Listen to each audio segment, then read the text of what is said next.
Hello. How's everybody doing? Good evening. Oh, this is all... It's a little bit messed up. There we go. How is everybody? Professor Hizzle. You were the first. Ricknell. How could you? Kalshi currently has odds of Def not being on time at plus 5,000. I don't know what that is. Is that like a betting market? Steelman. Hello, welcome back.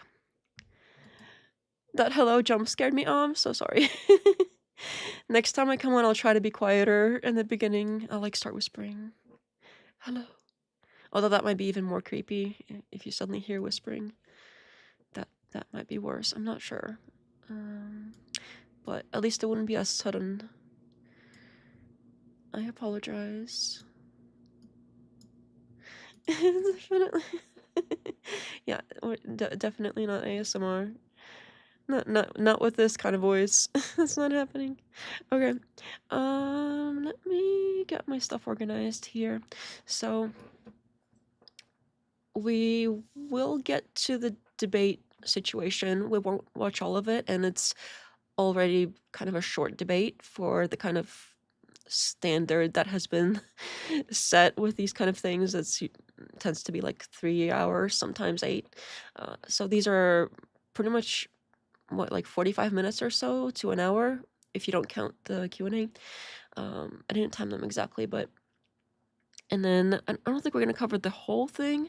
There's just a few things that I wanted to mention, and mostly related to the whole Epstein and his awful I wasn't even gonna react to this one because I was kind of tired of it, but when I was watching it, I was like yelling at the TV. It was so annoying.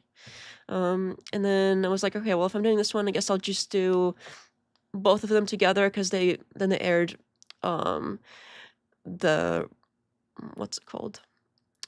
The Brian Shapiro / Rachel debate the next day. And I was like, okay, well, we'll just do both of them together in the same night. And then I watched that one, and it was sad. The whole thing was depressing. Honestly, it's not even worth covering. So I decided against covering that one.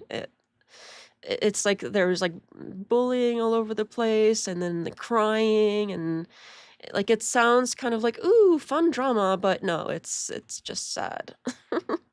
The whole thing was depressing, so I'm not even gonna bother with it.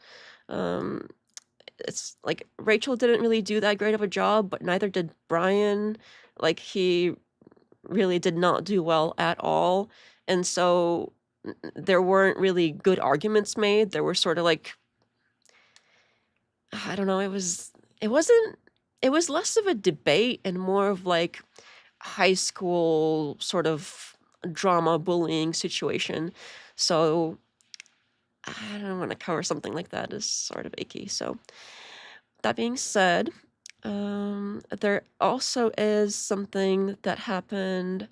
Apparently, our favorite politician, Mrs. Erika Kirk, has made an announcement or something, and I was told it was going to be on the Charlie Kirk show, and I thought the Charlie Kirk show was going to be on the Charlie Kirk channel on YouTube, but I'm looking at it and it's not there. So I am confused because, like, Charlie Kirk show. I click on Charlie Kirk because that's what comes up. And there's videos, and if I like kind of scan them, it says the Charlie Kirk show on the bottom. But here, let me just show you what I'm looking at. 1 second. Where's my stuff? Oh, I forgot to do the links. Okay, I'm gonna do the links first because, well, I'm gonna forget if I don't get them right away. Where's my thing? Okay, we have this, this one, this one, and this one.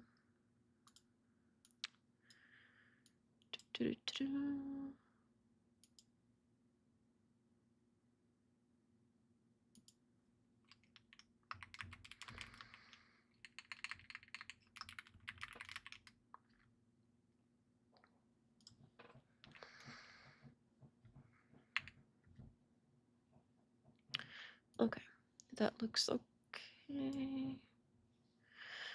And anyway, so I was looking for where I expected it to be on the Charlie Kirk show. And like, I'm looking at the thumbnails and I don't see anything that looks anything like it. I go to the videos, I go to the live tab, and I'm not seeing anything. The last thing on the live tab is from 12 days ago. And it's that red wall rally thing. And then the videos tab, they are basically posting something constantly. There's looks like it's 1 to 2 every day, basically. But I don't know, do they like take their live shows down after they air them and then they post the clips? I know some channels do that. Maybe that's the situation. But they haven't posted the clip of her, which was supposedly the big deal. Like she was going to come out and she was going to make some announcement or speech or something on the Charlie Kirk show. And there's nothing on the live tab. So they didn't leave it up, but they also haven't like made a clip of it and put it up separately either. So are they like embarrassed by it or something? I don't know what the situation is, but it was supposed to be this big important thing that she was gonna come out and tell everybody something. I'm not seeing it. I see other stuff, like they're still like puppeteering this dead man on his channel on the Charlie Kirk show. Get your own show. Oh my goodness, this is annoying. I'm not gonna get annoyed because I'm gonna be annoyed again later. I know that because when I watched it the first time I was annoyed, and every time I see it I'm annoyed. So anyway, let me post links first because I keep getting distracted and it's not gonna work well for me if I keep getting distracted. Anyway, so I did find another thing that streamed it. So we're gonna watch it here. It's on the Real America's Voice, which seems like it's their it's either an affiliate or their parent company because it's that logo is on all of the Charlie Kirk show things on the left side. So I don't know exactly how their channel structure works and the video structure, but it's weird that I thought it was going to be on the Charlie Kirk show and it's not on the Charlie Kirk show. And it's even weird that anything is on the Charlie Kirk show anymore. Like I could sort of understand if it was just them like reposting old clips of Charlie Kirk. That I could sort of understand, but they're not doing that. I mean, they're sort of sprinkling that in, but no, there's other people running the Charlie Kirk show now, and they're like acting like it's their thing. It's creepy. They didn't earn it. Like, get your own show. Get the Blake Neff show and get the Andrew Cleve show or whatever these people are. You could even combine it. The Blake and Andrew Neff and Cleve show. Something like that. I mean, I don't see why that is such a difficult thing. Like, do they not think that they are interesting enough on their own to be able to make it, I guess? And I mean, you either are or you aren't. And I mean, I'm probably not gonna make it very like a large. I'm not gonna probably ever be a large channel, and I'm okay with that. I mean, it's mostly for fun. But I mean, if people have goals like that, it's pretty creepy to basically be using a dead man's channel for that sort of thing. I don't know. I don't know what people think about that sort of thing. It's creepy to me. I can't get over the ick factor of that. So I don't think that's gonna change, though. They seem pretty intent on it, but all they're doing is they're as much as they keep saying that, "Oh, it's Candace Owens is destroying Charlie Kirk's everything he's built, and attack she's attacking it with the poor little widow, what a poor widow." So, as they're saying all that, but really the ones who are really destroying whatever legacy he had, it's them, like, they're doing it. Their organization is falling apart. It's going in completely opposite direction that they that Charlie wanted to take it right before he was, you know, taken from this world. Anyway, I'm done with the link situation, so I'm gonna quit rambling and I'm gonna pull up the thing. I think it's only, since it's only like, like 10, 5? It's only like 5 minutes? I think it's like under 10 minutes is when she speaks, and then that's it. Like, it's just random clips of Charlie after that, but it's just her speaking for 10 minutes, and then that's it. And then it's like a clip show or something, which, like, would normally be fine if they did that all the time, but no, it's like the other two dudes that are running the show all the other times except for today, apparently. I don't know why they weren't doing it today and just had her on for like a few minutes and then did their normal thing. It's weird. Anyway, let me pull this up and we can get going on that. I'm ready for the debate slop. Welcome back, Few. Welcome. Nice to see you. Well, before we get to the debate stop, we first have to complain about whatever Erika is doing currently, because I basically guarantee whatever it is, it's gonna be weird. Like, there's no way, like, she doesn't have whatever it is that people have that makes them seem, well, not seem, because they are. Whatever it is that human beings generally have that makes them feel real and, like, to other human beings and human, whatever that is, she don't got it.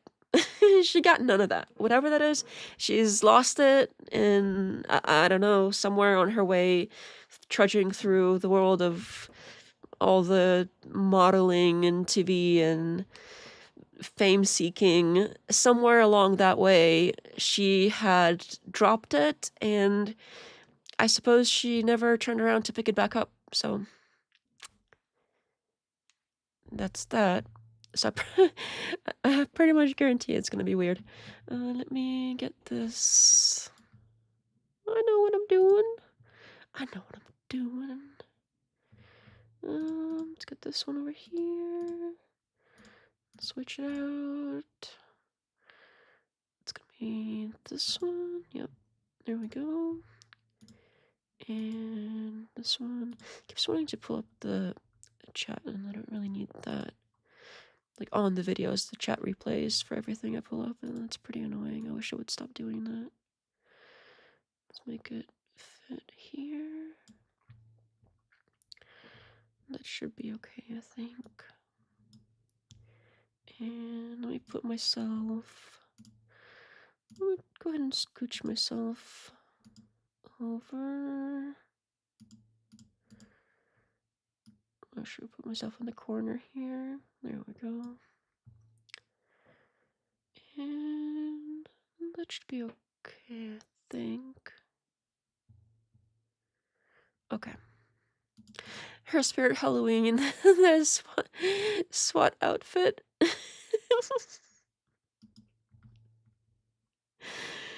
Yeah, I clicked through it to, like, find where she started speaking. It's like right after this, and yeah, it's so far it's not looking great. So it's like there's clips of Charlie, and then there's like her speaking right there, and then it's more clips of Charlie. Like, I don't know if it's different ones or the same ones, but yep, that's it. So they have this whole like 2-hour thing. I don't know why they bothered. Why not just post the other ones separately? Why does it have to be a 2-hour thing where it's like a slideshow thing and then she speaks for 5 minutes? Like, just post her speaking and then post the other clips separately, or I don't know. Whatever. It's not important. That's not really... As far as complaints go, it's like a nothing burger. All right. Do we have sound? That's when you get violence. That's when civil war happens. It seems to me that nothing will ever be enough for the evil in this world. Our country has become unrecognizable. I agree. There is so much evil in this world.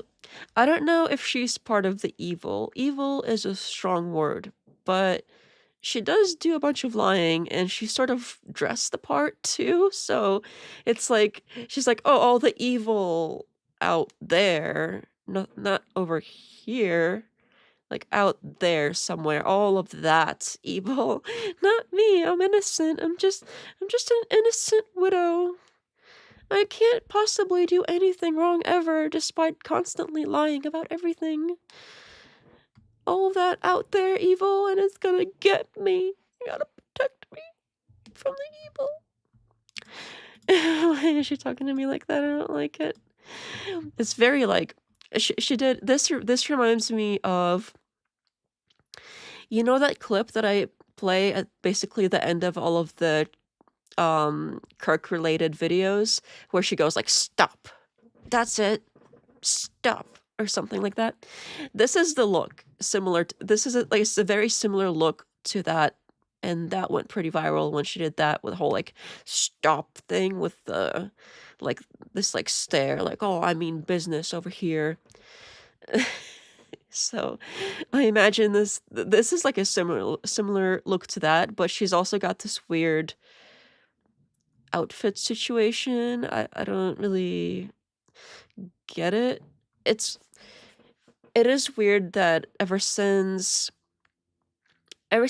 Charlie passed, she seemed to switch to not only, like, she used to be all like frilly pink dresses and everything, and as soon as he's gone, not only is she taking his role as far as, you know, everything that he had control over his company, but even more than that, like, she has more control over the organization than Charlie did, and she has all of these additional roles that Charlie didn't even have. So, uh, in rather than only like basically stepping into like a sort of Charlie suit, she's gone beyond that, but she has also stepped into all the roles. And it seems like she hasn't only stepped into the roles of Charlie, but she's also trying to like step into clothing that a man would wear. So she's wearing all of this like pantsuits and the hat thing. I don't know. She seems, basically most of the appearances that I've seen, she has been trending towards very like, I don't know what's allowed to say on YouTube anymore. It's very sad, but basically she looks like a dude. Like she looks like she's dressing like a dude, she's acting like a dude, and she's basically like wearing this like dude suit. I don't know, it's very weird. I don't know if she needs that as part of her like acting gig or something to really feel herself in the role, whatever it is.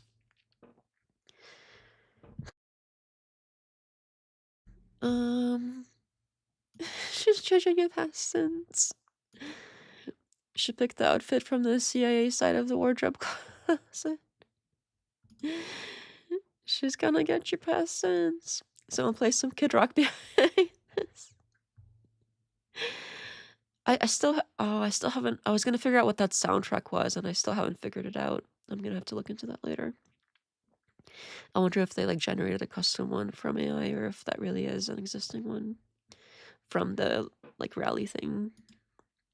These people have perverted the truth to the point that they motivated the murder of my husband. Why is the sound like off?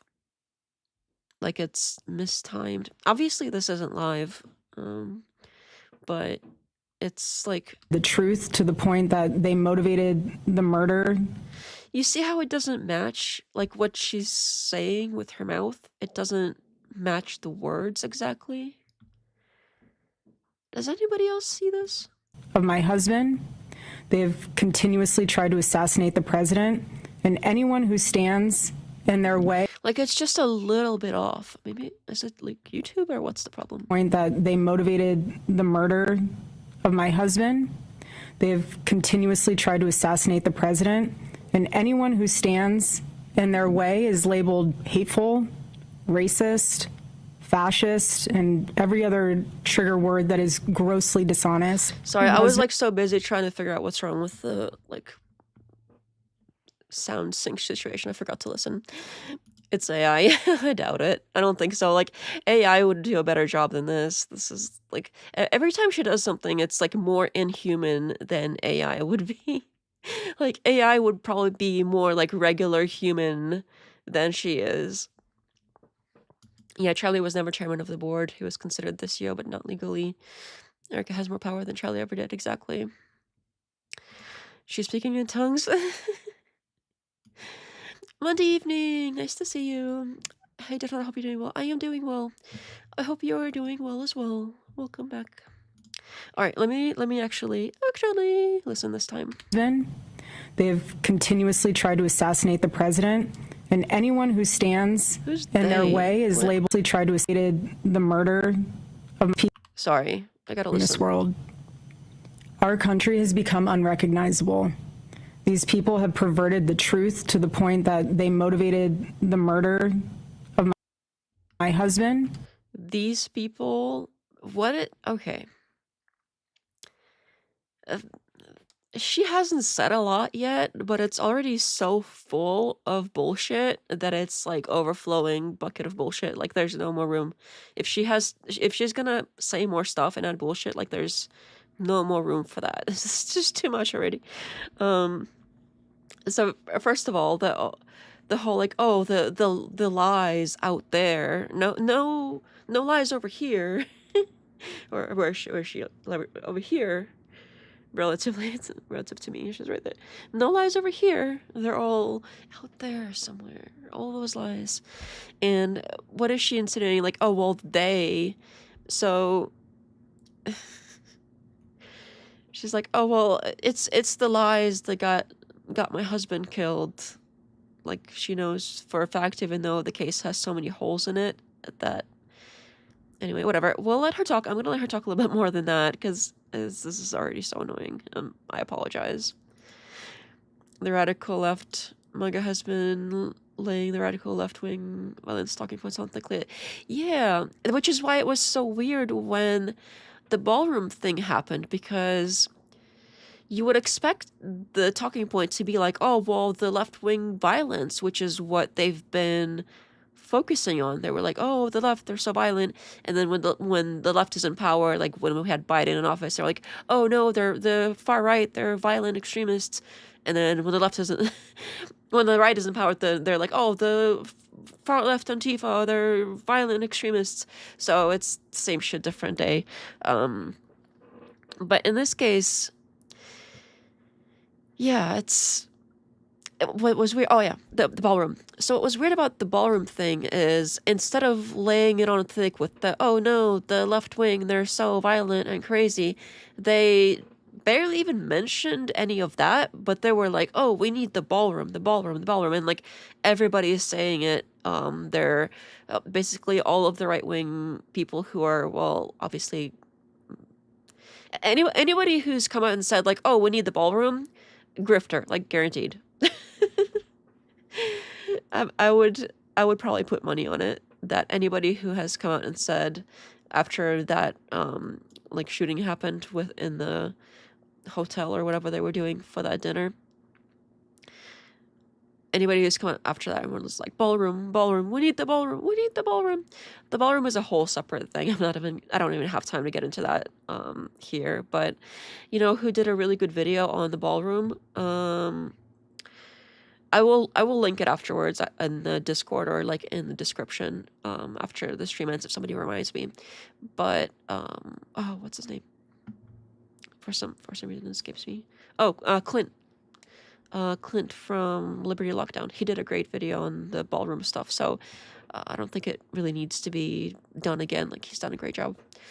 Avoided Hornet, welcome. We need the ballroom. Oh no, Rick Nell, they've got you. Says they've got Rick Nell. Anyway, so yeah, the whole instead of doing the whole, oh no, the left, they're so violent, they're like, ballroom, we need the ballroom, and they completely drop the whole like, oh no, the left is so violent rhetoric in favor of the ballroom. Like, this ballroom is so important to them that they dropped all of their major talking points that they've been doing. But I guess maybe Erika's not up to the script yet. I wonder if she's going to mention it, but I don't know, it'd be a little too on the nose. They've continuously tried to assassinate the president, and anyone who stands in their way is labeled hateful, racist, fascist, and every other trigger word that is grossly dishonest. That sounds familiar. Who is it that is currently being labeled hateful? I could think of a few categories of people that are currently being labeled hateful by, well, her and everybody who defends her. So why don't we talk about that, huh? Yeah, right. We want the best for our country. They don't. This is why Charlie started Turning Point USA in the first place. He didn't trust the radicalized liberal teachers. And this past Saturday, it was a school teacher, of all people, a school teacher, that attempted to change our history for the worst with bullets. Okay. And everyone is asking why I even went to the White House correspondent. Yeah, why did you even go? Because she threw this big deal about going to the Georgia event with the vice president because the crowd was too small, and then she went to the whole like rally thing with Trump, even though, like, I'm pretty sure like the president and the vice president probably have very similar security detail type situations. So I don't know what the difference was in her mind, but I think we can all pretty much assume it's the crowd size. I mean, I don't know if you guys remember, but we kind of covered the beginning of it last time. She was like so happy as soon as she was like, oh my god, what a crowd, yay, crowd. And she was, I don't know, something about like her and crowds is a weird thing. I probably should do a video on that too. There's so much, like, she's like an endless bottomless pit of ick and weirdness and convoluted stuff, and it's like it never ends. There's always some of the times when I'm doing the research, something one of the reasons why some of it takes so long is because I'll be like on one of the things, and then I'll be like, oh well, while I'm researching this, I found this other thread to pull on, and then I don't want to forget that one, so I go down that rabbit hole, and then I have to be like, okay, I gotta come back to the thing and finish the video, and then I find another thing that's weird, and like as I work on stuff, I keep finding things that are weird, and now I have like a to-do list of like, I don't know, at least 10 separate like themed videos, and it keeps growing. Like the more that I work on it, the more strings that I have to pull, and it never ends with her. I don't know how a person can be that complicated and be like that much of a liar, pants on fire. I can't think of anybody else that is like that has lied this much. Anyway,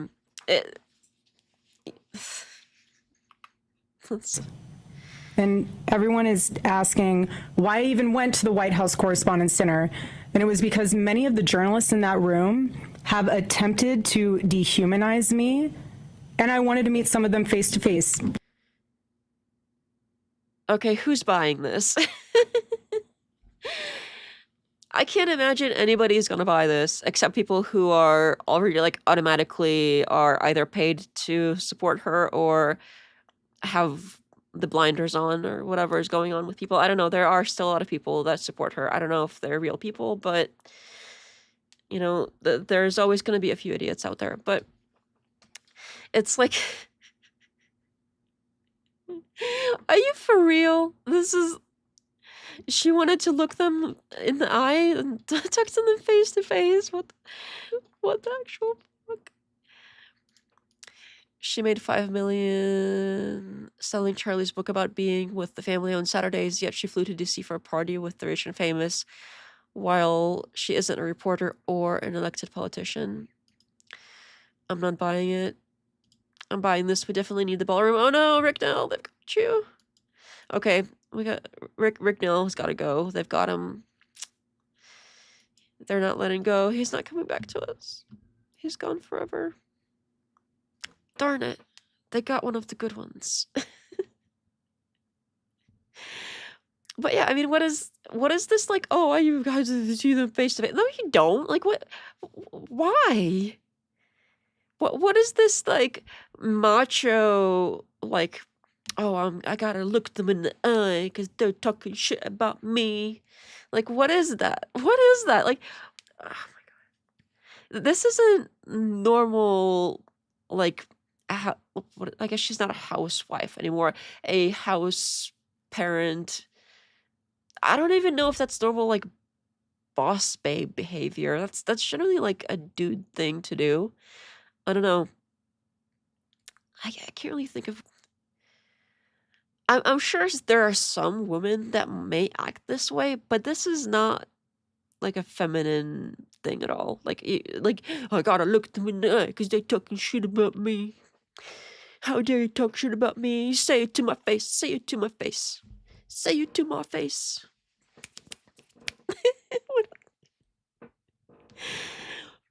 I don't know if like it for somebody who lies a lot, she's really bad at it.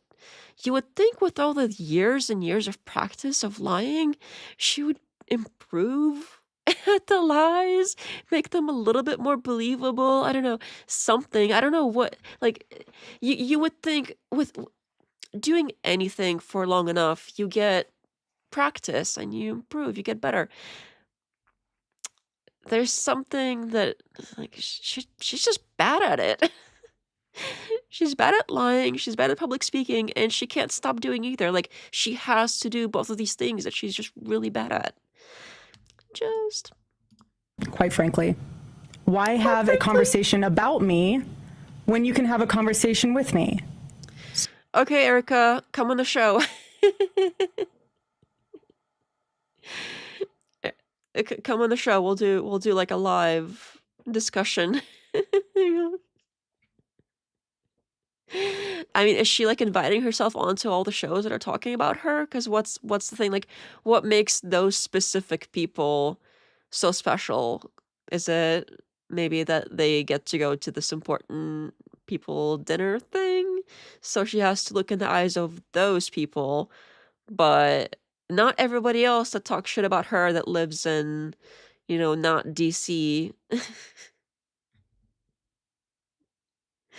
Like, why those people? Because it's not like those aren't the only people that are talking poorly about her. There are plenty of, and I get, like, I'm a small creator or whatever. That's just probably means like large creator. Sure, we can take that. But there are plenty of larger creators that are talking poorly about her. Like, they're not buying the bullshit that she is selling. So why not them? It had to be those fancy ones during this specific dinner, but not any other time for any other reason for any other creators. It was only those specific ones.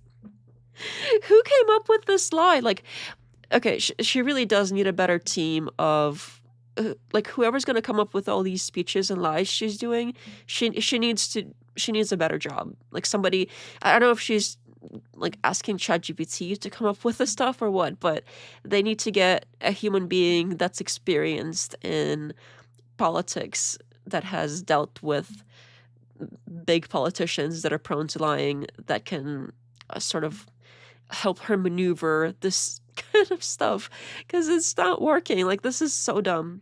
I can't imagine anybody was gonna buy this stuff. Like, not seriously. Like, anybody can look at this and be like, yeah, right, okay, sure, lady, whatever.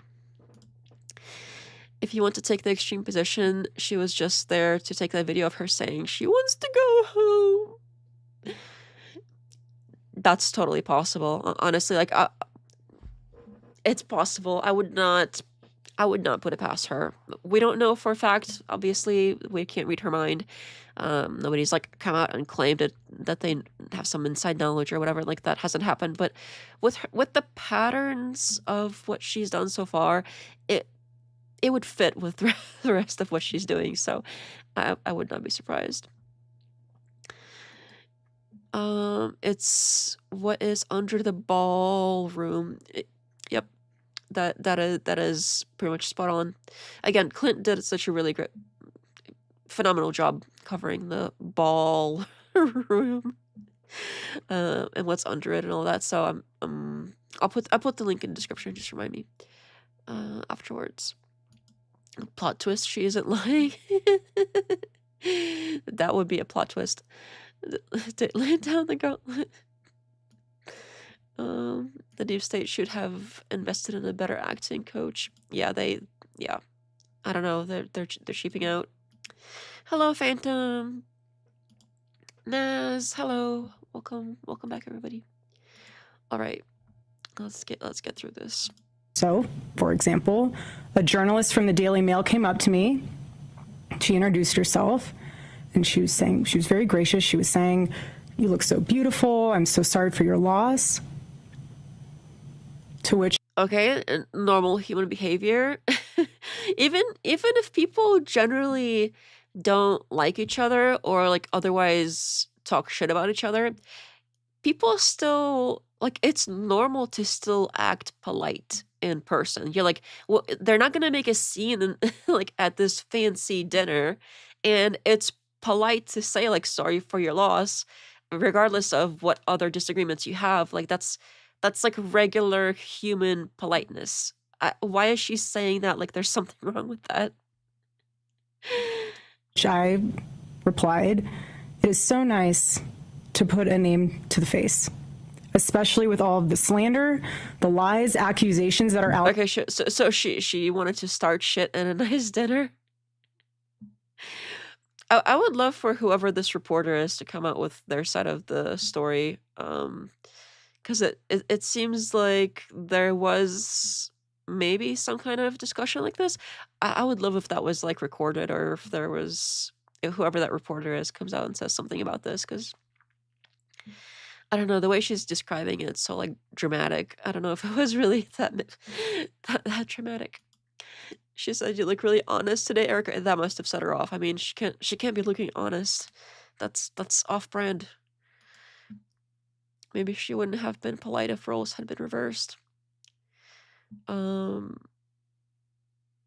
like the reporter lady. If people have been discussing her in a negative light, maybe, yeah. But I still think like generally people, like they will still be polite in general, even if people disagree on stuff like outside of whatever event they're having. Like if they're there for some event, they'll get along and not make a scene. I'm not saying it's out of the question for people to make scenes at events. Like I'm sure it happens, but generally most people don't. And generally most people will still say like sorry for your loss if you had a death in the family, even if they otherwise don't like you for whatever reason. They'll still like say things like that to be polite, because like you don't want people to die, right? It's like you may not like somebody, but you don't want them or their family to die. That's unreasonable. So I don't know, that sounds like normal human behavior for me. No, I mean, if the reporter had lost someone, maybe Erika wouldn't have been polite, and that's why she found it weird. Oh, like, okay.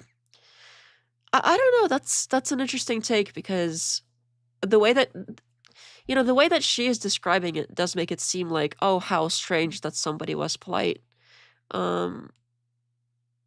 Yeah, I mean, usually when people assume somebody's gonna act a certain way, it's because like that person would be acting that way themselves, and they sort of project that on other people. So that's not out of the question. I think that could be likely. Out there surrounding my husband's murder and myself. I love it. Every time she says "my husband's," I can't even do it the way she does it, but she's got this. She says it a certain way. She's like, "My husband," My husband, I can't do it. And I said to her, you know what's so interesting? My husband. This is my first time at the White House Correspondents' Dinner. And I find it so fascinating, the dynamic that is going on right now, because everyone is all dressed up. And yes, it's a dinner that's at the White House. They're gonna be dressed up. That's what they go there for. That's the whole point. You guys are co-mingling in and out of each other's cocktail parties. Yeah, that's the point. And so for one night, you are able to put aside all of your differences for the Yes, that's the point. sake of freedom of speech. And then by Monday morning, things will go back to being an absolute bloodbath between all of you. To which she replied, literally, she said, I know. Isn't it special, right? That is, why is she saying it like there's some kind of like dramatic, like something's wrong with that? Like,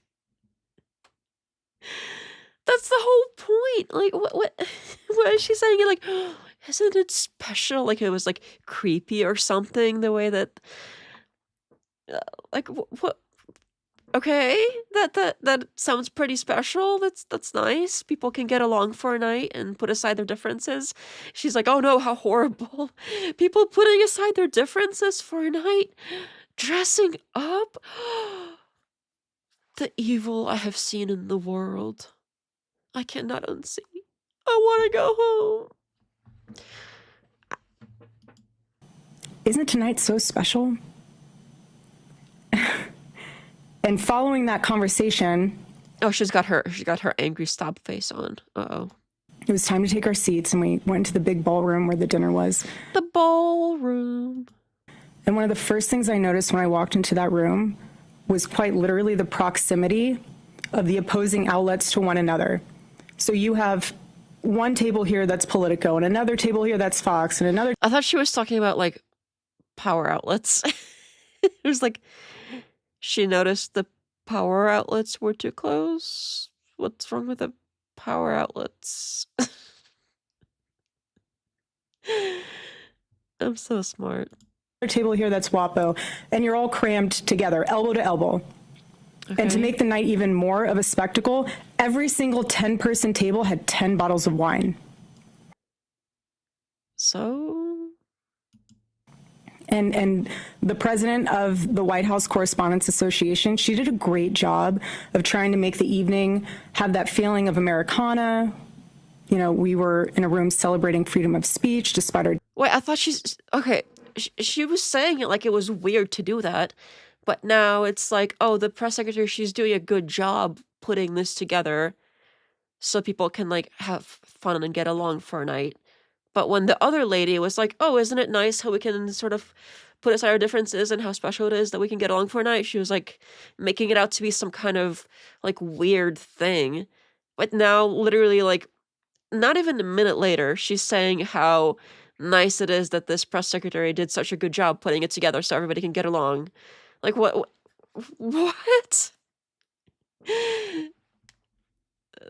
She's tripping. I don't know.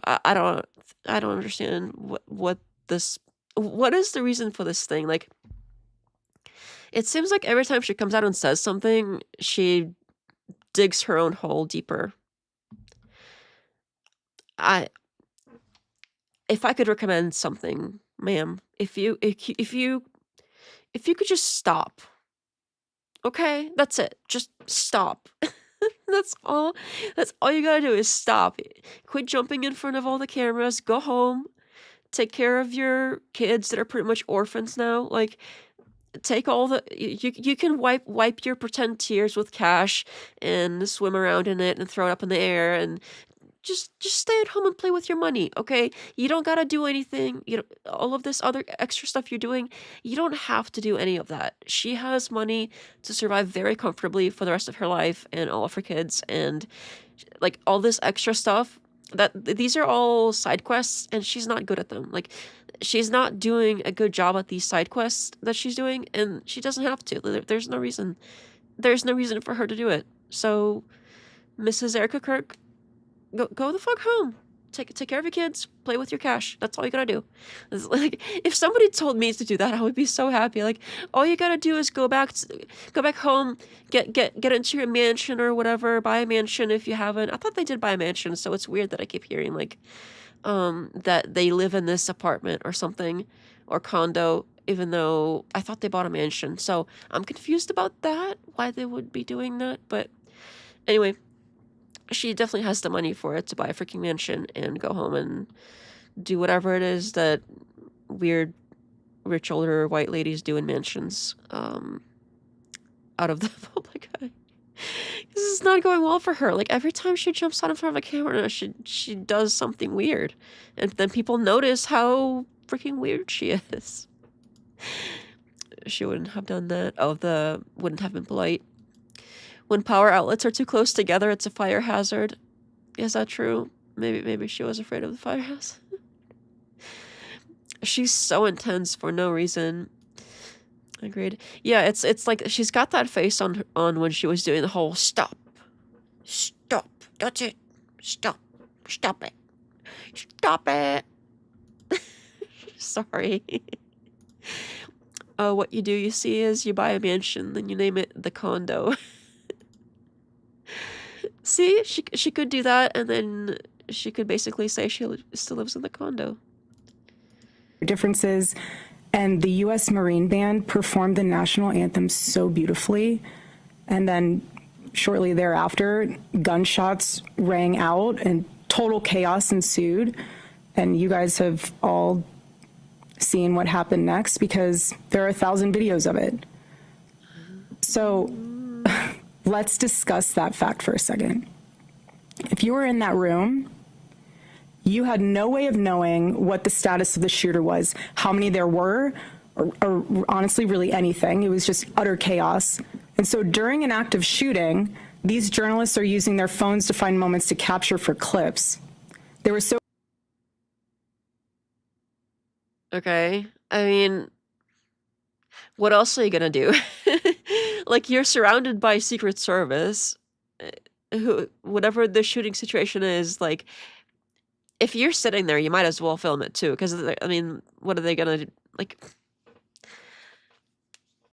I don't know. Like, I sort of understand, like, oh, you know, maybe you want to focus on surviving, but if you're already, like, basically just sitting there and, like, waiting for them to clear it out or whatever, you might as well film it. Like, what else are you gonna do? It's either sit there and do nothing or sit there with your camera on. I don't know. So concerned about getting a video in a room with an active shooter that they could have accidentally and quite literally filmed themselves being shot. Okay, I mean, that would suck. Many of those people have become so desensitized that fight or flight became secondary to the opportunity of putting themselves into the story, which ironically breaks the #1 rule of journalism. And again, ironically enough, the shooter was a teacher. What's ironic about that? I don't get it. I mean, she started out this whole thing of saying, like, the teacher thing is ironic, but I don't get why that's ironic. It's not like there was a, like, teacher's award ceremony or something, and, like, ironically enough, a teacher came out and started, you know, pew-pewing everybody. I don't get why that's... Where's the irony in that? I fail to see it. Can somebody help me? Can somebody help me see the irony? I mean, there could be irony there. I'm not seeing it though. So I don't know what she means by that. That way you can relate to the comment. They're journalists. Of course they're going to film. Aren't you inserting yourself in this story? Yeah, I mean, that's a great point. Like, what? How bad is it? I didn't even notice that. It's like, how bad is it that they're trying to insert themselves into the story so badly that they're gonna get killed? Why was she even there? She wanted to look them in the eye? Okay, that's obviously a lie. Nobody's buying that. Why were you really there? Okay, because why does she go anywhere to insert herself into the story? That's what she's been doing her entire life. Her entire life, she has spent her literal entire adult life inserting herself into any story she could find. Like, any story or camera she could find, she'd jump in front of it and make herself part of it somehow. That's been her thing the whole time. So, what? Just like pot calling the kettle black. You have these people who are supposed to be teaching our children the future of this country, and he's so unhinged that he is able to teach children by day and then attempt to murder the president of the United States by night. Okay, I mean, if that was what happened, he really, like, people do crazy stuff. There are people that are perfectly functional during the regular time, and then something flips and then they go crazy and start, offing people. That's not unheard of. Was she born yesterday? I don't, like, okay. People are known to do that. That's unfortunate. And in his manifesto, he starts by contextualizing himself by saying, I am a citizen of the United States of America. I haven't read the manifesto yet. I'm having a hard time believing any of that is, I don't want to say fake, but with all of the lies that they've already said and spilled, and it's like when somebody keeps lying to you over and over and then something happens, it's like the boy that cried wolf. So if everything else was a lie and like every other thing is currently a lie, when something happens and you're trying to use that to build yourself that creepy ballroom and whatever other stuff that goes underneath it to like spy on all of us better, like I don't know what exactly they're doing with that, but it's awfully convenient. And it seems like every time that there was a near miss in the past, Trump has been more popular, and he really needs to be popular right now. He is not doing so well. He's being abandoned by his base.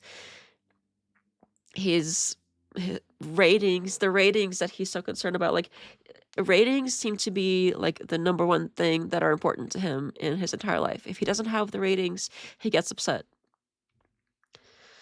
So it wouldn't be out of the question for some sort of attempt to bump his ratings, but it's the boy who cried wolf again. If you keep being like, oh no, this is going on, but it's a lie, and you're like, oh no, this is going on over here, and it's a lie, and if you keep lying about stuff, nobody's gonna believe you. And I just don't believe them anymore. Like, I'm not saying it's out of the realm of possibility that some teacher really went crazy and went in there at that exact same time. That's awfully convenient for everybody, including Mrs. Erika Kirk over here. I'm not saying that's out of the question. I'm saying, sure, that's possible. That could be the case. But I'm going to need a little more than that to really believe it. Oh, the censors. That's not good. Yeah, YouTube has a stick up its butt. Teaching them the future of our country, not the history. Oh, is that what she said? That's a good point. Let me rewind. I forgot what she said there. And in his manifesto, he starts by contextualizing himself by saying, I am a citizen of the United States of America. And while we may have big problems with illegal immigration in this country, I have to tell you, we have an even bigger problem when it comes to the systemic indoctrination and radicalization of our own citizens. Wait, he said that in a manifesto, or she, like, when did she stop quoting him and started speaking for herself? I'm confused. I thought that was still, like, her quoting him. This is very confusing. Himself by saying, President of the United States by night, by day, and he's so unhinged. Children, teacher. He goes over here. You have these people who are supposed to be teaching our children the future of this country, and he's so unhinged. Oh, like the children are the future of the country. Okay, I get it. That wasn't super clear though, but I think I get where she's coming with where she's going. She was trying to go with that. After she got her Miss Arizona crown, she moved to another state and tried again there. Oh yeah, she did the Colorado one too, I think. Maybe there was another one. Use TikTok language, phantom, say pew pew. That works. Can we go back to calling them gats? I don't know what that is. I've never heard of that. As being a little bad faith. No, I mean it is a little confusing, but I think that one was I kind of get where she was going with it.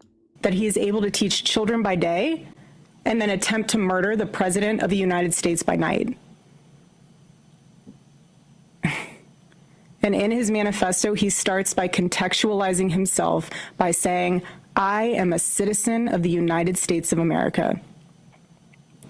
And while we may have big problems with illegal immigration in this country, I have to tell you, we have an even bigger problem. Okay, I'm confused because it reads like she's still quoting him, but I think from the content of what she's saying, it sounds like she stopped quoting him at some point, and now it's like her speaking, as in like she believes whatever she's saying now. But like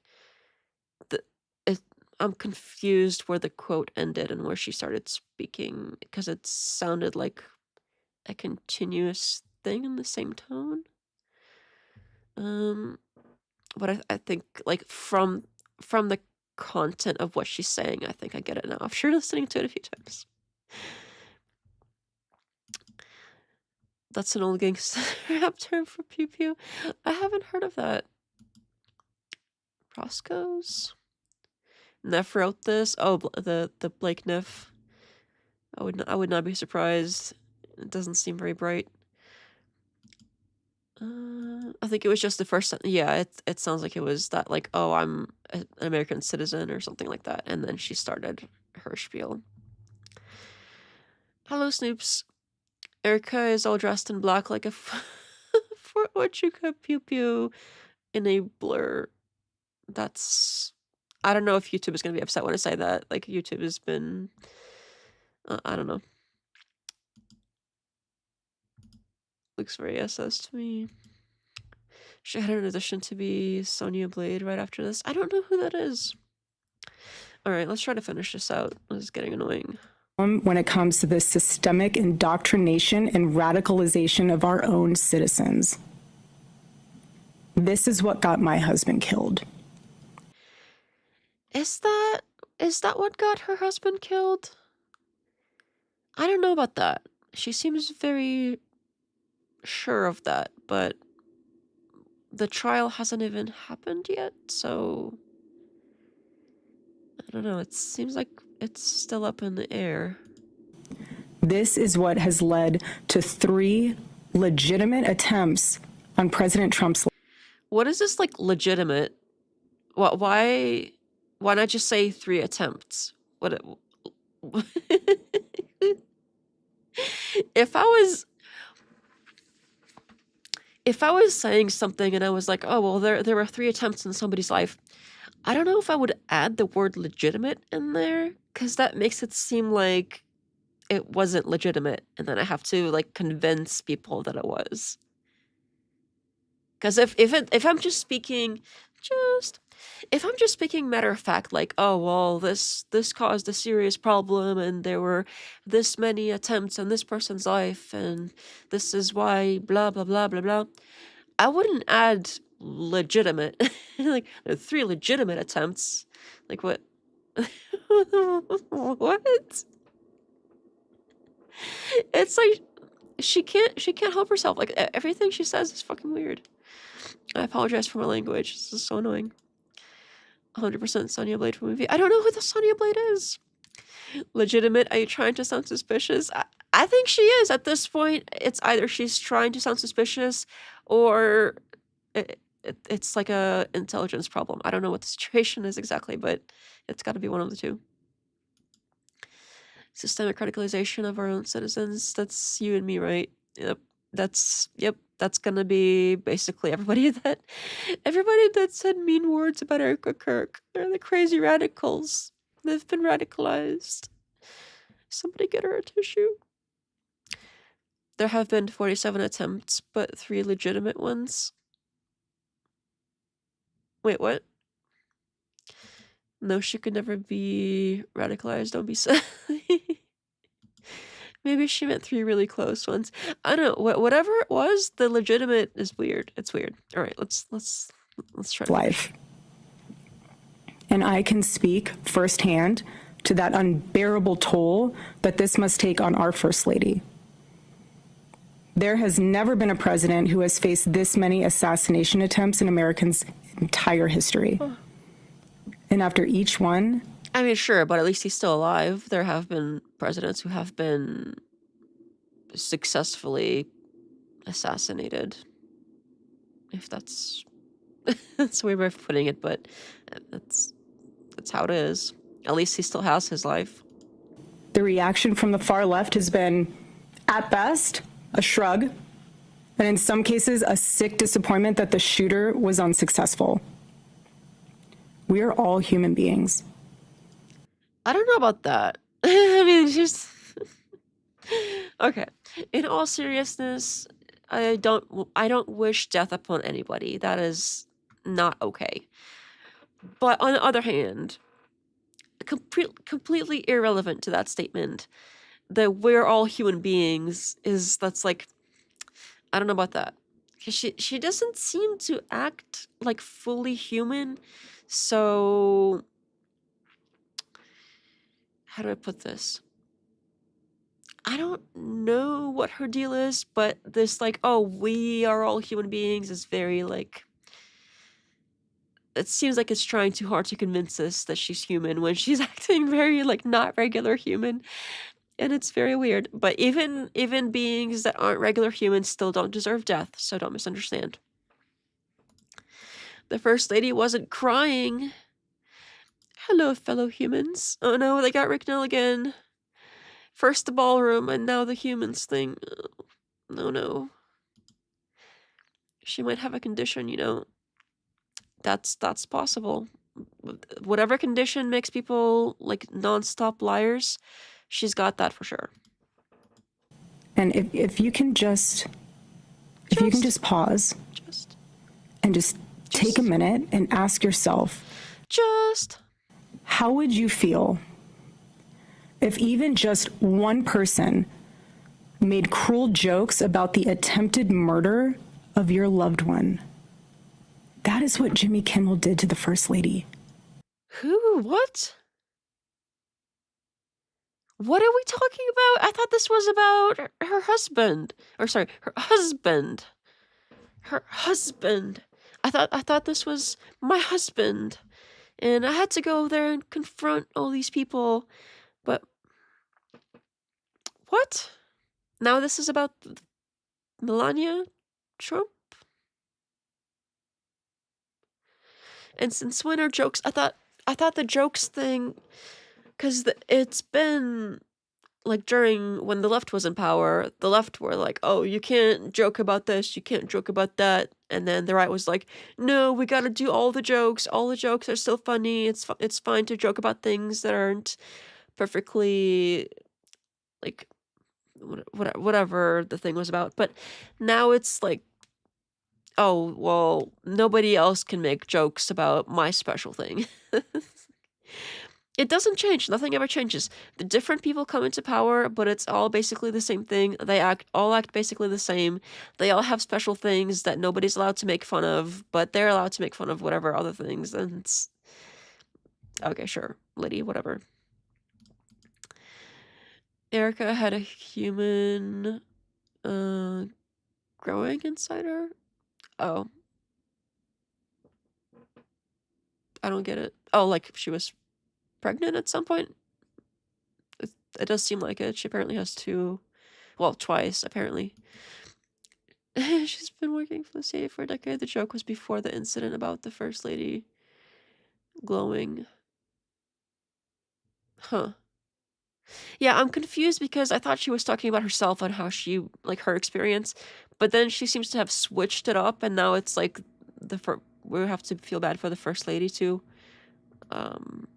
Okay. He said that she had the glow of an expected widow.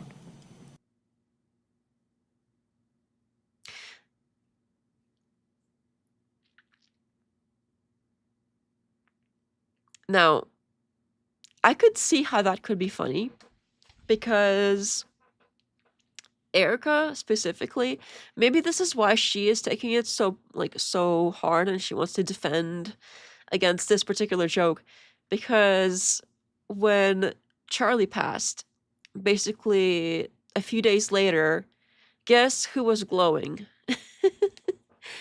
Guess who was glowing, because somebody was glowing.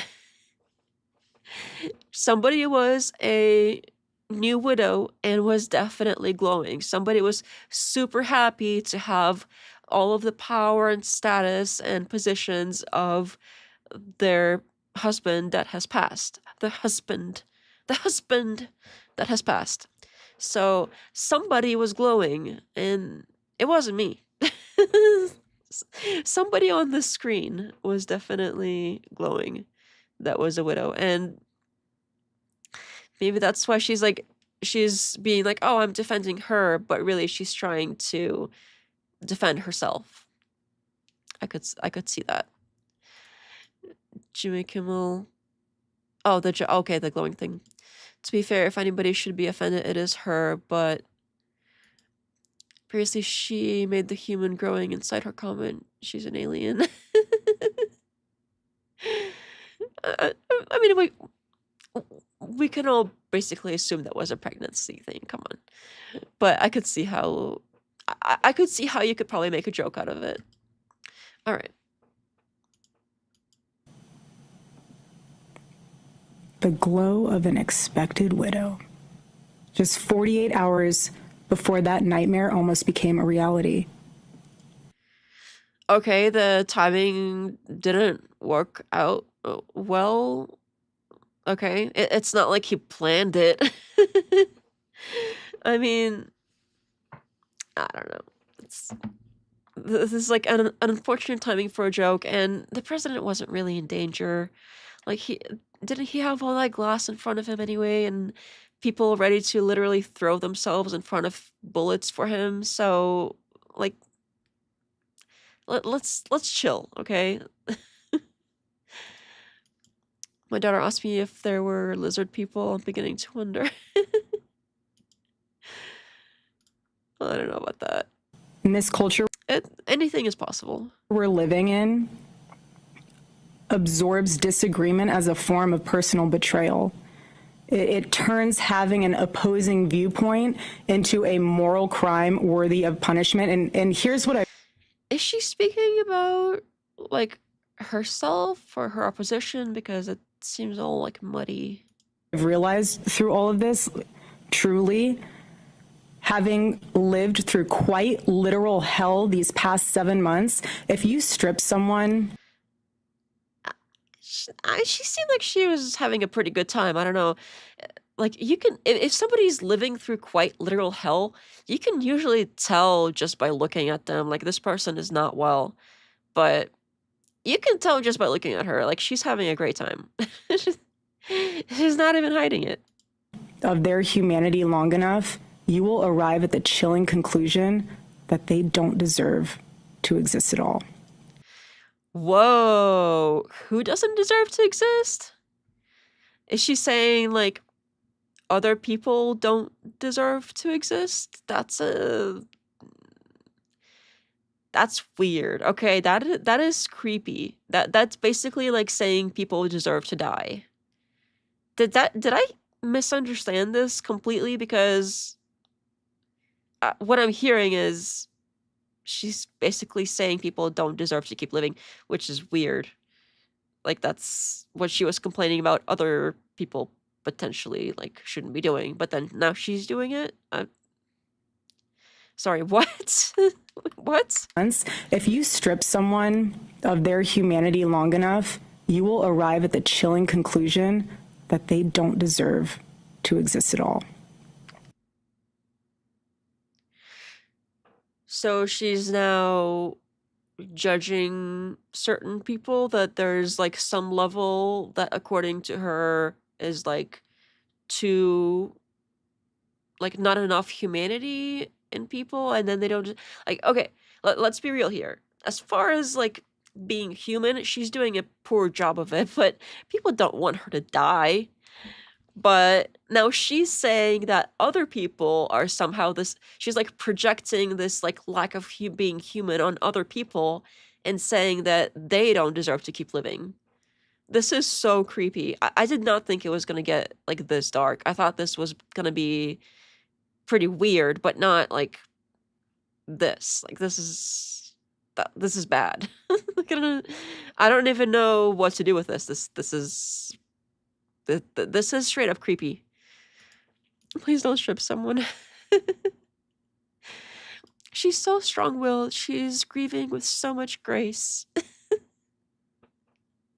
Yes, the grace. Neff obviously wrote this, and although he's pretty effeminate, he doesn't come across as a woman. That's a good point too. It was very. The whole speech has been very masculine, but she's also dressed for it too. So I don't know. I mean, she must have at least read it ahead of time and approved it. Subliminal dehumanizing. Yeah, I mean that's. This one I think is pretty spot on. I don't even know if it's that subliminal. I think it's pretty much straight up like she's coming out and saying it.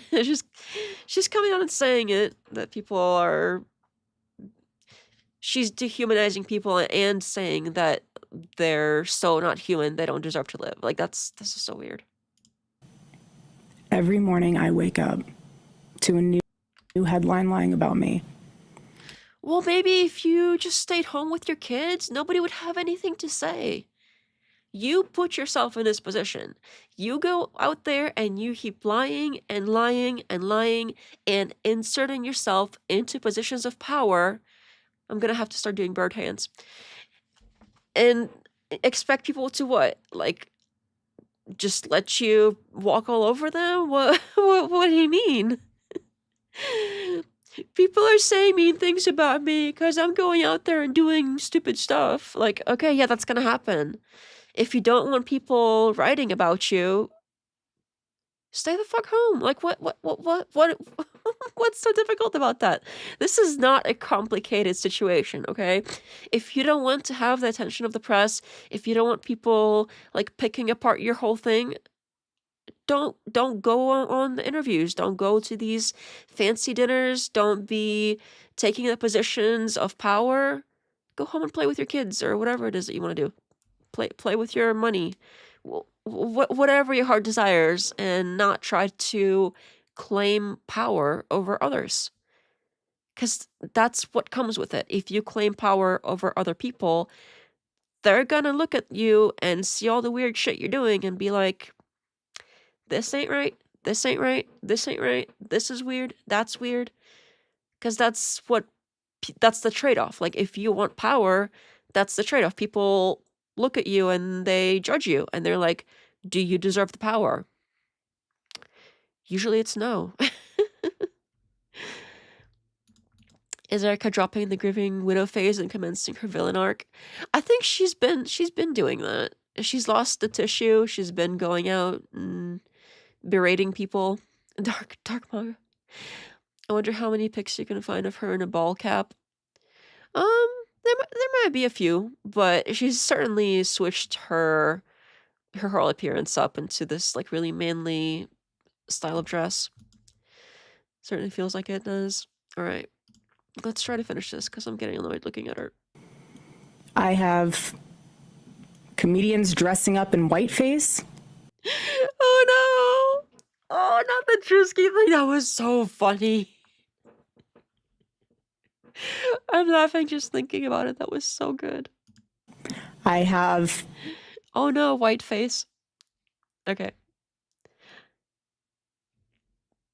Well, whiteface doesn't have like a complicated racial history to go with it. So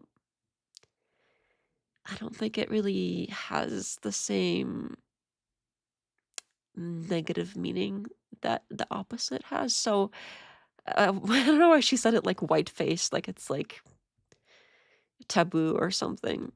People saying I'm not fit to be CEO, and Maybe because you're not. Maybe because you're not. What makes you fit? I have Candace Owens claiming I murdered my husband. She has never claimed that. What is this? Okay, is she on something? I don't understand where she's getting this, but at no point has Candace ever said that this chick murdered her husband. That I pretty much guarantee that has not happened. And the list goes on and on and on. And on. On. And on. Bird hands. Bird hands. Murdered my husband. And the list goes on and on and on. Bird hands. Bird hands. There is a serious epidemic of dehumanization plaguing this country. What do you mean? You just did that. You were like, these people are so, and then you dehumanized them, and then you said they don't deserve to live. Like, what do you mean? What do you mean? What? I mean, this is so stupid. What? Is she for real? Like, does she know what she's reading? Did she... Maybe I was wrong. Maybe she wasn't pre-reading it. Maybe ChatGPT spat this nonsense out and Blake Neff pasted it into whatever her deal is, and she didn't even like check it before reading it. Either that or there's something missing upstairs. She literally just did... Okay. You know what? We've all seen it. I don't need to re-explain it because it just happened. Like, what? Crazy lady. The most unthinkable tragedies have now become commonplace in our daily headlines, and yet the media finds a way to conveniently explain away violence. What? What do you mean by that? What? Who's explaining? Well, nobody...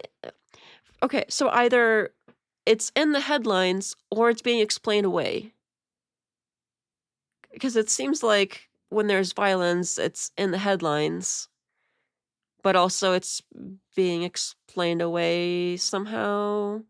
You would think if something is being explained away, it probably wouldn't be like in all the headlines. It'd be kind of an afterthought and be like, oh, this isn't important, don't look at that. But if something is like, oh, look at this, that seems not so explained away-y. This is all over the place. This is her manifesto. This is a crappy manifesto. This is the worst manifesto that I've ever heard. Candace sent an email to someone at TPUSA, and she said that was a question she would ask Erika, was a bunch of funny emojis after it. Other than that, she never said Erika was a murderer. Yeah, I mean, I've seen a bunch of Candace's shows, and I think if that was something that Candace has said, it would be like all over Twitter. We wouldn't hear the end of it. There would be clips of her constantly circulating, like, because anytime Candace posts anything, there's people in her comments that come in and start like attacking her, and like that would be in the rotation. And I'm saying, like, if that was something that she's at any point seriously said, we would have clips of it, and they would be constantly posting it. Like, there's no way that we could miss something like that. But yeah, I could see like that being a joke at some point, but that's so silly to even try to use that. This is what we're up against. This is what we're up against. Who's we? What is happening right now is something none of us can afford to ignore. The evil forces working to divide us, to destroy. You just did that. So are you the evil forces? I mean, she has to look for it. Distract us and to pull us apart has never been stronger.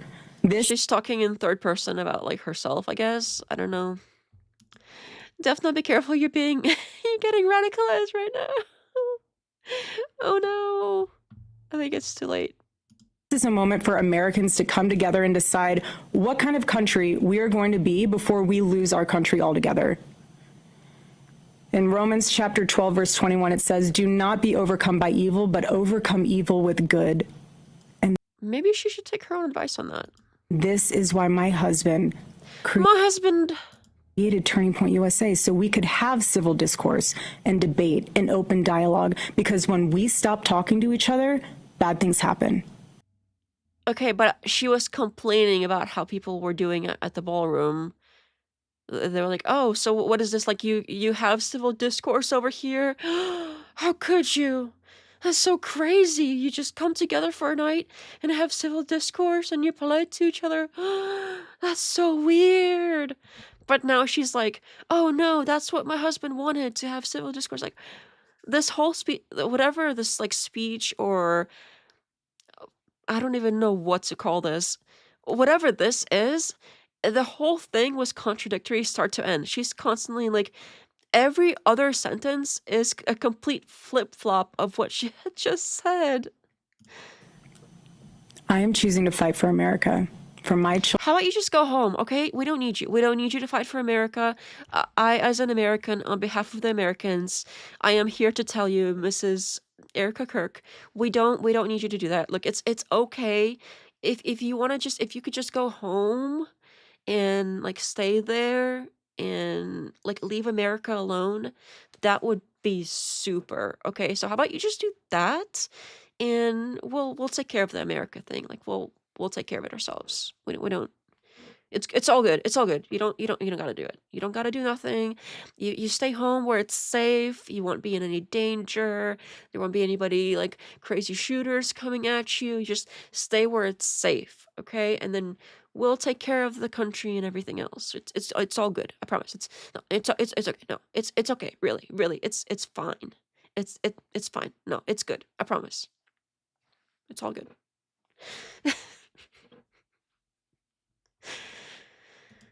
Oh, the satanic forces on the left.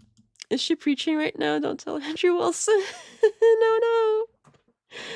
I'm sure that he would find some way to defend her and make some excuse for it.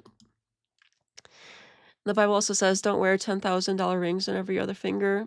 Is that would that fall under I think, what would that be? I don't know if that would be greed, or is vanity one of them? I forgot what all the sins are, but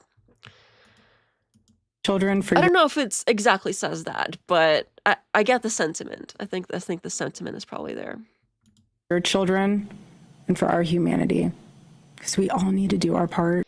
Yeah, why don't you just go home and stay with your children, okay? Your children could probably use their other parent, and it'd be great if, the other parent was around. So why don't you just do that? That's cool. And by the grace of God, we will succeed, and America will remain what she was always called to be, a shining city on a hill, a light to the world. So let me give you a perfect example of how it's done. My husband did it best. My husband. And left us the blueprint on how to have. Okay, I'm the blueprint thing. You know how earlier I was saying that there's one of the, every time I start researching something, I keep finding other little rabbit holes to go down. And this blueprint thing, like it's on the list, okay? I don't know exactly when I'm gonna have the time to do the blueprint thing, but at some point soon, I'm going to be looking at all the times that she has said blueprint, and it's a lot. Like, she's, for some reason, this like blueprint thing, she's constantly pulling it out, and yeah, so I'm going to be analyzing that at some point too. For the children, the place, she just described the place. Did she really? How it's done. Was that the Shining City? I didn't know about that. I don't know if that's a common description of the place.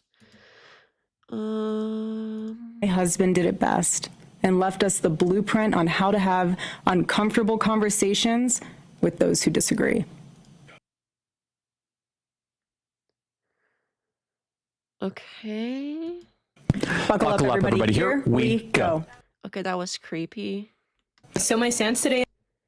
She's trying. Okay, this was weird. This is weird. And left us the blueprint on how to have uncomfortable conversations with those who disagree. Buckle up, everybody. Here we go. That is weird. Okay, we get that you're wearing him like a weird, like, dead man skin suit thing. Like, I get that that's happening already. I've harped on that enough, but this is extra. Okay, this is extra weird on top of everything else. This is weird. She's trying so hard to fit into the Charlie role and like be Charlie instead of being herself, and like setting aside the whole thing where she shouldn't really be taking over anything, because that's not like when somebody dies, you don't get their wife to start like running the company. That's not how things work. Okay, that's not how any of this is supposed to work. But leaving that craziness aside, even if you did for some reason have to take over, which is crazy alone, but anyway, even if you did, you still should be your own person. Okay, you don't become the other person that's gone. Like, you don't start like dressing more like them. You don't start like talking more like them. You don't start like becoming a dude. Okay, this is weird. And be your own person. You know, if you could have your own catchphrases. You weren't even married that long. Like, people like, it's what, like 4 years they've been married. You're still your own person after 4 years of marriage. Like, sure, you have common things and share stuff, but even with like how much travel he was doing, apparently they didn't even spend as much time together as normal couples do. So this whole like you are Charlie thing, it's not working well for you. Okay, we can all see that you're not Charlie. You're nothing like Charlie. No matter how many times she tries to say that, oh, I'm just like him, I'm just like him. You'll learn, and I'm just the same way. I'm just the same way. Okay, we can all see you're not. You just ain't. You ain't. It's not there. It's not the same thing. You can try to mimic this. Like, this is so creepy. I did not think it was gonna end like this, because that is so weird. I need her to stop making me sound like it's so creepy AF.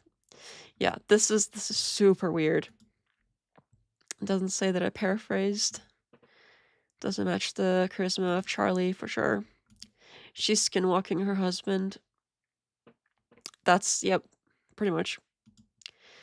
Then I also want the women to dress modestly with decency and propriety, adorning themselves, but not with elaborate hairstyles or gold or pearls or expensive clothes. 10, but with good okay. So it is in the Bible. Some people would actually find this cute, you know. What the oh, her like trying to pretend to be Charlie thing. I thought we are Charlie Kirk. Oh, Rick, now they've got you again. Is that the thing? Is still a thing of it? Yeah, I haven't heard that in a while. It was all over the place basically immediately after, you know, the situation happened, but I haven't heard. I really haven't been hearing that lately. We are Erika Kirk now. That's honestly, that's pretty spot on. All right, that's enough of that. Let's switch gears, and I'm gonna drink some water, and then we shall watch the main thing we came here to watch. And I gotta find my notes and stuff too. All of that somewhere. Where would that be? Where would that be? Okay, I found it. But yeah, I definitely need to drink some water, so I'm gonna do that.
See, I tried to whisper that time. Did it work? Hopefully nobody got startled. Rick, no. Debate slop. Yes. Chad Schroyer. Professor Hoodoo says, I predict that your show will soon become so popular that we can no longer comment like we do now, but say levy. Siest levy. I don't know how to say that properly, I'm sorry. But I don't know about that. But that'd be cool. That'd be nice. I'd take it. But I don't know. I don't have as much confidence as you do. All right. I didn't get startled. Oh, good. See, it works. I'll try to remember not to start yelling into the microphone right away after I'm gone for a bit. I gotta start doing the whisper. I gotta whisper. See, I knew letting my cat inside would be a mistake, because now he goes in and out and in and out, and it's becoming a problem. Oh no, the freaking other cat is there. I knew that was gonna happen. Actually, I didn't think that was gonna happen. He always steals the other cat's food. Okay, let me get, because I don't want to watch this whole thing, because this was also quite painful. But there are things that need to be called out here, and those things really, really need to be called out. And some of those things we've called out before, but it's been a while. Let's see here. I think it starts around 18 minutes in, which is like right around here somewhere. Okay. Iran. I'm not making any excuses for it. I'm just pointing out something which is obvious. He also says Elon Musk did Doge cuts. Were Democrats going to do Doge cuts? No. Trump made that promise, and that's exactly what they tried to do. He's been hamstrung at every level. This guy has 3 times the amount of court cases against him as any other president does in the last 50 years. It's ridiculous. Democrats hamstring him at every corner. So as we go through this, let's talk about Epstein. That's another big one. With Epstein, you have to separate mythology, the actual mythology of Epstein, from the facts of Epstein. To hear the other side tell it, there is a global pedophilic satanic organization which runs the United States. That's not exactly okay. What does he mean, the other side? By the other side, I'm assuming he means like the left. I don't really hear the left saying that there's like a satanic organization. That's usually what I hear from the right. So it's the right is accusing the left of claiming that there's satanic pedos everywhere. There's too much. Okay, as far as like YouTube words, you know what? We'll have to give it up for this portion because the content is what the content is, and it can't be helped. So I'm sorry, YouTube, but like this has to be discussed. The whole like it's satanic part, that's usually what I hear from the right. So the right is accusing the left of accusing the right of doing the satanic pedo stuff, and then the the left is accusing the right of accusing the left of doing the satanic pedo stuff. So this is weird. Okay. We'll let him carry on a little bit, even though this is extremely annoying and frustrating. The evidence they have for that? Fucking nothing. I wouldn't. Okay, so this is very straw man-ish. What I really get annoyed with is when people are like, "Oh, that's a straw man," even though I'm very careful, like not to take quotes out of context, and they're like, "Oh, that's a straw man," when all it is like they don't like that the thing got debunked. Like, sorry, but this is one of those times when a straw man is really a straw man. Why does it have to be all this like satanic extra like global thing? Okay, that I don't know if that's really the primary claim. I'm not saying nobody's claiming that, but the bigger problem we have is we have documented evidence of there being a trafficking situation involving kids. And the people who the kids were being trafficked to are not in prison. That's the situation. So what does this have anything to do with this, like, satanic... I don't know. But as far as strawmans go, that is a really obvious one. There's way too much hair on my screen right now. That was their side. Yeah, exactly. I've never heard of the left ever accusing the right of anything being satanic. That's not something that happens. Wow, you debunked my point really easily. Nice straw man, dude. I hear you. That's exactly it. And that was a weird claim from Andrew. That was this whole thing was... I don't know what's going on, but as far as sort of skimming through comments here and there and the live chat and stuff, I've been seeing a significant number of people that have been saying stuff like, wow, I used to like Andrew, or I agree with everything else Andrew says, but this is a fail, or it's a big L, etc. And these sort of views, I'm at least glad that some people are starting to wake up, but he's been like this the whole time. Like, now we get to hear about these things that have come up with the news. So now we get to hear all of his, like, other awful, obviously worse takes, but he has had bad takes this whole time. This isn't, like, I understand it may feel to some people that this is like a new side of him that they haven't seen before, but no, this is the same dude. It's the same stuff. It's just that he hasn't covered this topic as much previously, so we didn't get to hear about it much. But now that we get to hear about it, it seems like quite a few people are starting to wake up and realize that the dude is full of shit. Okay, that's what that is. He has to frame the most extreme position always. Can't spell worth shit. A lot of his streams are members only nowadays. He's constantly getting dog walked on Twitter. It's bad. I'm not surprised. I mean, this is, as far as bad takes go, this take is so bad that none of his usual tricks are gonna work.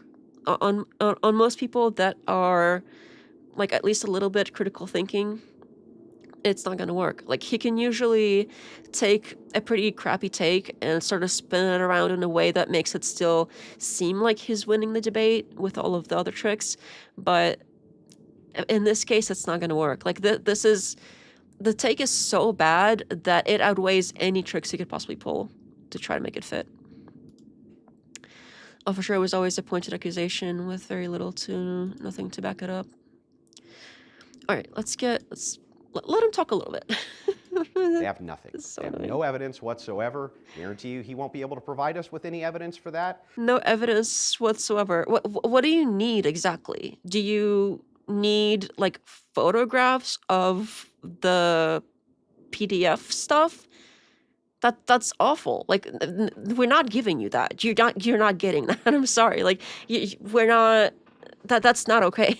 That's not something that you don't ever get that sort of, like, hard evidence for this sort of thing. You just have to trust that it exists, and so you don't, like, re-victimize the kids. Like, what?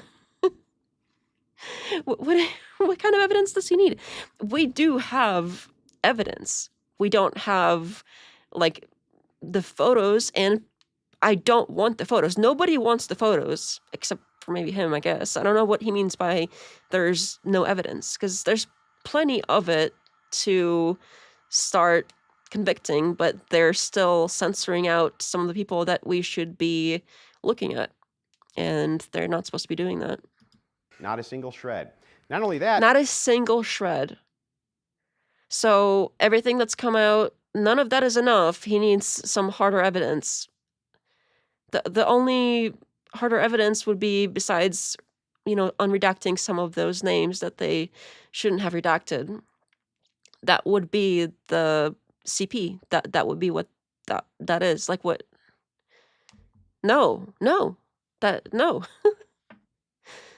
not okay. That's just not. No internal critique to save him. I wouldn't be surprised if he tried to. I would not be surprised if I don't know if I don't think he did it during this debate, but if he gets enough pushback and he's going to come back on another interview or something and they're going to be like, "Hey, Andrew, why did you say this about the Epstein stuff?" And he'd be like, "I was doing internal critique. I was just showing them how their position was like so bad." I would not be surprised if that happened. Honestly, like he's done that so many times.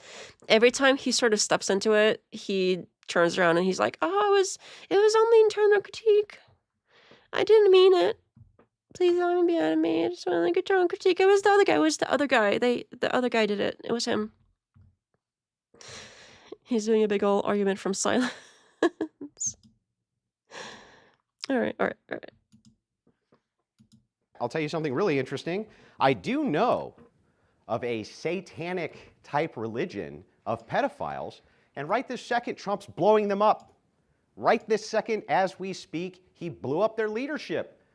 The Ayatollah Khomeini instituted child marriage, as young as 9 years old inside of Iran. And we're killing them, overwhelming. And when did they do that? I'm gonna have to check my notes here because when I first heard this, I was like, wait, wasn't it basically our fault that happened?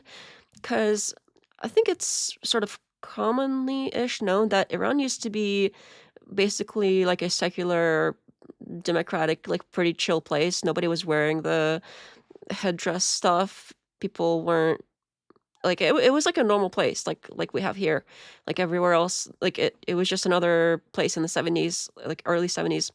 And then sometime in when was it? Was it 79? Let me see if I can find my notes here. Because this is covered a few times. So after 1979, there was the civil code lowered the minimum to 9 lunar years, so by 8.7 solar. In 2002, it was raised to 13 for girls and 15 for boys. Marrying below that age apparently is still allowed, but it requires the father's consent plus a judge's approval. So it's not the current minimum, but it's still terrible. Like 13 and 15, that's still way too young for marriage. So it's not currently 9, like he makes it out to be, but it's almost equally as bad. Like the difference in how bad it is basically irrelevant. Like it's all terrible. But minor correction, I guess. So, and before 1979, the minimum was 18 for women and 20 for men. So before 1979, it was basically a regular country like everywhere else, and 18 was the age. That was the minimum age. And so when I was looking at this, I was like, wait, wasn't it our fault that happened to Iran, basically? So apparently the US helped cause the 1979 revolution in the first place. So they had 18 plus marriage age for girls, 20 plus for boys.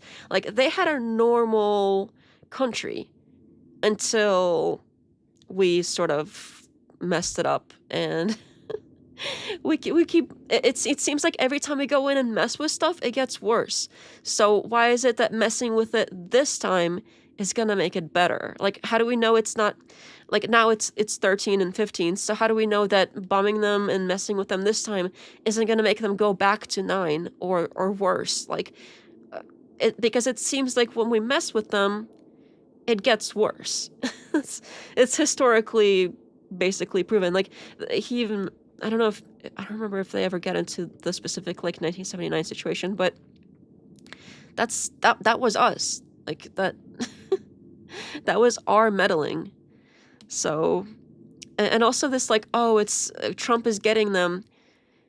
How many people are the ones being killed that are specifically doing the pedo stuff? Because if I recall correctly, there's been a big news story about them bombing a school full of little girls.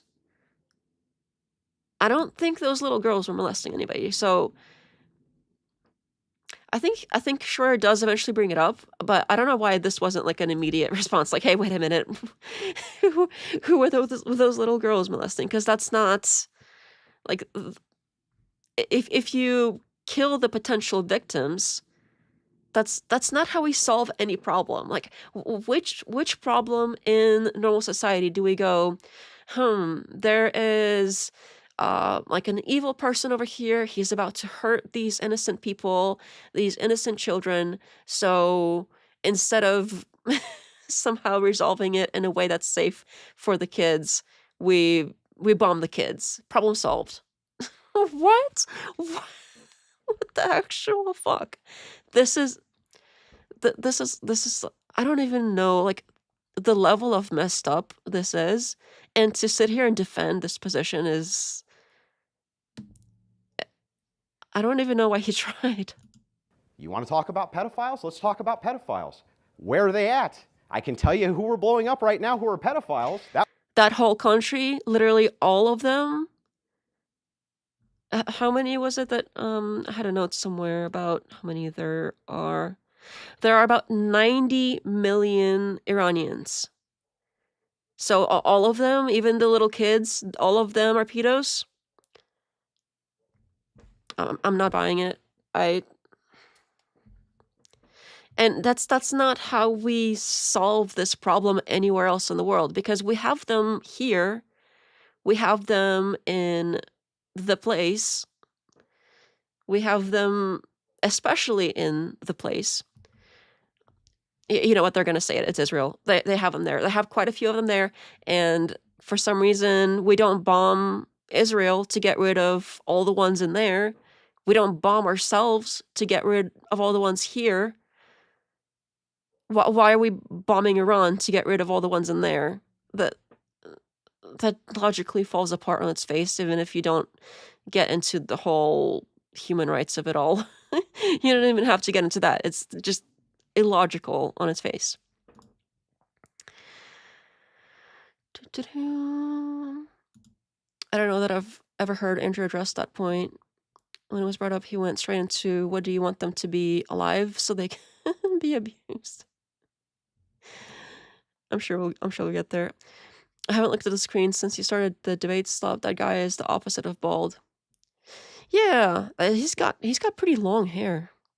He's got longer hair than Wilson does. That would be Trump blowing up pedophiles. And that's what he's doing. And it's not like he's making it sound like that Trump is out there with like he's like throwing grenades at them or something. Currently.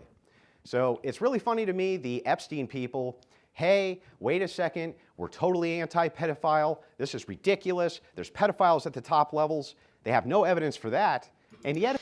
There is evidence for that. There's no hard proof, but there is evidence.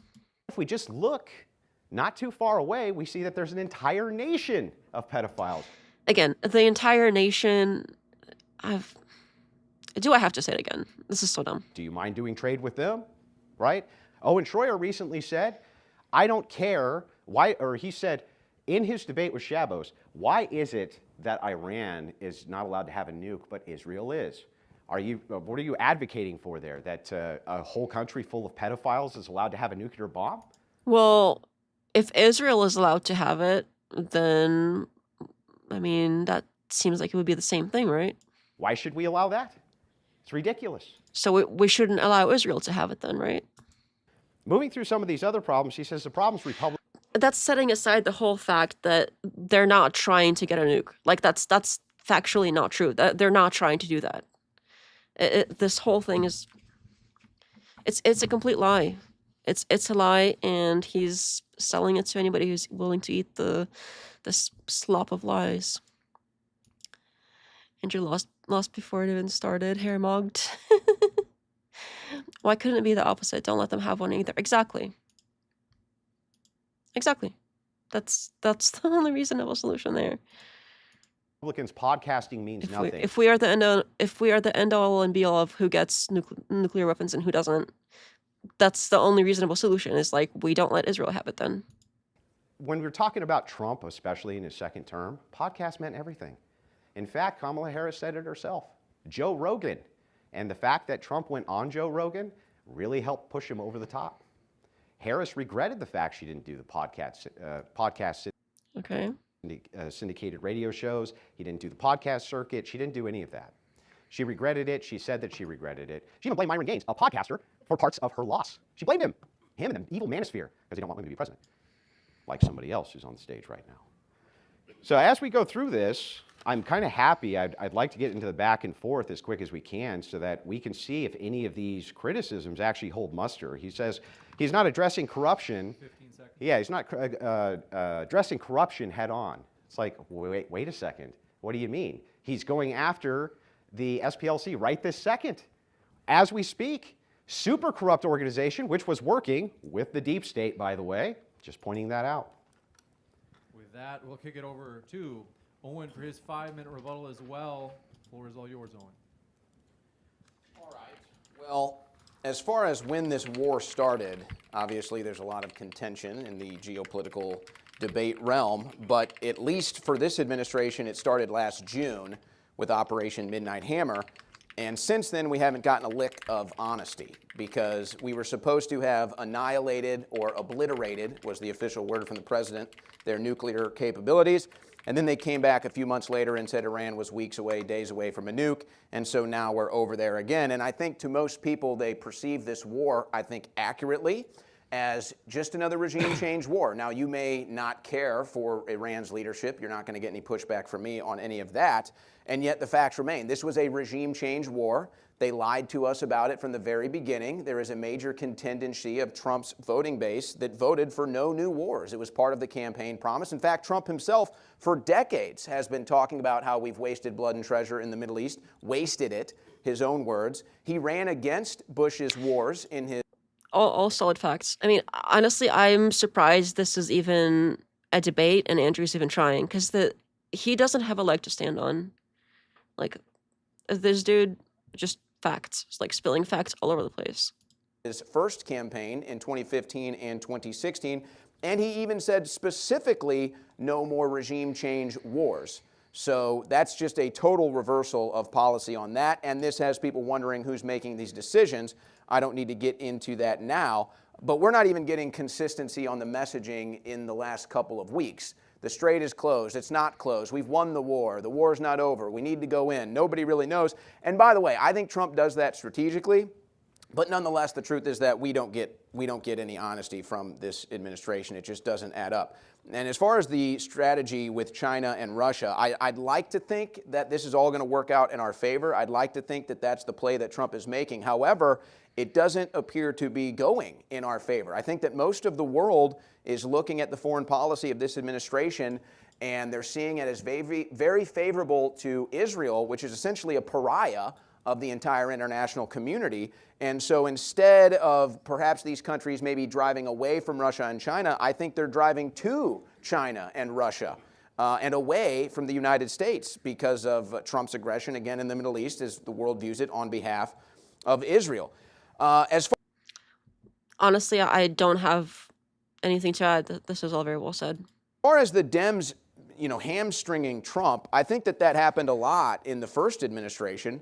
I'm not really seeing as much of it in this administration, but this gets back to the deep state. I thought we were talking about criminals. I thought we were talking about the Obama administration committing treason. We were talking about them illegally spying, and yet now President Trump says, I'm okay to give up my liberties for safety. I'm okay with them illegally spying on you. That doesn't really sit well with me, and I think the Dems are going to look at that very favorably when we get to the midterms. Israel does have a nuke. It is it's a violation of the nuclear proliferation agreement. They're not supposed to have one. Everybody knows they have it. In fact, That's also true.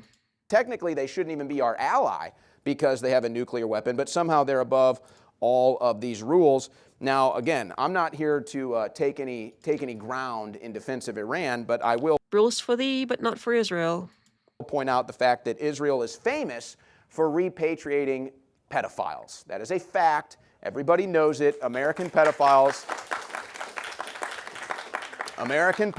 are able to flee to Israel. I have also heard about this. and get safe harbor there. We have many instances of this. Now, the Epstein files, I don't know how deep we want to go into this. This one is a little confusing to me.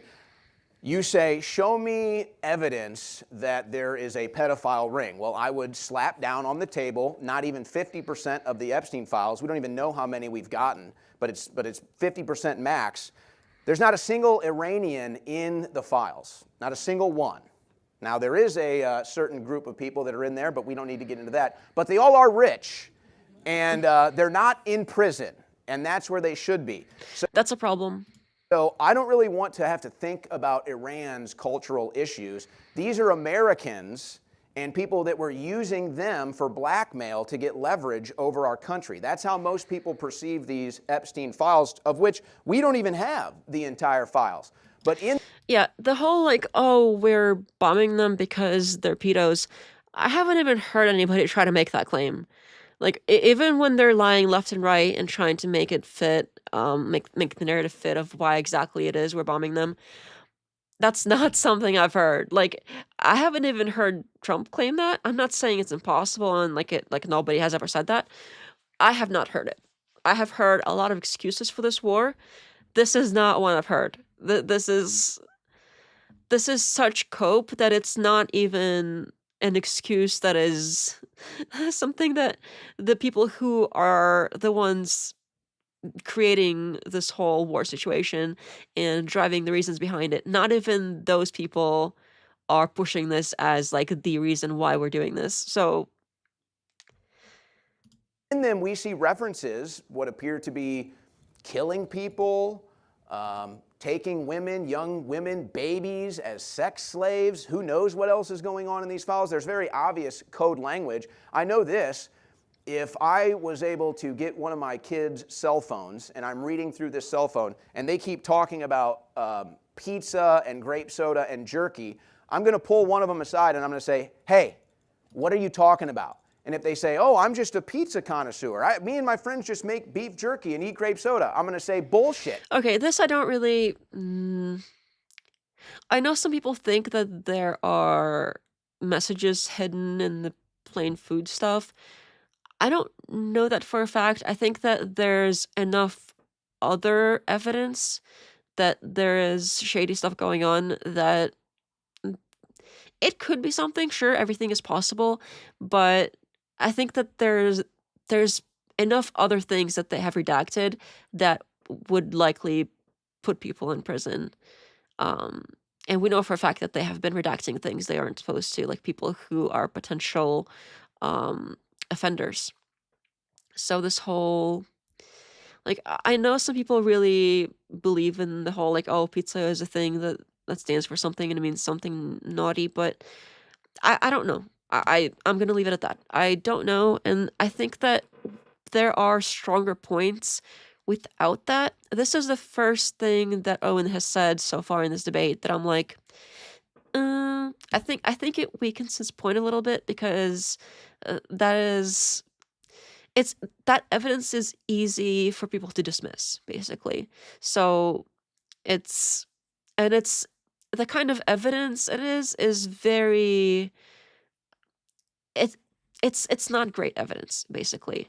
It's very like, oh, this is shady, there's a lot of this, it's a lot of that. It's more like, oh, there's patterns here, but it's, as far as evidence goes, it's not strong evidence, like, at all. So I think he would have probably done a better job if he hadn't mentioned that. Whether people believe it or not, I think it would have worked better for the debate to not go there, because there's plenty of other stuff. There were emails about pizza worth various $1,000, and they were using pizza in strange context. Yeah, I mean, like I said, I'm not saying it's impossible, but since that evidence is not strong evidence, I think it makes the rest of his points weaker. And he had such strong points. Like, all the other points were really strong, and it's a good, like, in that he's basically giving the opponent an in to go and start dismissing other stuff and making it sound like he's, like, crazy or whatever. So I don't think that was a great direction to take it.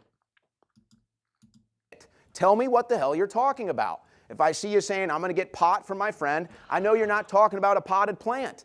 I know you're talking about drugs. So it's obvious the same thing is going on in these emails. Where is the investigation? If your kid... Again, I don't see a problem with investigating it. I think if there's enough stuff that looks unusual, we definitely need the investigation. But that's kind of a pattern, isn't it?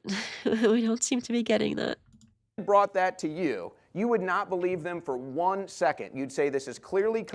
I think what's stronger is when one of those files that got released, and it was showing what was clearly names of people that the FBI thought were involved in the trafficking situation, and potentially were people who the children were being trafficked to, and their names were redacted. So I think that might be a stronger point of evidence where, like, here's something that's obviously talking about these people and it's redacted. So how about we get those unredacted and start looking into those people? I think that might be a stronger point than the pizza thing, but I'm harping on it. Code language, and I'm going to investigate what it is. I think we should continue to investigate these Epstein files I agree. instead of continuing to cover them up, because I do think there is a there, as most other I think most people do. Americans do, Yeah. and that's something that Trump campaigned on and many of his administration talked about for years. Yeah, it's very weird for somebody to be like nonstop, like, hey, this is a big deal. We're gonna go in there. We're gonna take care of this. We're gonna release all this. We're gonna do this and that. And then as soon as they go in, they completely flip around and like, oh, Epstein, what's that? Like country? What? I've never heard of Did you say Epstein? I've never heard of that. Oh, are people still talking about that? Are people still talking about this Epstein thing? What even is that? I forgot all about it already. And time. With that, we're going to jump into the crossfire. This is 40 minutes, so It's weird. The sound gets like louder and quieter. I noticed that when I was watching the debate originally too, but I can't really help that. this is fully up to you guys. If it gets too rocky, I'm going to jump in and put it into 90-second responses. So the floor is yours, gentlemen, for open dialogue. So I wanted to start, if we could, with Israeli repatriation of pedophiles. So you and I both agree that this happens and it's abhorrent. Do you know that what the numbers are, roughly? The last story I read was a CBS story. It was a couple dozen, I think. I think total that I could find, I was being as charitable to your view as I could, it's about 200. Okay, so hundreds. That's even worse.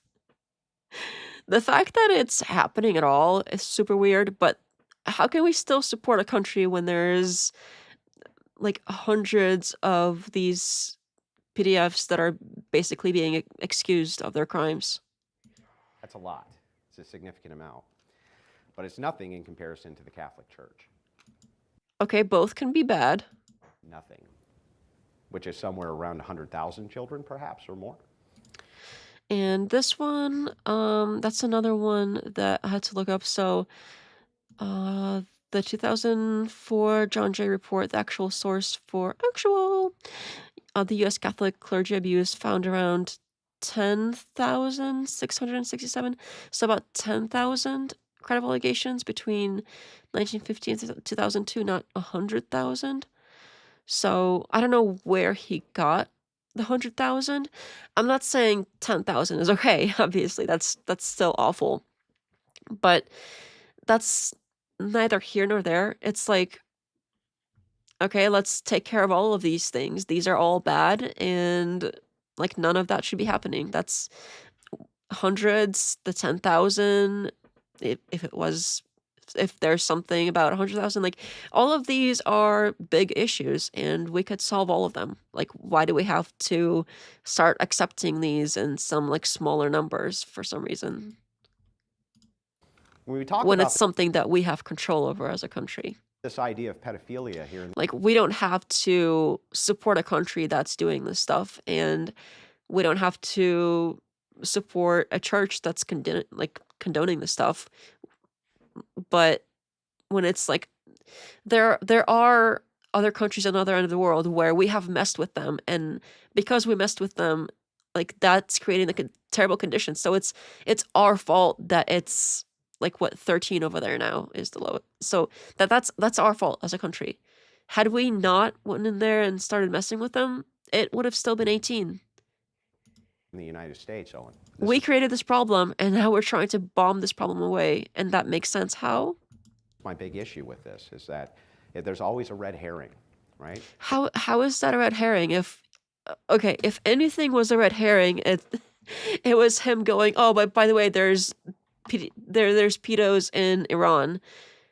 That if anything started being a red herring, that was probably the first one.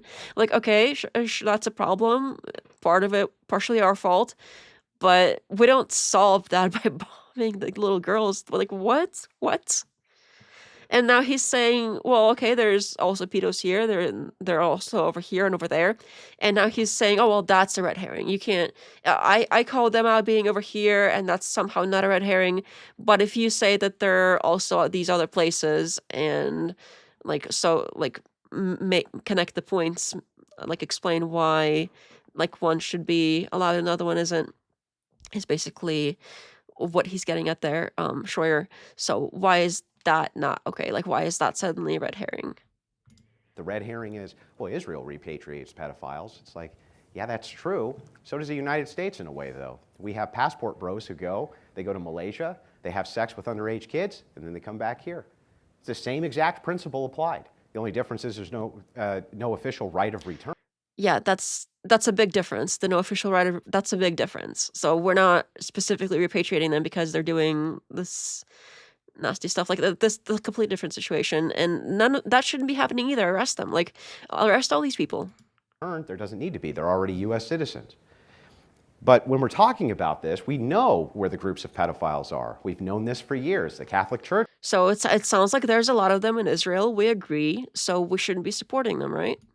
For instance, again, part of Okay, don't support them either. Perfect. the largest pedophilic scandals in the world. Which church do you belong to again? Is it Catholic?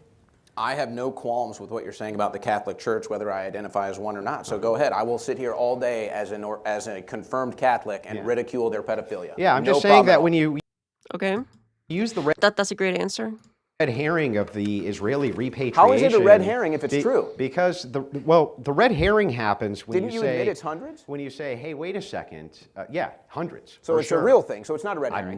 No, the red herring portion of it is when you obfuscate away from the argument on the Epstein files as though there's a global cabal of pedophiles. I point out in Iran, there's an open cabal of pedophiles. You say, well, Israel harbors pedophiles too. It's like, no, they don't have official policy for pedophilia, dude. They Hold don't. on a second. You just admitted you're talking about people that have been actually charged with crimes of pedophilia that Israel knowingly takes in. They are very That's well not aware. in every instance. That's So in they are some very instances. well aware. Sometimes it's suspected. One of the big key ones was an Australian case I'm sure you're familiar with. That was one of the big key ones, but it's not always the case that they're charged with anything. There lots of them are just suspected of this. There was just the an IDF. There was just an IDF. Hold on. Yeah, There was just go an ahead. IDF security official, Alexandrovich, who just got charged, caught in a bust, and he fled over there. He's gone. Of course, but you're going to So find. give me a comparable story this year to the You Catholic can find Church. the same thing. Show me the Catholic perhaps, Church. Show me yeah. the Catholic Church finding a pedophile and saying, "Come to the Catholic Church." They moved them to other churches. What are you talking about? So to show me. allow them to continue to offend hundreds of thousands of cases. So What do you show me. mean? Show me one name. I'm supposed to remember every name of every I bishop? just gave you one name in the last year. Tom Alexandrovich, IDF Are you security denying official, that the fled Catholic to Israel. Church doesn't move around pedophiles? No, I just said they do. I Then can talk why about are the you- Catholic Church all day then- long. then why are you But we're arguing talking the about the point? Trump administration. I think this is an interesting one because this is something that Andrew does all the time. There are people that have made not these exact claims, obviously, different topics, sometimes different situations, different claims, of course. But sometimes when people that he is debating against, they make a claim like this and they're like, well, people are doing this or this is happening. And then he'll be like, well, name exactly the person that this has happened to. Name one. You can't even name one. Haha. Isn't happening. And then he takes the win. And then he's like, oh, you can't even name one. Therefore, it's not real. Well, how does it feel now? How does it feel, bro? This makes me so happy because I'm so glad that like finally somebody is like calling him out for it, basically, because this is exactly what he does. And when the shoe is on the other foot, it doesn't feel so good, does it? For some reason, it's not fair when somebody asks him to give an example when the other person did give an example. So Owen did actually did have an example for his case. He's like, here's one, I named it. And if they're naming what's supposed to be a similar issue, then okay, like I showed you mine, you show me yours. And he's basically crying about how unfair it is for him to be expected to remember stuff like this. But he does it all the time to other people. Come on. Oh, I know this one. He calls it pop quiz tactics. I would not be surprised. It's probably in the freaking, and what's this, the debate university thing, the, like, stupid, like, oh, learn to debate from the best. It's probably in that. I would not be surprised if that's, like, a lesson plan or something.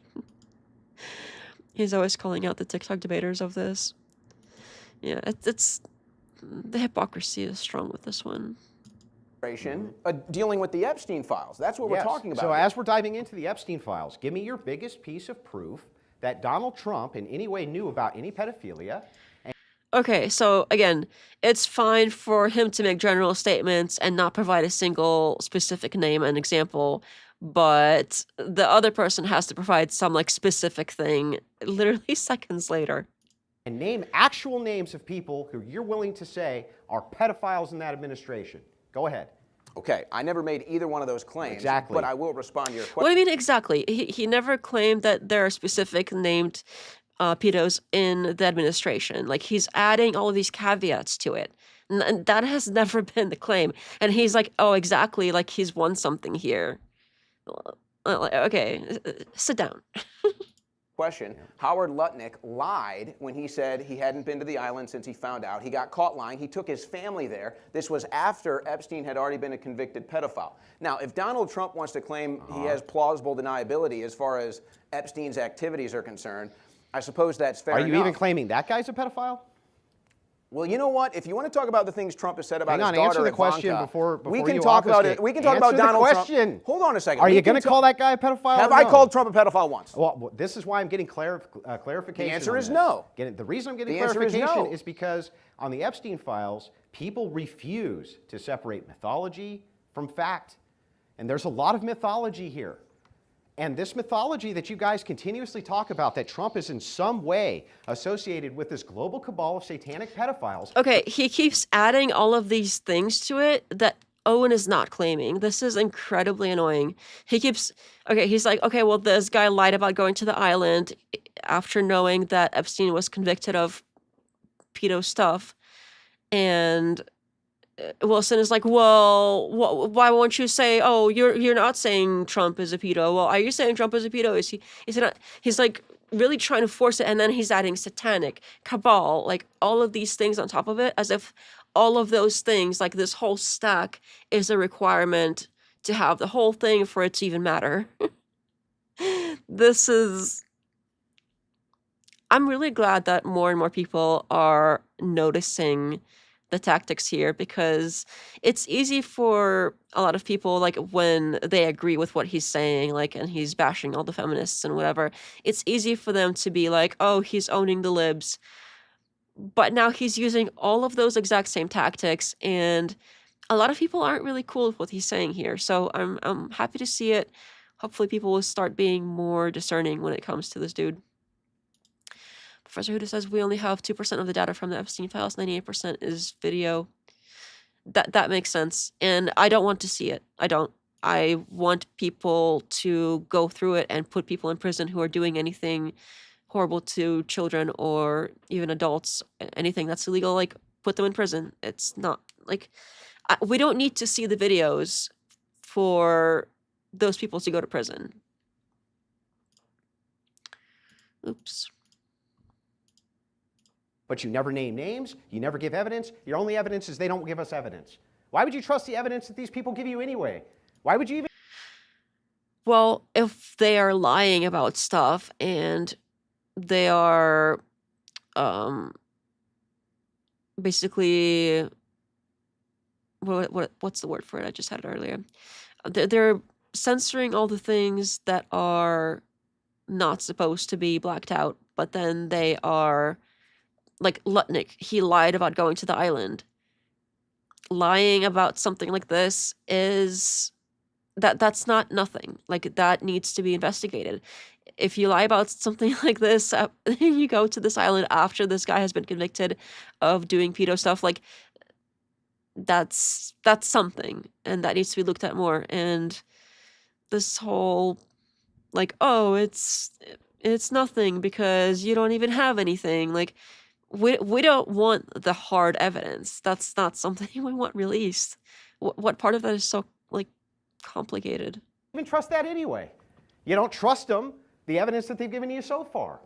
So why is it always the demand is like, Because they have been found to be redacting that's the word I was looking for. They have found to be redacting things that are not legal for them to redact. They were only supposed to redact victim information for victims' privacy, not any potential offenders. And they have been proven to be redacting things that they weren't supposed to be. That is in itself evidence that they're hiding something.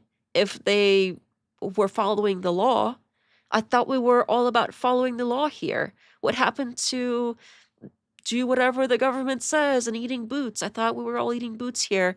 Boots were delicious, following the law, right? So what happened to that? I want endless evidence. Why would you trust the data? It's not even grounded in anything. It's mind dependent. That's a good one. Most resorts here in Orlando are 3 times better than the photos I saw at the island. No one would ever go there twice unless there was another reason. Yeah, I mean, if somebody that I knew, and again, why does this keep happening to all these people? If Erika included, like, how does she know so many people that have been involved in some way or adjacent to somebody that has been alleged to be, like, where are all these pedos coming from? Because I don't know anybody that's even been alleged to be one. That's not a normal thing. It's very unusual to know people and be friends with people who are known pedos and still, like, go around their place and bring your kids there. That's super weird. And the Erika thing too is weird. Like, how many? It's not. It's really not normal to know that many people that are adjacent in some way of, like, alleged pedo stuff. Like, how? Where are you finding all these pedos? YouTube is definitely not monetizing this. I don't know how many times I've said the word. Of a thing that we always make claims about, but can never demonstrate. Why? So Trump is obviously I'll probably have to repost it with the word censored so people see it, because it also tends to, like, not show it to people, and people need to see this stuff. Do you think Charlie's kids are in danger? I don't think so. As long as, like, if they are also her kids, I don't think that anything bad would happen to them. I mean, nobody. They're sort of an accessory for her, so I don't know if, in my personal opinion, so I don't know if she would want to, like, I don't know. I can't even think of anybody that would want anything bad to happen to them, and she certainly doesn't want to lose that. So, because that's basically, like, usually when she needs an excuse for something, she uses the kids as an excuse for something. So, she's gonna make sure that that excuse is safe. And I don't think anybody. I can't think of any reason why anybody would want to go after them. I don't think so personally. maybe mentioned more than anyone else in the files. If you want to claim that he has nothing to show illegal in the files, that's fine. Howard Lutnick, however, lied when he said he hadn't been there. He is still in the Trump administration. He was just running point for their meeting at the Oval Office I keep forgetting that a lot of these people are in the administration. I keep thinking, oh, these are, like, wealthy businessmen, like the Lex West Lessner, whatever his name is.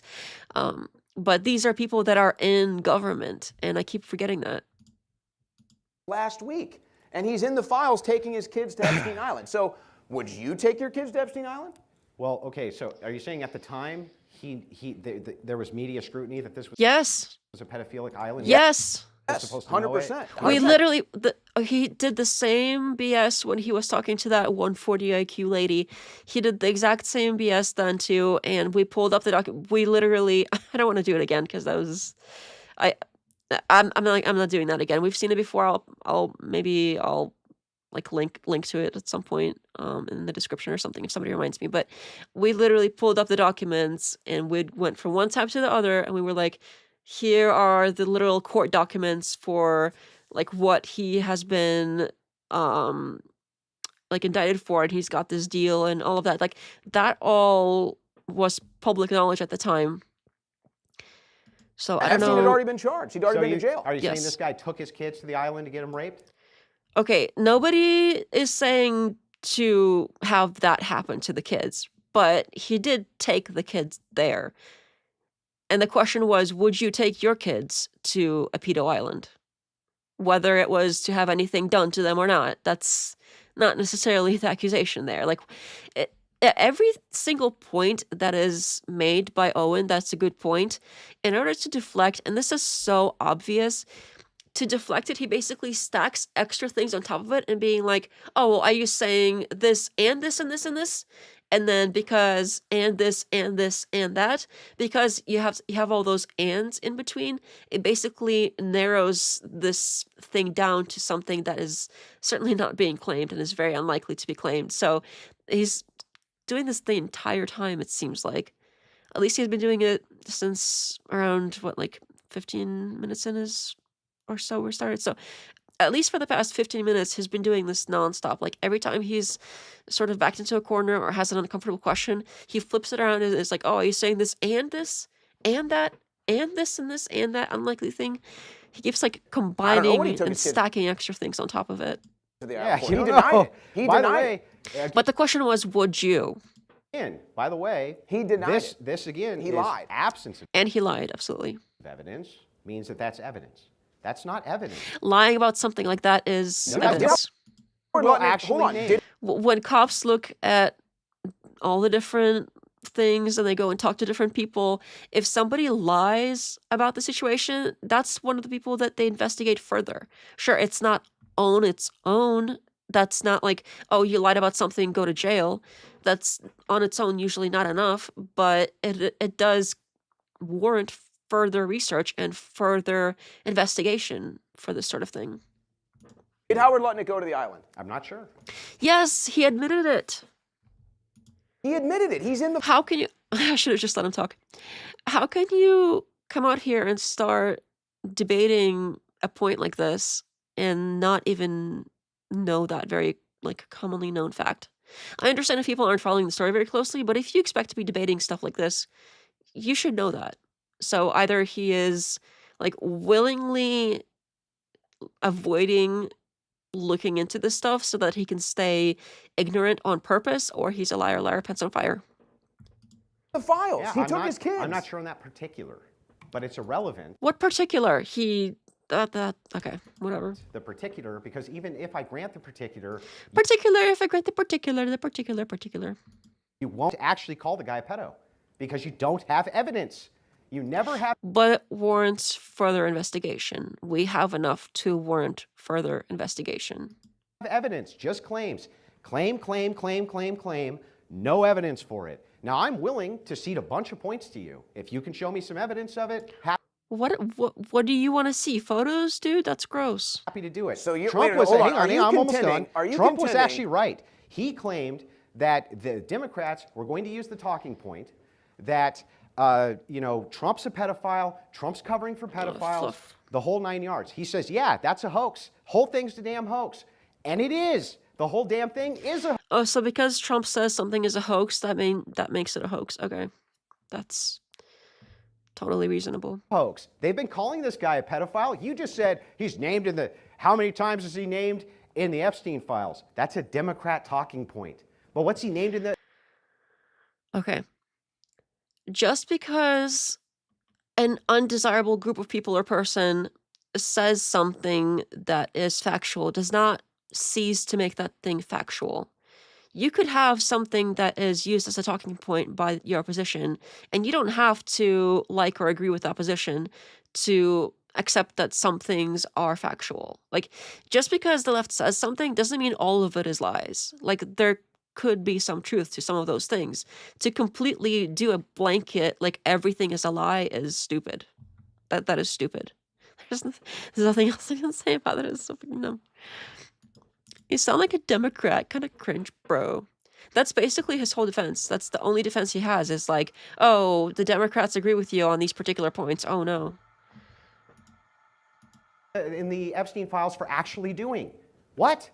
Well, there are FBI investigations that have some pretty serious claims. They never Not manifested credible. anything. They That's fine. literally Just a blanket, not credible. Okay, he seems to not know that Lutnick admitted to going to the island, but he knows for a fact that every single allegation is not credible. Okay. That's say fine. not credible. So we're not here to have a debate over the Epstein This is honestly...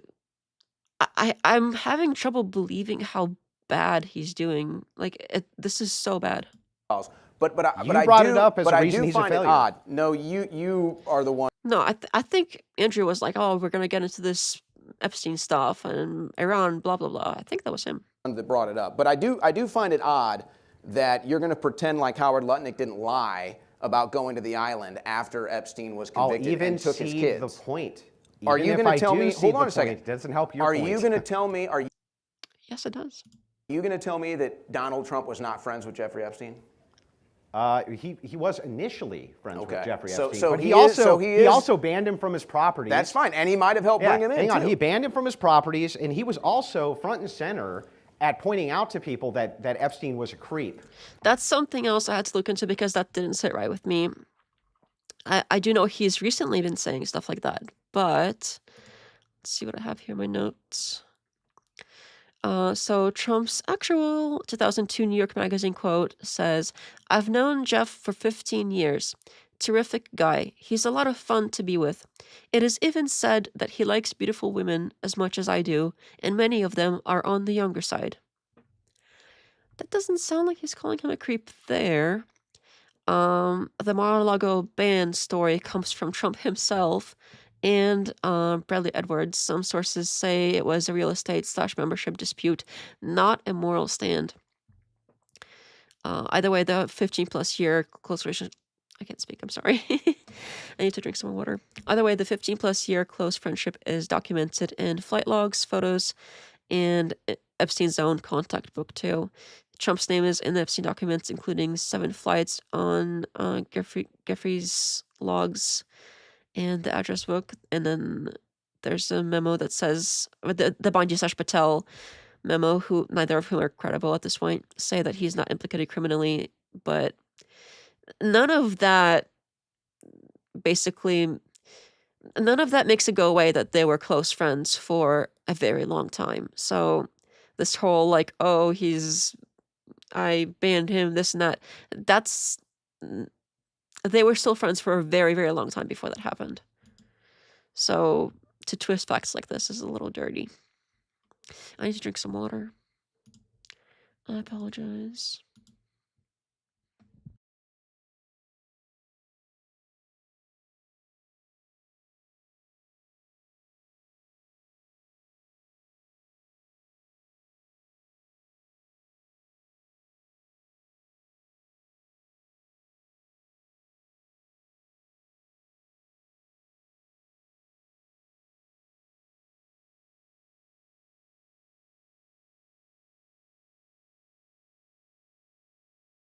All right.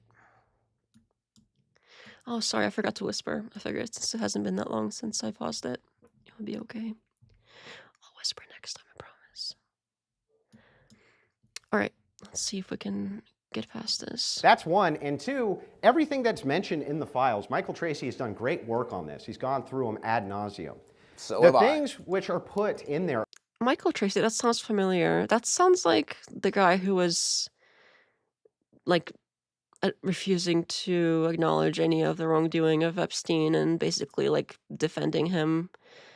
That sounds familiar. like somebody that's on Twitter yeah, I think we might have looked this up before too, when he was bringing the same guy up when the other lady was bringing up that. Yeah, okay, about Trump are ridiculous not trustworthy, dude. on their face.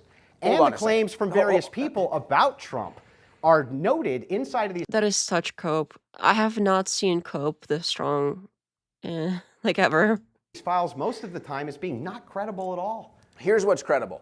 Yeah, if you just say it like that, it's gonna make it right. If you just go like this, it's totally like whatever you say goes, right? Oh, jump scare! I'm sorry. Alex Acosta is the one that cut Jeffrey Epstein his sweetheart deal. It was so bad of a deal that they had to re-examine it and rearrest Jeffrey Epstein and put him back in jail in New York City. Which administration did that happen Where he under? was ultimately killed. Yeah, which administration did that happen under? The Trump administration. That's right. He got which is actually rearrested starting under to the look Trump a little more administration. suspicious. It's actually starting to look.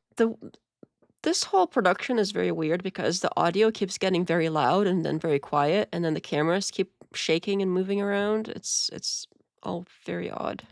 A little more suspicious And there's a fluff in here now. now. Yeah. How is that more suspicious? So He Acosta, died in jail. What administration? How did did he die Acosta? in jail? What administration did Acosta? Trump's. Was he in when he cut the deal? He wasn't So now it gets quiet. in office. Trump wasn't in office. Yeah. Acosta was an administration? attorney. Whose administration was that under? Obama's. Obama. So Sorry, I broke it. Obama, we have Acosta, goes ahead and gives him the sweetheart deal, right, under Obama. Under the Trump administration, And also, this Obama thing, that's something else. So, I think that was in 2007, not 2008. Because Obama was 2008 election, I believe. So this whole like, oh, it was Obama thing, I don't think that's true. So the non-prosecution agreement was signed in September 2007. So that was George W. Bush administration. Obama wasn't sworn in until January 20th, 2009. So the election is in 2008, and then early 2009 is when the next president gets sworn in. So this was 2007. And even if it was 2008, that would still be a year off. Acosta was the U.S. Attorney for South Florida from 2005 to 2009, and that was all under Bush. The sweetheart deal getting overturned in court happened in 2019 during Trump's first term, but they never like rearrested him. The federal prosecutors in New York brought the new charges July 2019 based on Julie K. Press reporting, Miami Herald. Trump's DOJ didn't drive it. Trump actually fired that U.S. attorney, Jeffrey Berman, the next year. Yeah, he keeps saying that this is an Obama thing, but apparently it was a Bush thing, which that's pretty different. they rearrest Jeffrey Epstein. Isn't that amazing? The guy protecting the pedophiles. So the person that Trump brought into his administration is the one that cut Jeffrey Epstein a sweetheart deal that no pedophile, child sex trafficker has ever seen before in their life. Such a sweetheart deal, they had to rearrest him again. Yeah, they have seen it before in their life. First So of look, all, whether Trump, he wasn't even accused of pedophilia. He's made this claim last time too. I don't know why I thought he would like go home and look into it more, and not that I ever thought he would admit he was wrong about anything, but I thought maybe he wouldn't keep being wrong about this in future debates, but I guess no, I guess not. What I don't What he was accused of was localized trafficking in Florida. And yes, people have been cut sweetheart deals for that. Trafficking who? Children.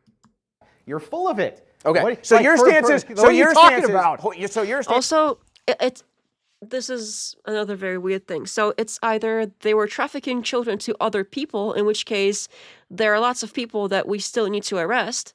So, like, that's evidence on its own that something needs to be investigated and people need to be still put in prison. Or he was trafficking them to himself, in which case he was the pedo. I'm not saying it couldn't be about both. It's very likely both. So if it's either case, it doesn't work for him. If it's both, it's still none of these cases work for his arguments. Stance is Epstein was not a pedophile and there's nothing in the Epstein files. Because I don't want to debate this the whole time. I didn't say that. My stance is Kind of sounds like you were saying that. that there's bold claims which are made, and I can see you running from it. I don't blame you for running from the claims. This is Yes, accused of the person of running away. That's what is that like? Debate University 101. isn't the But you debate. can't- I'm not you don't here have to, I mean, evidence. I could. You're on a Is it a losing failure track. of This Trump's is or not? worse. Absolutely. Well, then it's part of the Absolutely. There debate. should be dozens of Epstein Then there's arrests. it's part of the They are debate. literally Of who? covering it up. Tell me who. exactly. They've redacted Exactly. the name. They've redacted it. Thank you. I'm glad he finally brought it up. They've redacted the names that they should not have been redacting. Who should? And we can tell from the context that they were not victims being redacted there. Yeah, redacted the name. who should we be arresting? Exactly. I'd love What does to that know. mean? Why- Yes, unredacted. Why is he acting like the public has to provide the information when the government has the information and they have illegally redacted it to protect those people? Why is he acting like it's upon everybody else who wants to see justice? It's on us to go and unredact it somehow, even though we literally can't do that. I don't know how many times I can say this is so stupid, but this is so stupid. Why are all the names redacted from the files? Because Why haven't they I'll given tell us you. all the files? I'll actually. Yes, tell us. Tell us. I'll tell you. Yes, tell us. Tell us. Tell you, and if you had done your due diligence, you would know that. See, it's getting quiet again. Because they're victims. No. Because And if you'd done your due diligence, if you had done your due diligence, you would have known that Lutnick lied about going to the island. victims advocacy groups and lawyers have tied this thing up like nobody's business. And again, Michael Tracy's done the And no research. Yes, it's the victim's fault. pedophiles go to jail. Which pedophiles should go to jail? The ones that The ones that are redacted. they've redacted. Thank What you. Their names. So Epstein They're redacted. What do you mean? What are their names? What are is he slow? Is he drunk or slow? I don't know what's going on here, but he literally said the names are redacted. And he comes back with, what are their names? As if he's supposed to magically know what the, redacted names are, even though they're redacted. You can't be, this can't be serious. traffic kids to know. I forgot that this was even a thing. When I was watching it the first time, I was half paying attention and I was annoyed, but to fully listen is even more annoying, honestly. This is so bad. No, Epstein was getting kids. So Epstein- Ghislaine was trafficking kids Why is it getting so quiet?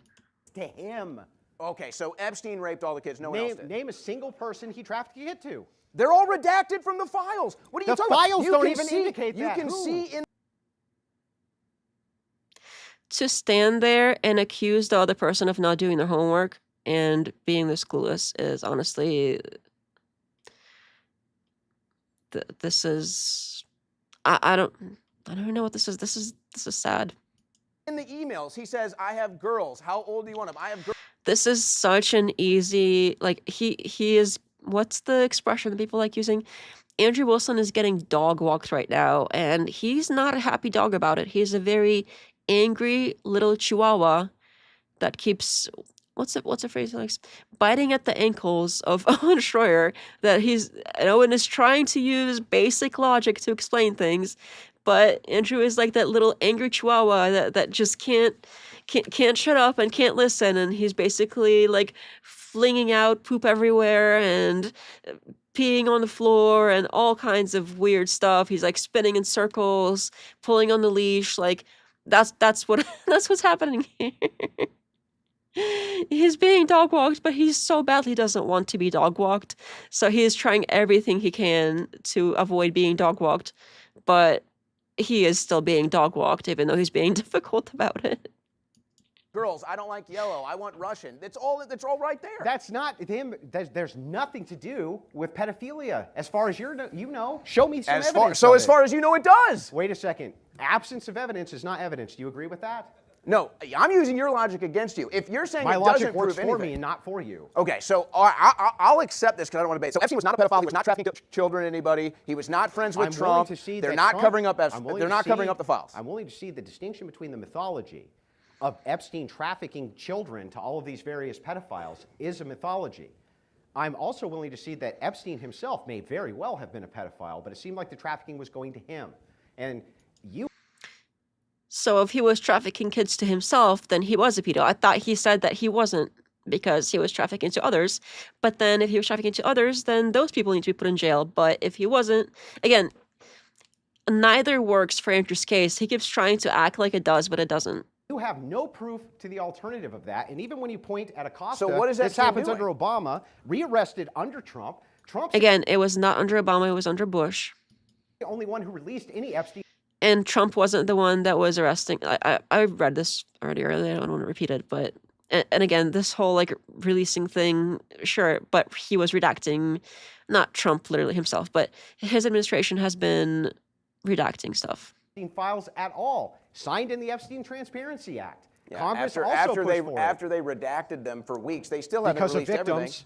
They still Again, it has been proven that they have been redacting not the victims. And in fact, what they have been doing is they haven't been redacting the victim stuff as much as they should be, and they have been redacting the possible offenders. So I think that was possibly done so that people basically try to be like, okay, we don't want them released anymore. If you can't do it right, if you can't redact the victims right, then don't even do it. I think that might have been the intention by purposely leaving. I am alleging that it's possible that it was they purposely not redacted all the victims because they sure did a very thorough job redacting all of the probable offenders. So it's not like they like couldn't do it right. still haven't released everything. You know, it just seemed to go constantly in the opposite direction that it was supposed to go in. It's very, very convenient. By the way. How would Trump unredact them? Can you explain that to me? Well, they shouldn't be redacted at all. Yeah, but how would Trump unredact them? Well, it's actually pretty easy. I think he calls them and says, "Hey, No. unredact these." No, no, names." no. That's the judicial branch. That's a different branch of government. And he can call them and tell Trump's them to do allowed that. to do that with classified documents. Not allowed to do that with redactions. Those redactions are going through the judiciary. So what should Trump do here? He can easily declassify. He can easily release everything. They're not classified. They're redacted. Then why aren't they released? He did release them. Not he all released of them. millions of documents. Not all of them. And not only that, again, how would he get them unredacted? Tell me. Not even all of them. They're Tell not me even. how- I think you do basically call them because that's what Thomas Massey did for the ones that he found. He was like, hey, these shouldn't be redacted. And he called them and they were like, they undid it. So that's, I mean, part of being in government is you work and do politics with other branches and you work together to give people what they want. And this is what people want. And he's not even trying, like, because that's what Massey did is he literally just called them out. He's like, hey, by the way, this shouldn't be redacted. And they went and did it. Like he's acting like they were going to be like, oh, we can't, president, no say, whatever. We're still going to keep it. Like, How all he would get released. them unredacted? How? It's very simple. You bring out the investigators and you simply read the names that are redacted. That's all you got to do. You mean like they did in front of a press club and those poor guys who weren't actually pedophiles got That was- calls and threats and everything else? That happened to one guy. Yeah, that but happened I mean, to one guy. that's reading the names of people who aren't even related to it. Okay, And this so- is the problem, So man. this is good. So you. so he admits that they have been redacting things they should not have been redacting because they're only supposed to redact the victims' names and information. You're satisfied with the Epstein files? I didn't say satisfied, but I'm pointing out that I was- He really, like, he can't even put his flag in it. He's being so squirmy about this. I'm not willing to make claims that Donald Trump's a bad guy based on redactions that he's not responsible for. You can't tell me how he should unredact them. You can't tell me it's who very the, simple. who I the want all the victims are. files. You Show can't me tell me all any the of this. files. What do you mean the victims go in front of I Congress do every want freaking day? I only want to jump in just because, given that we have only 40 minutes for the open dialogue, though it's been epic so far. I just want to be sure if there are other topics you want to cover. We have 28 minutes left. I would yeah. say, Can we would move on say to the economy? The Epstein files is a debacle and a disaster for The President Trump. releasing of the Epstein files was a debacle. I agree with that. The problem is that what I'll never accept is lack of evidence being evidence of a thing. And while you pretend that there's a global pedophilic ring that you have no evidence of controlling the United States, I can show you. That's not, again, he keeps stacking these things on top of it, but that's not what Owen's claiming. Global pedophilic ring which exists right out in the open that Trump's blowing up right now. So Epstein didn't put a bunch of security cameras in all of his places. That didn't happen. He wasn't working with Maxwell, the daughter of the top Yes, Israeli he worked spy. with Ghislaine Maxwell. Yes, there were security cameras in his various places. All of that is correct. That's, again, asking that's called questions, evidence. not providing evidence. So why does he do that for? Wait, there's cameras here. What's that evidence This is an of? event. This is a televised Yeah, but what's event. that? What's the evidence of? Who is Epstein televising what's going on in his room? He's to? not he wasn't televising anybody. Got any proof? So why are there cameras installed? Because the same reason rich people have cameras all over their houses. So he has them in all of his bedroom secret cameras? What secret cameras? Can you show them? Yeah, they're in the emails. He literally hired IDF security people to put secret cameras in all of his rooms. No, Well no, known. no. He You're had a damn you're security talking about room in with one monitors specific- in his yeah, mansions. You're talking about one specific instance in one specific room, by the way. Not a I thought he literally just said it was at his properties. Like, Wilson just said it was plural. So now he's saying, oh, it's one specific room. This is something else that I had to look up. So the whole like, oh, it's only one specific room thing. Apparently, Maxwell's defense filings and government court filings confirm that camera systems at multiple Epstein properties were found: the Manhattan townhouse, the Zorro Ranch in New Mexico, and the island. The 2019 SDNY raid of the Manhattan house pulled hundreds of CDs of photos and video. Some were labeled with girls' names. The blackmail leverage theory is exactly why the cameras matter, and he's like, oh, it's one room, whatever, even though this is a pretty big deal. at all of his properties and not in the Florida properties. And those are the ones where he got convicted of all these things. So what are you talking about? So he would. So if he was convicted of being a pedo in one place, anytime he is not in that place, he's not a pedo anymore. That he like suddenly is cured. If he travels to any other property in any other location, he's suddenly like, okay, so this property is where he goes here and something like a switch flipped in him and suddenly he's like full on pedo. And as soon as he walks out the door, a switch flips and he's like, oh, and he like comes back to normal and he's just like a normal dude, no longer pedo. So like only that one property, like, is he listening to himself? You're talking about a completely unrelated thing to what Completely unrelated, okay. I'm asking you. Do you have evidence that Trump was part of a global pedophilic ring? Why does he keep adding this like, oh, global ring specifically? Why can't it be like, oh, it seems like he may be wanting to conceal and prevent the release of or the placement of pedos in prison and prevent the release of information that would put them in prison. So why can't we say like that's pretty bad? Why do we need to add all of this like global ring, etc., etc., etc.? Or that anybody was? Yes. Okay, absolutely. Give me your best piece. The Epstein files. Best piece in the Epstein. There was literally a file that was in one of the files that got released that had a list of like 11 names or something that the FBI themselves had looked into, and they were like, these are possible co-conspirators, and they were of course redacted, which again they should not have been. And I don't think that ever got unredacted. I haven't been following this very closely, but I remember that document, so that seems like evidence to me. Files. Again, short of literally releasing CP to the public, which nobody wants, it's gonna be stuff like that. Like that's evidence.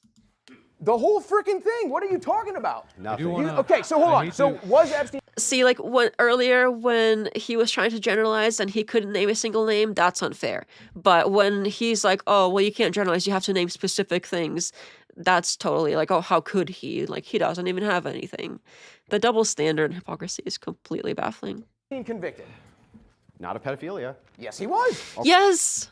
Okay, who? Was Maxwell convicted? Who? I'm sorry. Yes. Yes. Sorry, I'm sorry.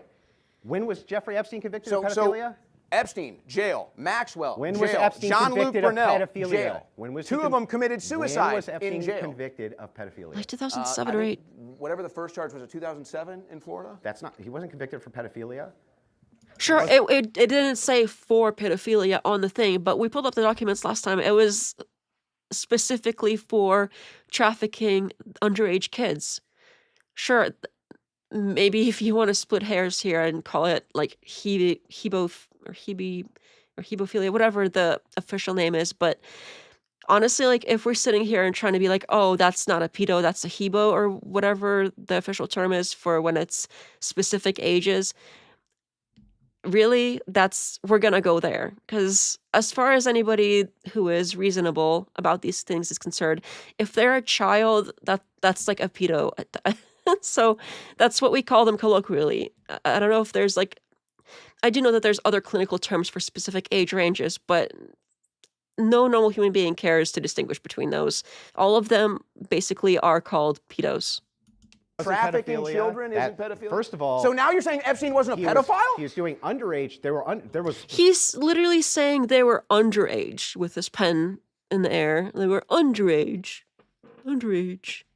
But somehow that's not pedo stuff. Okay. 1 or 2 of the underage prostitutes that came from the school. That's true. But Okay, so what are we arguing about, sir? I So think that's they were underage. I think they were 16, 17. Not Okay, first of all, they were as young as 14 is when we looked up in the documents last time.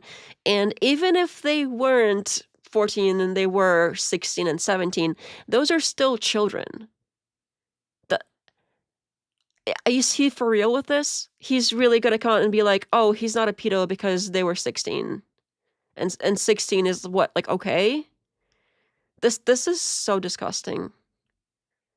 If they're under 18, that's a child. Him coming out and being like, oh, he's not really a pedo stuff. He's like, whatever. They were like 16 or 17. He keeps like climbing it upwards, even though it was 14. Did I go too much forward on accident or something? My bad. these Over jobs. a year. First of all, you were Single also wrong one. about Venezuela. Sorry about Al that. Capone to I think I accidentally clicked somewhere. Market speculation. Agree with you. But if it is in fact spirit cooking, I'm sure have not the Maxwell, the daughter of the top yes, Israeli he worked spy. with Ghislaine Maxwell. Yes, there were security cameras in his various providing. Televised Yeah, but what's that? event. Why What's is the evidence? higher than all of his bed? We're talking about, by the way, things. So what are you talking about? You're talking about a completely unrelated thing to what I'm asking you. Do any piece in the Epstein files?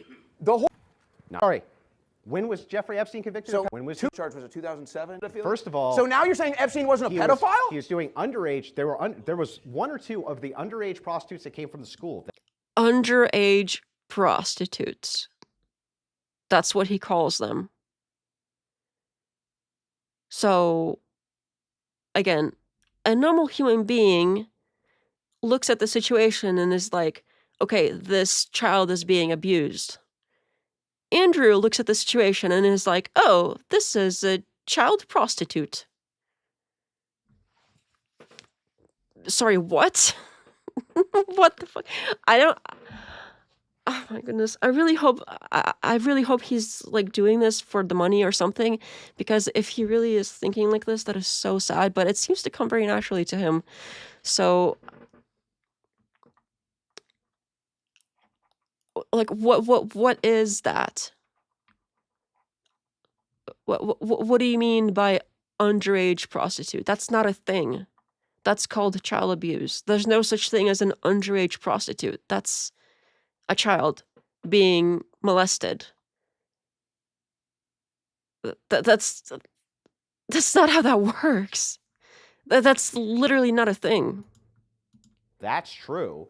But I So think that's they were For him to come out here and be like, oh, they were prostitutes that happened to be underage. This is so disgusting. I'm really having trouble with this because I knew this was bad, but this is very bad. underage. I think they were 16, 17. Again, as young as 14, but even if they were 16 and 17, those are still children. for him to try to split hairs like this of like exactly how old they were under 18, okay? As young as 14. This is disgusting. Not prepubescent children. It's a whole So if they started puberty, then what? That means it's okay? different ball game. That's not a whole different ball game. Sure, it's slightly different, but it's not a different ball game. It's still the same disgusting ball game. This is so gross. He wasn't Honestly, like, this is despicable. I'm having trouble finding the words for this because this is such a disgusting thing to say between the underage prostitutes and like, 16, 17, different ball game, not prepubescent. So if they started puberty, that means it's all right, even though some people start puberty as late as 17, 18. Sometimes it happens that way. This is a lot. Like, he wants to win so badly that he's willing to go there. He literally is so scared of just taking an L and taking his ball and going home that he has to sit here and say all this disgusting shit. This is sad.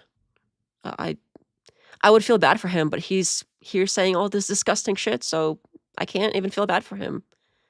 This is pathetic. Hello, Junior Coltrane. I'm not sure how to say your name. I apologize. Welcome. Looks like Owen's hairline has betrayed him. I don't know. I mean, for his age, it seems like he's got a pretty full head of hair.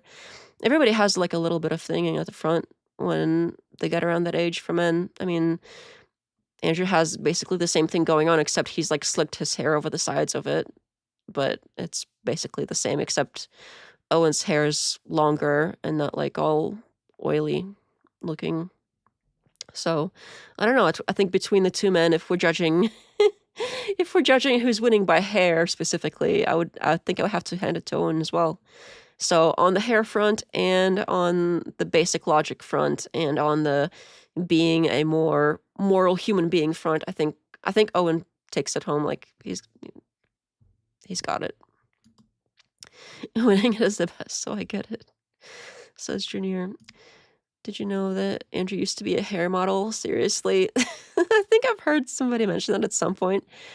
Maybe it was him. I think I remember seeing a whatever podcast episode like a few years ago, and I thought it was a joke. You should have said that Owen wins by a hair. That's a good one.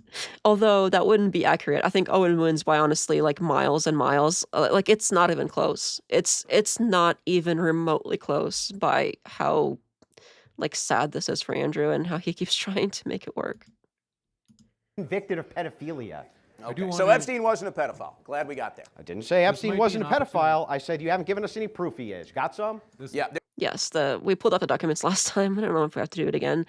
I'll probably maybe link the timestamp if people remind me later for the last time he made similar points, and I was really hoping he would like look things up afterwards and correct himself, but no, this is worse. This is so many. Like last time he said somewhat similar stuff, but he didn't go as far. Like this is so much worse than what he said last time on the topic that honestly I'm so disgusted. There's no proof Epstein wasn't a pedophile. Oh, guys. I'm going to No use an proof. argument from He incredulity. killed himself in jail. I Nothing wanna to jump see in. here, and No, we I should do probably want to- pardon Maxwell I'm too. at this totally, rate. I'm do totally wanna jump incredulous, in. but I have no evidence of my claims. Just because the economy is another topic we might want to cover still while we have time. Poor what's his name? We do still have a Also, oops, sorry, I keep doing that. Also, it's very empty over here, and I think maybe I know they were selling tickets to this thing. I wonder if they were expecting more people, because usually in previous events, Andrew has drawn a crowd and people go and like travel to see him because a lot of people are really obsessed with him. But it seems like this is a very empty room. And there's poor Rob Knorr over there, like playing with his phone. I wonder what Rob Knorr thinks about this, because I mean, I know he's not like much better than Andrew, but he did have that debate with Andrew a while back on marital consent, and at least he was on the right side there. And Andrew was like, oh no, well, if you get married, then you basically can't possibly, like, they consent by marrying you, basically, is what he was saying. And Rob was arguing against it back then. I don't know if he would do the same today because he's basically Andrew's bitch lately, but he's like sitting there on his phone and then there's like nobody else. And there's a few people kind of like laughing over here too. This is so sad. And I wonder if the Epstein stuff he's been saying lately has basically turned people off to him, that I wouldn't, like, if this was like a year ago, he would have probably filled this room with how many people are simping for him. But it's nice to see that people are waking up a little bit. Ricknell. Do we have you back, Ricknell? Or are you still into the ballroom? I know they stole you earlier. Re-examination. Better late than ever. Welcome back. Yeah, it's weird that it's so empty. Must have been bad promotions for the event. Promotions matter. I don't know. They were promoting it pretty hard. Economy kills people's travel bucks, not to mention tickets to debates. That could also be true. Yeah, good point. That could for sure be part of it. But I have seen so many more people in his own comments that are like real fans of his that have been completely turned off by this Epstein take. I think we definitely need the ballroom. No ballroom. Bad Rick, no. Not allowed. No more ballroom talk. About 25 minutes. Anyway, so I try to operate off a facts basis. What happened, I'll just sum this up real quick, and then I'll give you the last word on it, to be fair. I'll just summarize it very quickly. I don't think Owen needs to say anything else. I think everything that could have possibly been said was said and more, and, like, Andrew's, like, yeah. I mean, I don't know how else to describe it. I have described it in so many ways already. He's not... Nothing he can possibly say now will make anything he said earlier better, and he can't even try to pull it was internal critique. Like, that's not going to work. Epstein very well could have been a pedophile and likely was himself a pedophile. But when you make these claims about demonic global pedophile rings which control the United States, yeah, I want some fucking evidence. I do. Does this debate look like a before and after promo? Oh, you mean like, before like, and then after like, ooh, that's better. like a new and improved, because they both have the beard and like a similar color at least. But yeah, this one is like, and this one's like, oh, that's not bad. I think I see what you mean there. And Juleson usually only debates back alley hoes, so I'm not too impressed with him. Yeah, that is a common criticism. And I'm not willing to throw the President of the United States that I voted for under the bus without any evidence. I'm not. There is lots of evidence. I don't know. I had to like yell it like that, like, any evidence. There is evidence. You just don't like it, so you don't look at it. Owen is mogging Andrew for sure. I have only recently learned what mogging means. Not. So, if you want to tie it off, you can. Well, I'll just say we also saw in the Democrat emails spirit cookings and children in the hot tub for entertainment. But there's no evidence of pedophile rings or anything. You're talking about I'm sure none of it Podesta's happens. spirit cooking? I'm sure none of it The happens. big art project That's right, spirit cooking? Podesta, that's right. Yes. Leon Podesta, who was part of a hate to massive push art us project into- for spirit cooking, along with, how about we talk about Rocket Pizza? Did they have babies underneath there, Owen? Did they have children in the good- basement, Owen? Good opportunity to go into the economy. Yeah. All right.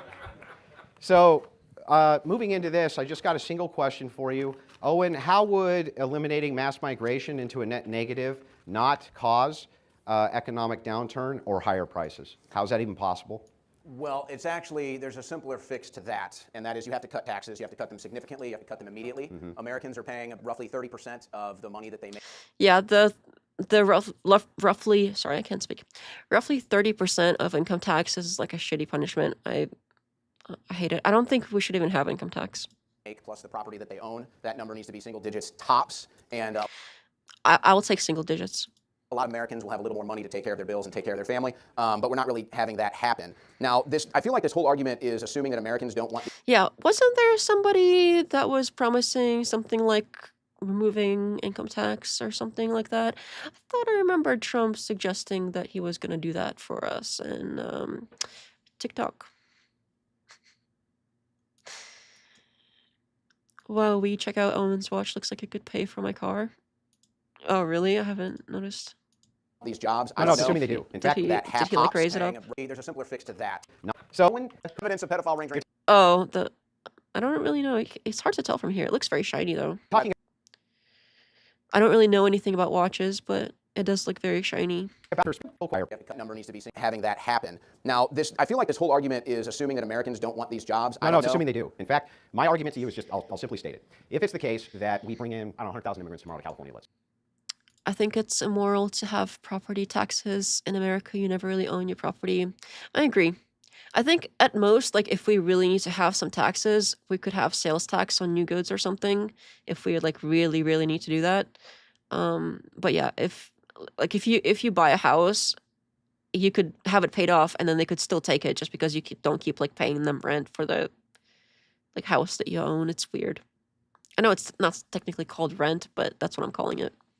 Yeah, I agree wholeheartedly. say, okay? And they're willing to take $10 an hour less than the Americans who are there. Would you agree with me that that'll probably save you prices in goods and services from whatever that corporation is or company? Probably. Yeah, probably. So like if you took McDonald's and you paid them $25 an hour, your cheeseburger's going to get more expensive. You agree with that? So you can offset that with immigrant labor. Do you agree that that's likely true? Yes, but I don't believe that's the solution. I agree with you. But if it is in fact the case that Trump is doing his job, which it seems like he is since we have negative net migration, why wouldn't it be the case that if we're deporting all these illegals and they're self-deporting at an overwhelming rate, of course your localized food prices are going to go up because most of these jobs are now going to Americans. In fact, this is exactly what Cato is saying. They're saying we're getting hurt mostly in the economy because Trump is not even letting legal immigrants come in. I thought that was what we wanted, man. We want to stop that legal and illegal immigration. But it's like, not if your fried chicken's going to go up 30 cents. What are you talking about? We want that. It went up more than 30 cents. It's not like 30 cents. It's quite a bit. It's several dollars for like each thing that shouldn't even cost that much. I think once you retire, you should not have to pay property taxes. Ron DeSantis is doing that. Makes great sense for struggling seniors. I mean, I don't think you should have to pay property taxes in general, but sure. I mean, that does help because I mean, how are they going to pay for it? That doesn't even make sense. That, right? Well, the deportation numbers are not where they need to be. I don't know how much that falls into the economic realm of things. Obama deported more people than Trump, so we're not. There was a lot more people to deport. But I think that there's other reasons for that. I think that this gets into the, let's say, failures at the Department of Justice, which maybe they're just starting to get into with the SPLC, but I don't know. We'll see about that if we come back to that. We're being told as Americans, hey, buck up and pay more for gas. It's this war in Iran. Yeah, I know they come like right back to the Iran thing, so You got to buck up. It's your patriotic duty to pay more for gas. That is a war that's being fought in the foreign and special interests. Do you think Americans might be willing, instead of paying another extra $1 per gallon of gasoline, maybe an extra 10 cents for a cheeseburger if they know that means Americans are taking the job? I mean, that's essentially what we're But being most asked. Americans don't know that because even people on my side are running around saying Trump's not deporting enough people, even though we have a net negative in migration right now. Those Well, we jobs, have a closed hang on, border. those jobs, yes, a closed border and net negative migration, legal and illegal. More people are leaving than coming. That's for the first time we finally got that. It's like, yeah, prices are going to go up from that. You know this. Why not be honest with prices people? went up If from- that's the prices- case, no, and then we're prices talking went about up from gas. Hang tariffs. on, I'm almost done. Prices went up from tariffs. Okay, Prices went up you from want to get into energy. tariffs? We can do that in a second, but let's start with the gas prices. All you're doing is pitting Trump against Trump. On the Biden level, at his top, do you know what the gas prices were? About right where they're at now? Nope. Way more. They were Not way over $5.50. Yeah, they're $1 cheaper right now at the peak of Trump than they were at the peak of Biden. So you're only comparing. So why would you? What? What does this have to anything to do with peak? I mean, why compare peaks? Why not compare like in general? Let me turn it down a little bit so we can catch what you're saying. Way more. They were over $5.50. Yeah, they're $1 cheaper right now at the peak of Trump than they were at the peak of Biden. So you're only.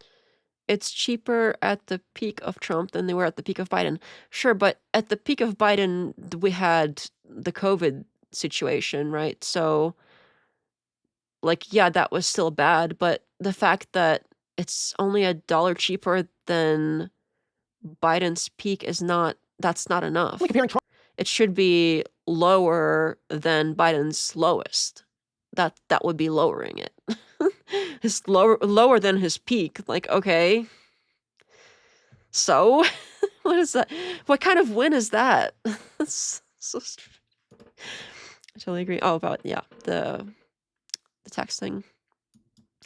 Funny how Owen matched his watch with his handkerchief. He looks maxing. It is very it's a cohesive outfit for sure. Andrew is his wife's third marriage. Red flag alert. Yeah, I mean, yeah.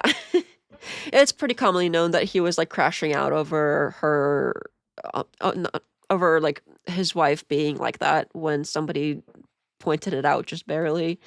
The Charlie thing. Oh my goodness. If he really didn't mind and didn't care about it, he would not act like that about it. He would just like shrug it off, like whatever. But the way that you can tell it gets to him. Trump's gas prices to Trump's gas prices. Because if you compare them to the Democrat, they were still way higher. I mean, way higher. Now, when did the price go up? Trump, speculation mostly. No, when did the price go up? Oh, I thought you said why did the price go up? When did the well, price the price has been going up steadily and decreasing Since we steadily. attacked Iran. Yes, correct. Due to what? Market speculation. And you can't control speculation. Okay, how about we don't attack Iran and then maybe it wouldn't be like that? How can you blame... This is such cope. He's literally trying to blame anything he possibly can so that he doesn't have to say Trump ever did anything wrong. Speculators and neither can Trump. It's not because we have some supply shortage of oil. Where's our shortage? Nowhere. We're not getting oil from Iran. We don't even have the processors for their oil. That goes to China. So we have no shortage, but our oil prices go up. Why? Because of speculation. Okay.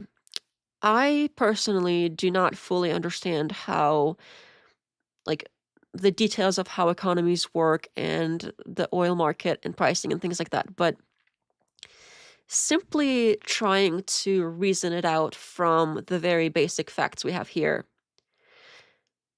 it would make sense for oil to go up in price overall, even if we are not directly purchasing oil from this country ourselves, because oil is something that is globally desired by many different countries and corporations and people in general. Like, oil is desirable overall. So the prices are going to be affected globally, not like, oh, one country does this and it's like in a bubble. That doesn't work like that. Okay, even I know that. I don't know as much about like all this economy stuff as maybe I could if I researched it more deeply, but just on face value, that doesn't make any sense. Like, the countries aren't in this bubble and then, oh, that's just China. Then we shouldn't even be affected. Like, come on, man. Exactly, if he didn't care, he wouldn't get triggered. Absolutely. When you're a famous debater like Andrew, it's super hard for them to lose, so he is gonna get desperate to win.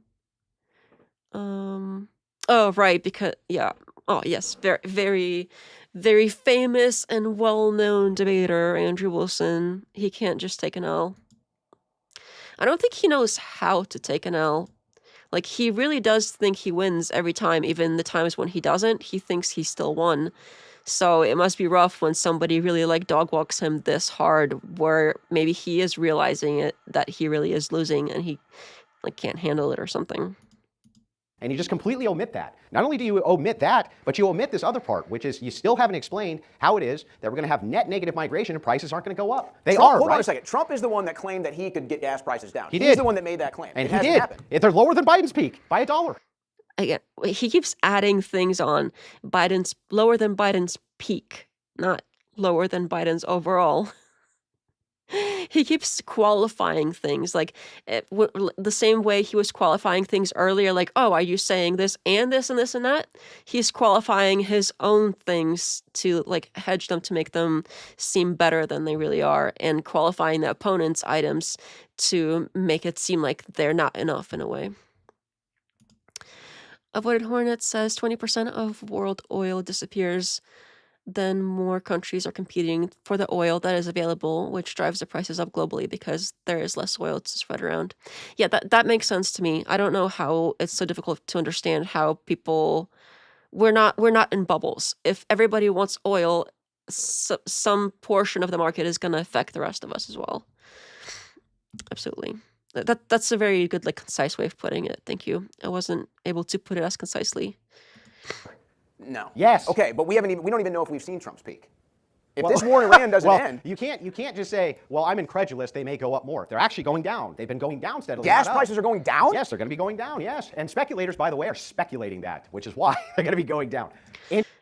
Gas prices can still fluctuate, and like when they go up and then they go down a little bit and then they can go up again, and then like if anything has been unpredictable, well, in a way, like obviously if we go to war with Iran, it is pretty obvious that the price is going to go up. But in a way, gas prices have been all over the place. Even sometimes if we want them to go down, they go up. And yeah, to say that, oh, they're going down, that must mean everything is solved now somehow. Like, no. Even if for a short amount of time they might be going down a little bit, it's still too high, and it could still go even higher. So it's not like, oh, it's going down now, it can never go back up again. It doesn't work like that.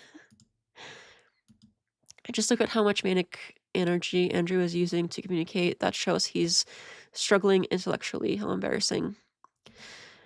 Yeah, he's very like loud and like waving all over the place in general. I don't know if he usually does that.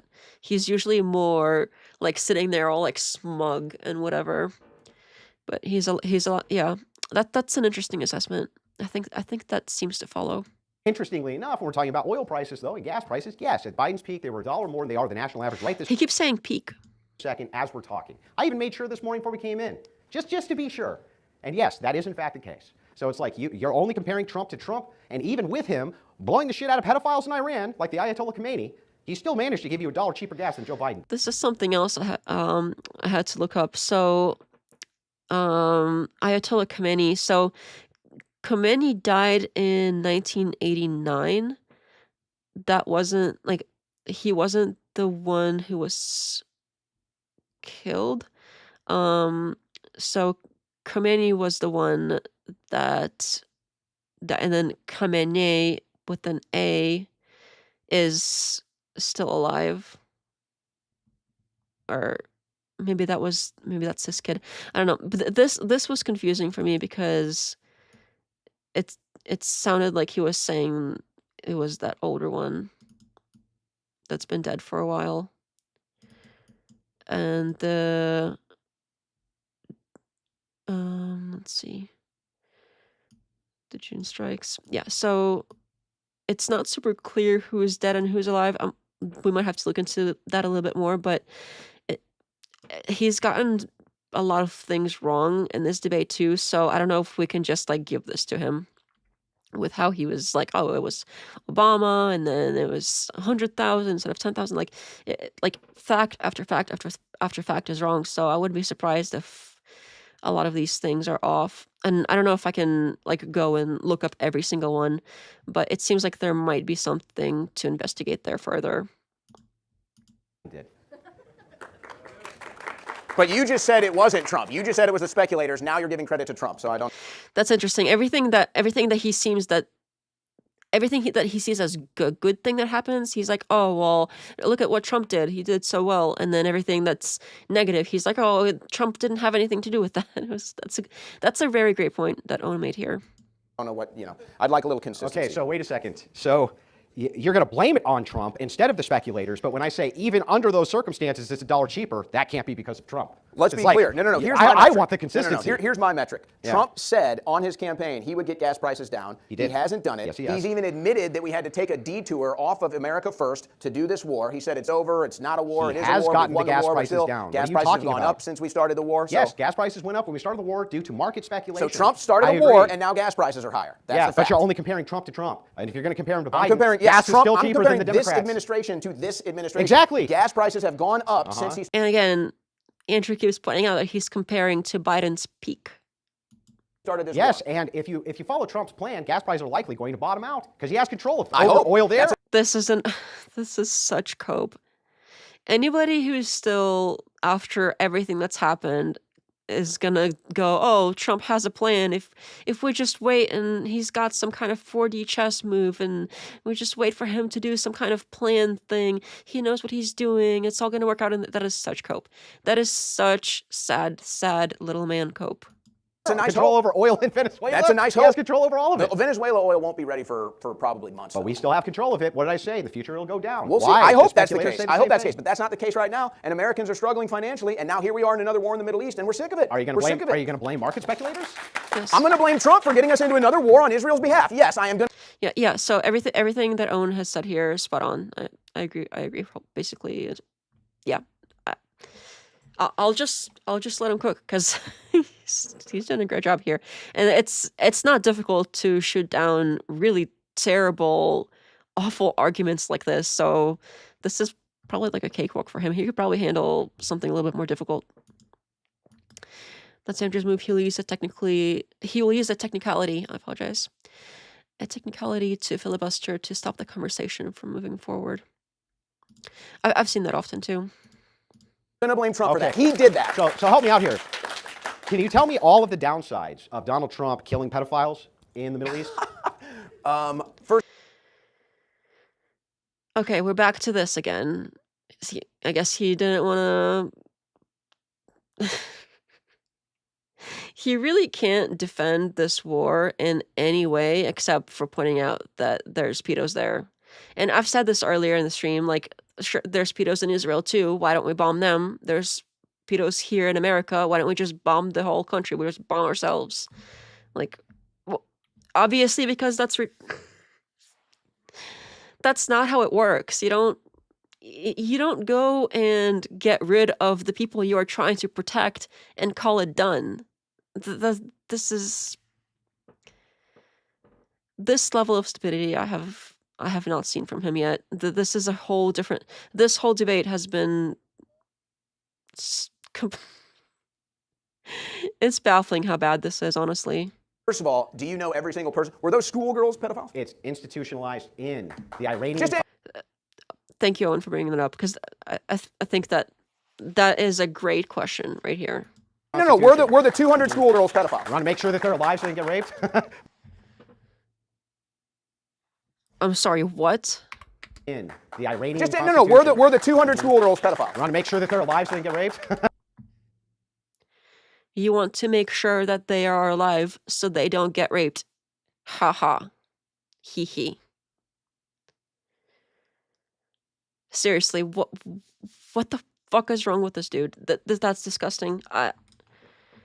First of all, that's not funny. Second of all, that is disgusting. Third of all, it is completely illogical and completely inconsistent with anything else that we do in the world. That's not how we handle situations like this. You don't kill the potential victims just so that they don't potentially get like violated by somebody else. That's not how these problems are solved. This is so disgusting. Just look at the hostility in Andrew's expressions. He has a very emotional face. He should never play poker. Notice how Owen's face isn't making lots of expressions, but Andrew's face has gone full on manic. Yeah, that's an interesting point. I've definitely noticed when he started laughing about this, and that was pretty disgusting. But he is overall very like that is true. I haven't noticed that until you mentioned something, but now that you do say that, the difference is quite striking. That's a great point. And this is so gross. I don't have any other words for this. I really don't. This is nasty. But that aside. He ha ha. But that aside. No, of course not. But How about no, not that aside? How about don't say shit like that? there's going to be deaths inside of a war. Okay, so it is a war. Yeah, I didn't say it wasn't a war. Does he need I'm not going to congressional quibble approval? over the word, Even though I want to see what he says here, but when he was having that debate with the 140 IQ lady or whatever, when she was bringing up like, hey, he said no new wars, but this thing is happening in Iran. He's like, but it's not a war. It's not a war. Is there a war? Where's the war? It's not called a war. Since it's not called a war, it's not like a real war. So whatever, it's still no new wars. That was the biggest thing, no new wars. And he kept driving in how Trump did this no new wars thing and how important that was for everybody and how he was doing such a good job with the no new wars and all of the stuff that was ramping up in all these different places, including Iran, how that wasn't a real war. And so we shouldn't even consider or worry about that. And now, like literally less than a week after that, we went in basically full out war in Iran and nobody's even denying it. So now he has to switch the tune and start being like, oh, I'm not denying there's a war. What happened to no new wars? What happened to that? You were so proud of it and so happy to rub it in everybody's face how there technically wasn't a war. And now it's all forgotten. It's all good now, right? I love to study people's micro expressions. They say a lot about what a person is thinking. Wait, that's a good point about the war thing. That aged well. Oh yeah, the lady that yeah. He's certainly not bringing that up anymore. And he was really like trying to rub it in her face at the time, but and then like days later the war like really broke out way more and people started calling him out on it, and I don't know what happens if he like banned all those people from his chat or what, but I remember seeing some comments and like half his comments were like, hey, by the way, like it seems like there's a war now. And all the simps that refuse to, you know how like Trump has people that are like refusing to realize that like, hey, this dude isn't really all that we thought that he was, or some of us thought that there might have been some hope there for at least something good. And there's a lot of people that are still trying to basically cope with the situation and be like, oh no, he's got a plan, it's all going to work out in the end, it's not really this, it's not his fault, that's not his fault, etc., etc. It's a similar situation with Andrew. There's people that have like religiously followed him, and now that a lot of them are realizing like, hey, this is disgusting, a lot of them are still trying to argue back and be like, no, it's, you don't understand, it's really this, he doesn't mean it like that, you don't understand, he doesn't mean it that way, he's just trying to say this, he's just trying to do internal critique, he's only showing everybody how bad this logic is. All of the cope, all of the piles and piles of cope all over the place, that's what like mountains of cope. That's what I'm seeing a lot of. The most annoying debater is that Brian Shapiro dude just triggers me annoying stuff.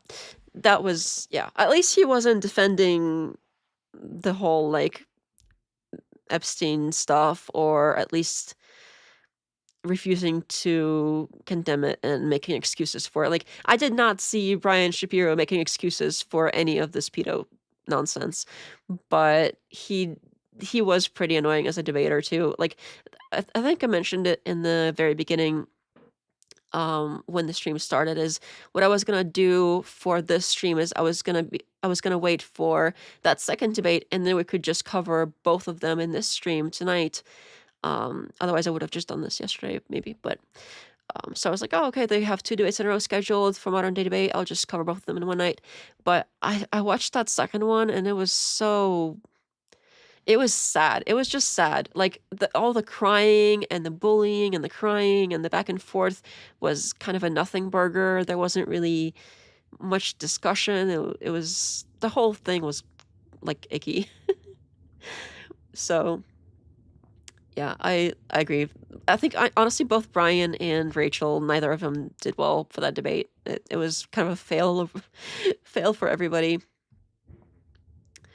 But Brian did cry too at the end, and that was sort of depressing. Andrew is debating on Twitter Spaces about this debate right now. LOL. Oh no way. I hope that he is getting called out by his people, because I have seen that happen in comments, and I hope people actually are like confident enough to stand up to him, the people who he normally like communicates with, because although, like, even if his friends call him out, I don't know if that's going to change anything. He'll probably just ban them and find new friends that already agree with him. Brian Shapiro stings, weakest debater on the left, but he does have a name, I guess. He does have a name? Oh, like he is... People know who that is what you mean. Okay, I get it now. Brian has a super duper uber emotional face. I have a really hard time with emotional faced men. Rachel is really, really, really riding Andrew's coattails really hard.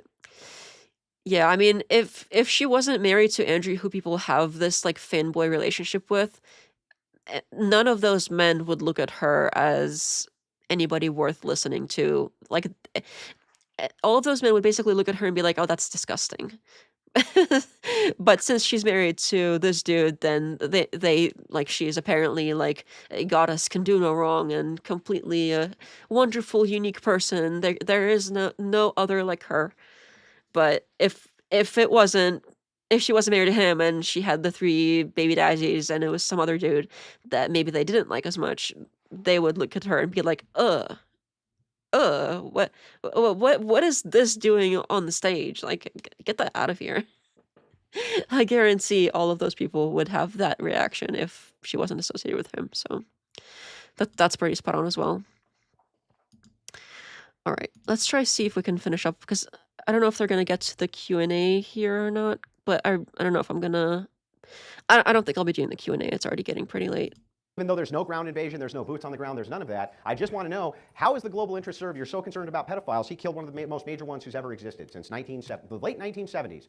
Well, he was friends with Epstein. He put it Probably inside of bigger, the but- Constitution of Iran that you can marry 9-year-old girls, dude. And by the way, Khomeini, That's good. Khomeini, So- hang on, almost done. Khomeini was married to a 15-year-old. Perhaps by the lunar cycle could have been 14. His son was married to a 14 or 15-year-old. A lot of his high command were married to children as well. Trump killed all of them without. Again, this is something that we might have to look into a little bit more, because, again, from when I briefly looked it up earlier, it said that Khomeini died in 89, and most of his original circle died of natural causes a long time ago too. So I don't know what's up with that. I'm not an expert on Iran in general. I've only been looking at it from a perspective of like, should we be doing something there or not, as far as like, no, I don't want our country doing all this crap and getting into a war. But as far as like their internal politics and stuff, I don't have a ton of knowledge on. So that's something like, please don't rely on me for that. But that is something worth looking into if you're curious about that. But I would not take his word for it here, is what I'm saying. And that's not the first thing that he's either lied about or was completely wrong about and misrepresented in this debate. Like, it's been one thing after another here. Not a single boot on the ground. What are all those seals clapping? Where did they come from? There's like 5 people there. Great. And I'm sure And you can hear it's like 5 people. after we've killed thousands of Iranians, including young schoolgirls and the entire family, I'm sure that the Yes, all of those schoolgirls were pedophiles. Is that what he's saying? Because that makes no sense. Literally every single person, including those children, they were also pedos. Like, he's saying it so like, oh, it's as if he's so right, obviously. the Iranians are going to be less gross. radicalized because of that. So I'm not Radicalized? What do you mean? How do you get more radicalized than marrying children, dude? What do you think they're going to What are stop? you talking about? You think they're going to stop? No, well, I'm just saying, how do you get more radical? You're like, oh, the Iranians are going to get more radicalized than marrying kids? Well, Like, let's all see, the how many United times- States It could always get worse. Plus, it's our fault they're like that in the first place. blowing up the Hold on. pedophiles is going to Hold really on, make hold them on. mad. How many countries has Iran been bombing this year? Well, Iran is a state sponsor of terrorism. You agree with And that? is Israel? All of these talking points straight from Donald Trump's butt. I don't know where like the line is going to be drawn, because every single thing that comes out of his mouth is like a straight up talking point that everybody that is still coping is repeating.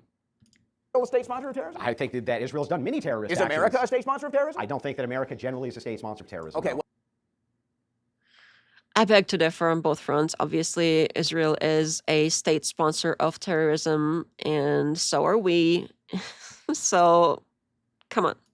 in the Obama administration, it's very well known we were arming moderate rebels that turned into In ISIS American and turned interests, into yes, ISIL. that's correct. So America backs these proxy groups. The CIA And it's not only under the Obama administration. It's been like one president after another, and not much really changes on that front. Like, we've been doing all kinds of awful state-sponsored terrorism for a while now.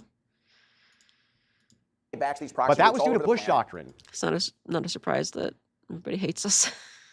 Most of And that now was due Trump to- isn't. Now Trump is Bush. Trump has win. Where's the forever war? We're in the Middle East. Not a single boot on the ground. We've been in the Middle East. See how the goalposts keep shifting? First, like, oh, it's not even a real war, but now it's like, oh, it's a war, but no boots on the ground. Eventually, it's going to be like, oh, it's fine, there's boots on the ground, but there's not that many. Or it's not for that long. It's fine, there's boots on the ground and there's a lot of them, but it's only for like a month. And then it's going to be like, oh, fine, there's boots on the ground and there's a lot of them. And it's been like a few years, but it's only been a few years. It could be worse. It could be 10 years. And then it's going to be like 10 years. And then we're going to be like, okay, fine, there's boots on the ground and it's been 10 years, but it could be worse. There could be more boots. Or like, no matter how far we go, the goalposts keep getting pushed back. And no matter what, it's like, oh, but it's still not that, or it's still not this, except like it keeps creeping up. Of Trump's Is there a administration. single boot on the ground in Iran? We have been at a war Answer in the question, Iran. bro. And there probably are boots on the ground for like some sort of spy-like special forces type things that are doing something or other. Like it's not like I don't think there's like zero boots. Absolutely, that's pretty unlikely. Since Is there a single boot? yes. Okay, where? That's like Where? all over the Middle East. We have boots on the No, ground. in all over. Iran. We've In got Iran. boots on the ground. Where's our in the invasionary strait? force? We got people in the strait. We're talking about going to Karg Island. Oh, we had 7,000 people there, and now there's 10,000 people there. Where's the big invasionary force to take over Iran? So okay, Where's fine. I'll that? tell you what. Where's if, that? If they do go into Iran, what will you say? Yeah. Then? Well, at that point, I'm done. Okay, fair enough. It is the case. Fair enough. I've drawn the line for myself that if there's a ground invasion of Iran, that would be a continuation. about casualties? Hang on. That would be a continuation of the Bush policies. What about casualties? Hang on. Let me finish the point, and I'll get to casualties. That is still such cope. He's not. Oh, that'd be a continuation of the Bush policies. He has not been willing. Oh, These two. that's so stupid. If it's the case that there's a mass ground invasion of Iran, I don't know if I believe that because everything else he's just been moving the goalposts. So why should we even believe him here?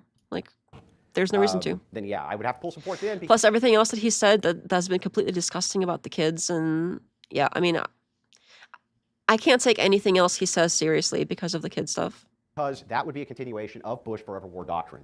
However, limited strikes like what we saw in Venezuela. Andrew isn't debating to be correct. He's debating to be the winner regardless. Yeah, that's pretty clear. And I mean, it's not going to happen for him. It's very obvious he's getting dog walked to hell and back, and he's still like scrambling for it no matter what. What would be more respectable is if he would just take the L and go home and think about what he's done and maybe apologize or something. I don't know. Not like we could expect that to happen ever, but at least take the L and go home and be like, okay, maybe I won't win this one. I won't like claim to win one. It's gonna be fine. I'll still win everything else, even though that's not true either. But no, he can't let it go.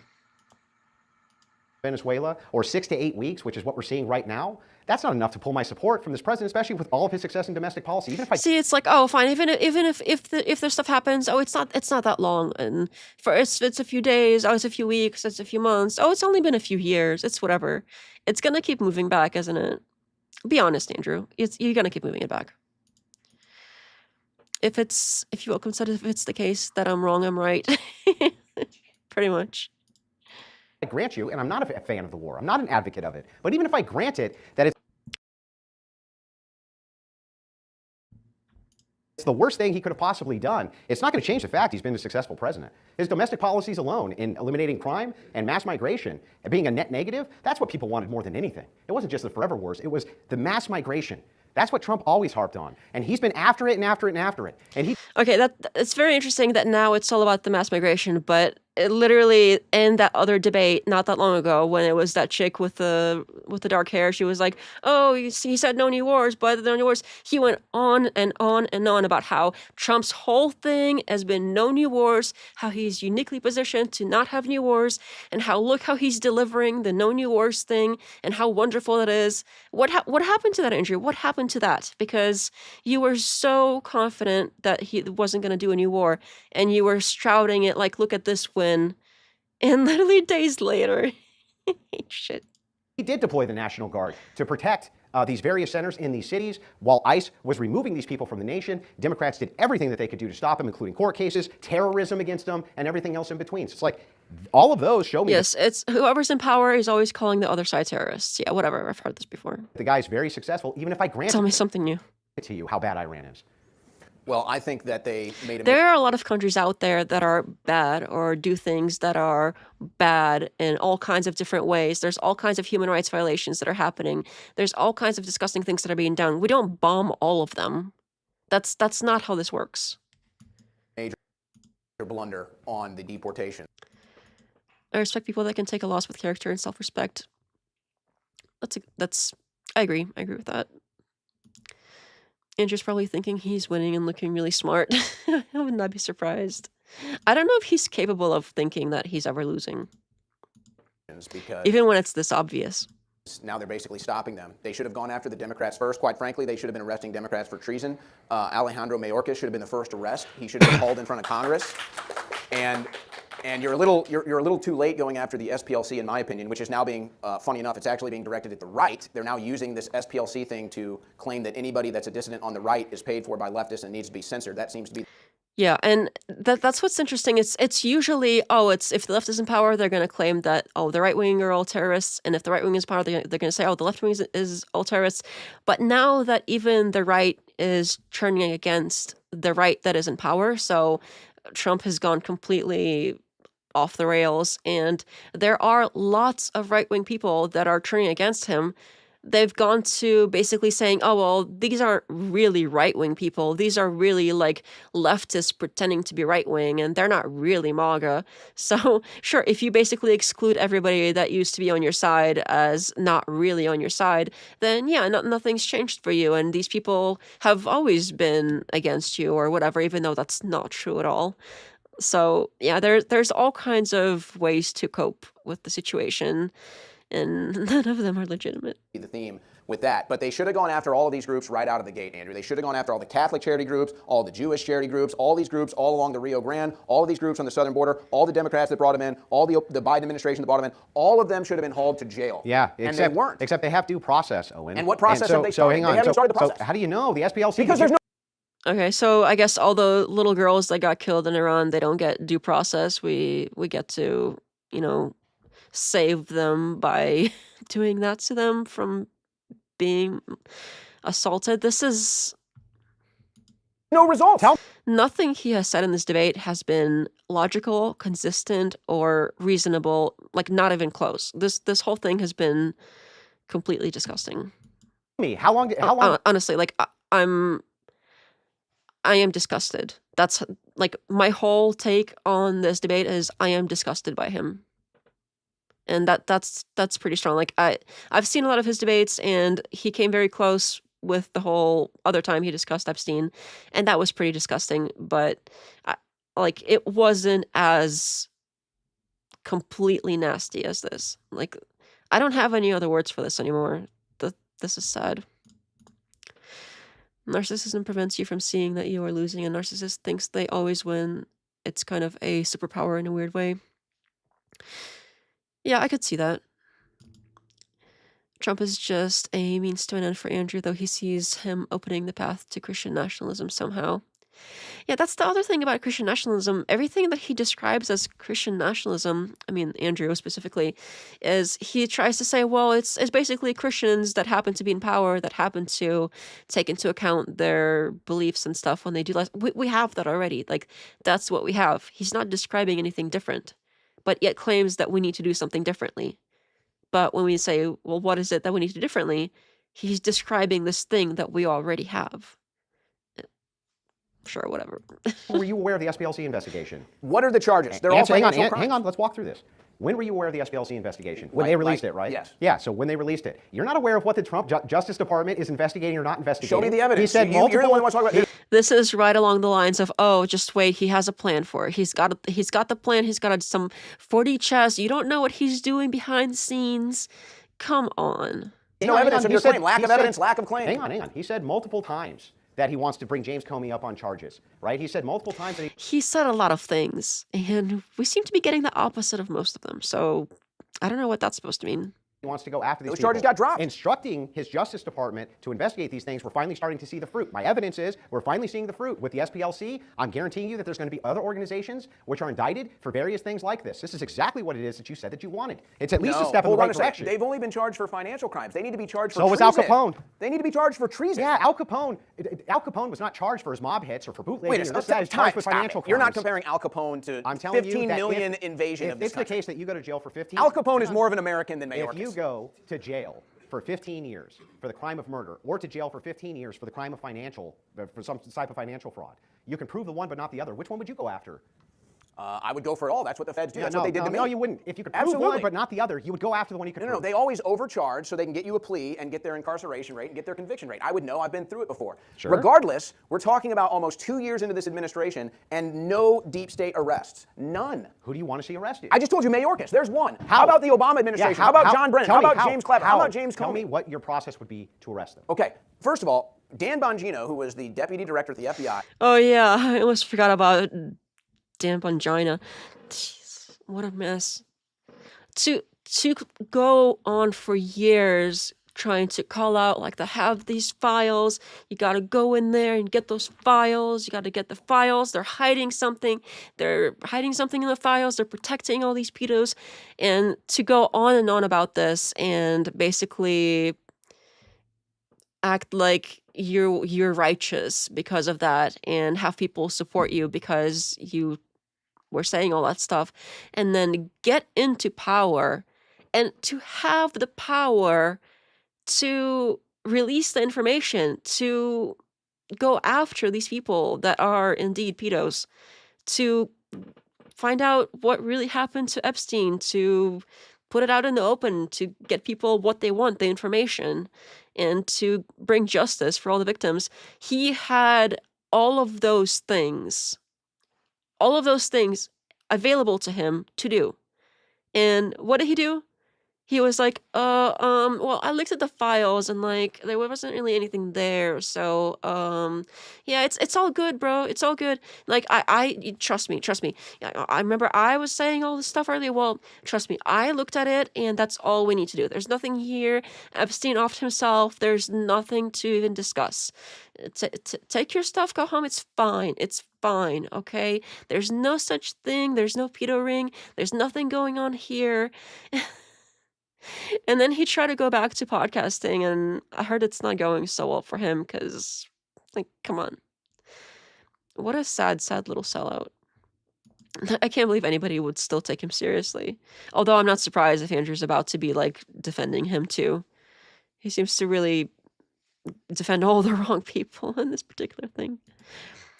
Andrew talks about family values, but his wife is a 3-time marriage failure with kids from three different daddies, and he picked her, so he must have a serious case of low self-esteem. That could be true. Danny Boy has the most emotional face on a man that I've ever seen. Dude is kind of scary faced. Oh, this one.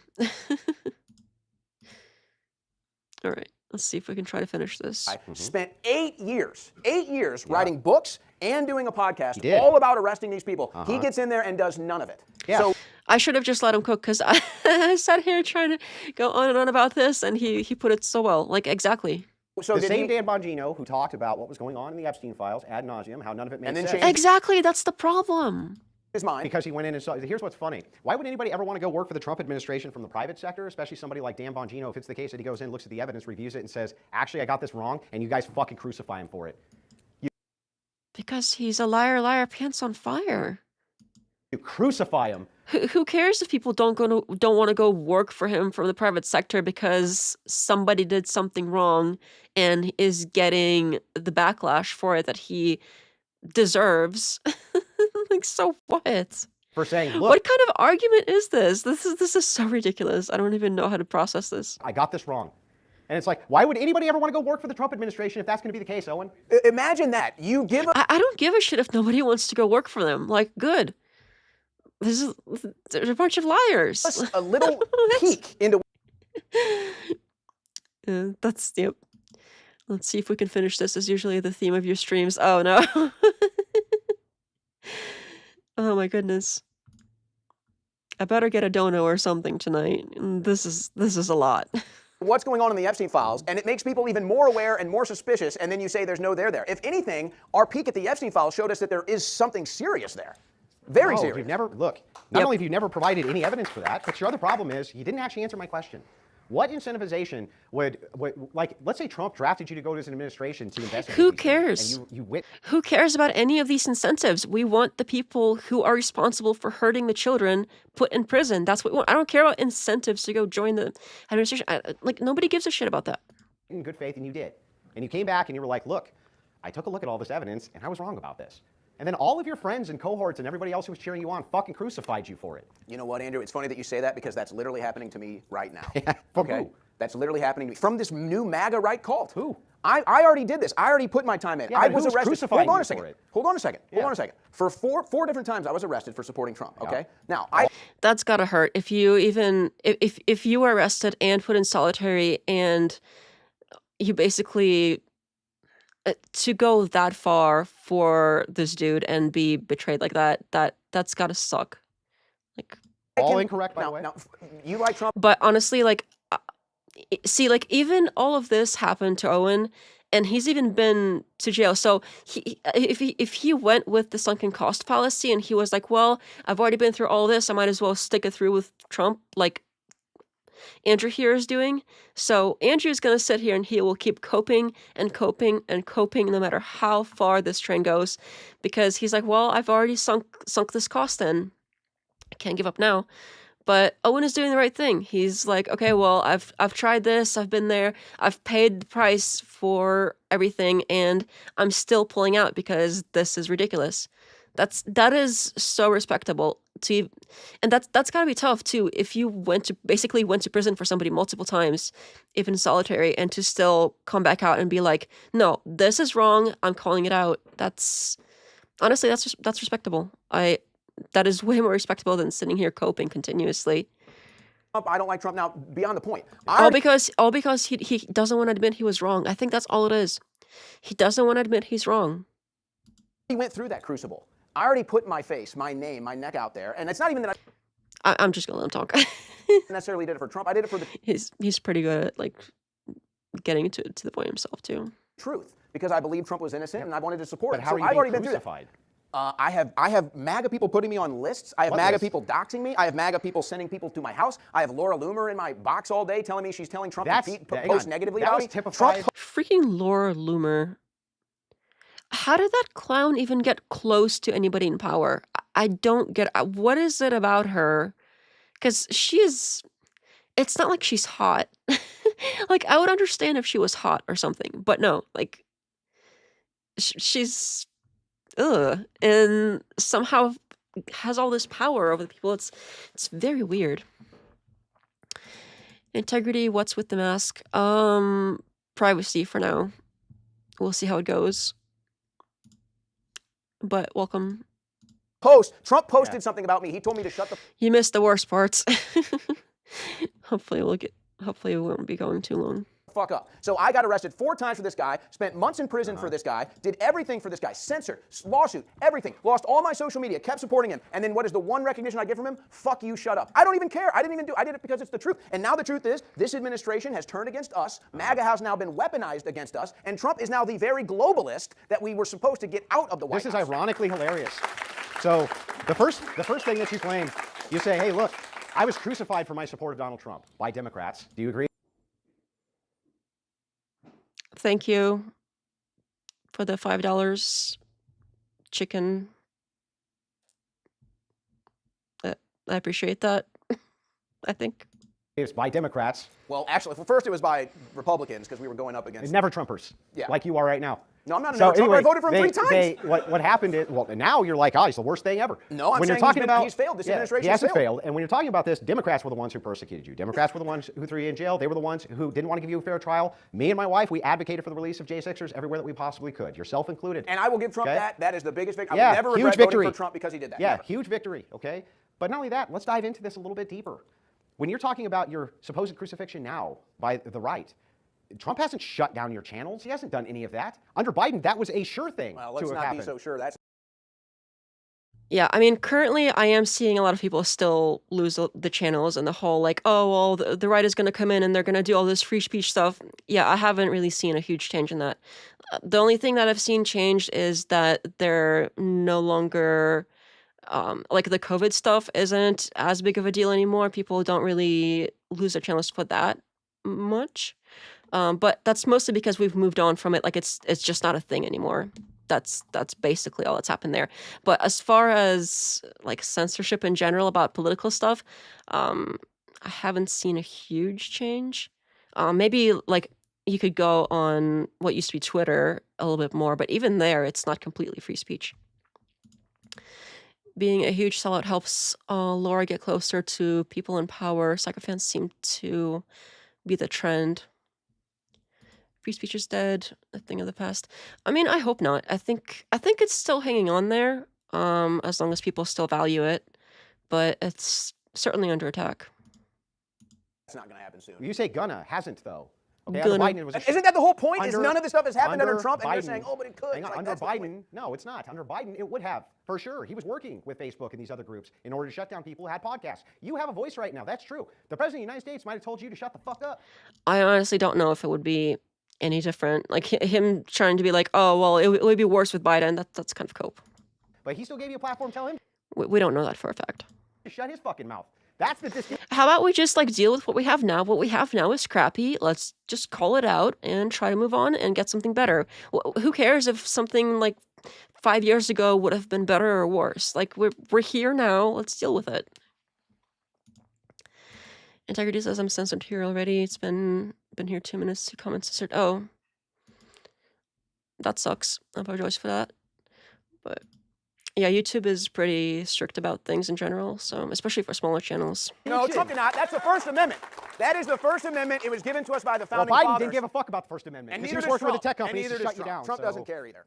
They'll censor us Okay. under Trump. They already did. He Where? did nothing. Where? Oh, What are you good. talking- when did Yeah, I I get censored? don't. What year? No, the Trump I didn't- tend I to was not delete censored things. under Trump 1. I don't think I've ever like deleted comments, but YouTube is pretty strict about them.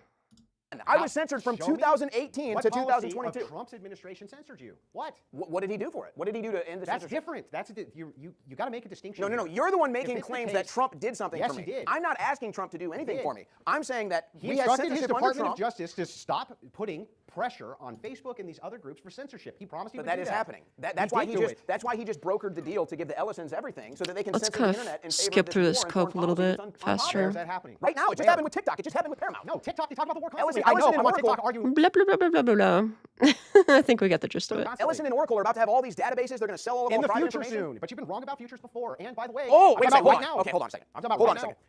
When Doge ended, Yeah. and then Musk called the Epstein files a hoax, and then struck Iran, I was called a panican. I was called a panican because I knew it meant we were getting into a war with Iran and a regime change war with Iran. I was called a panican. I was called a panican because if he did this, the MAGA coalition A panican.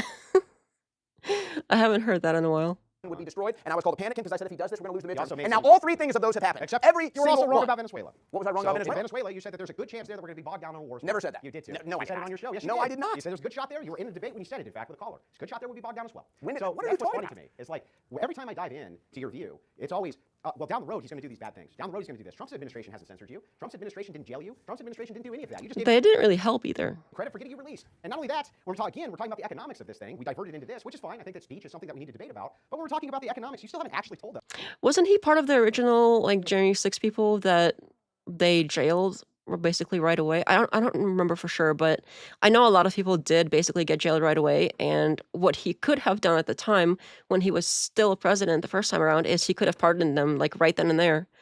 But he didn't because he was worried that it might affect his second term, and he wanted the second term more than he wanted to pardon the people that tried to stick their necks out for him, basically, which is pretty gross on its own.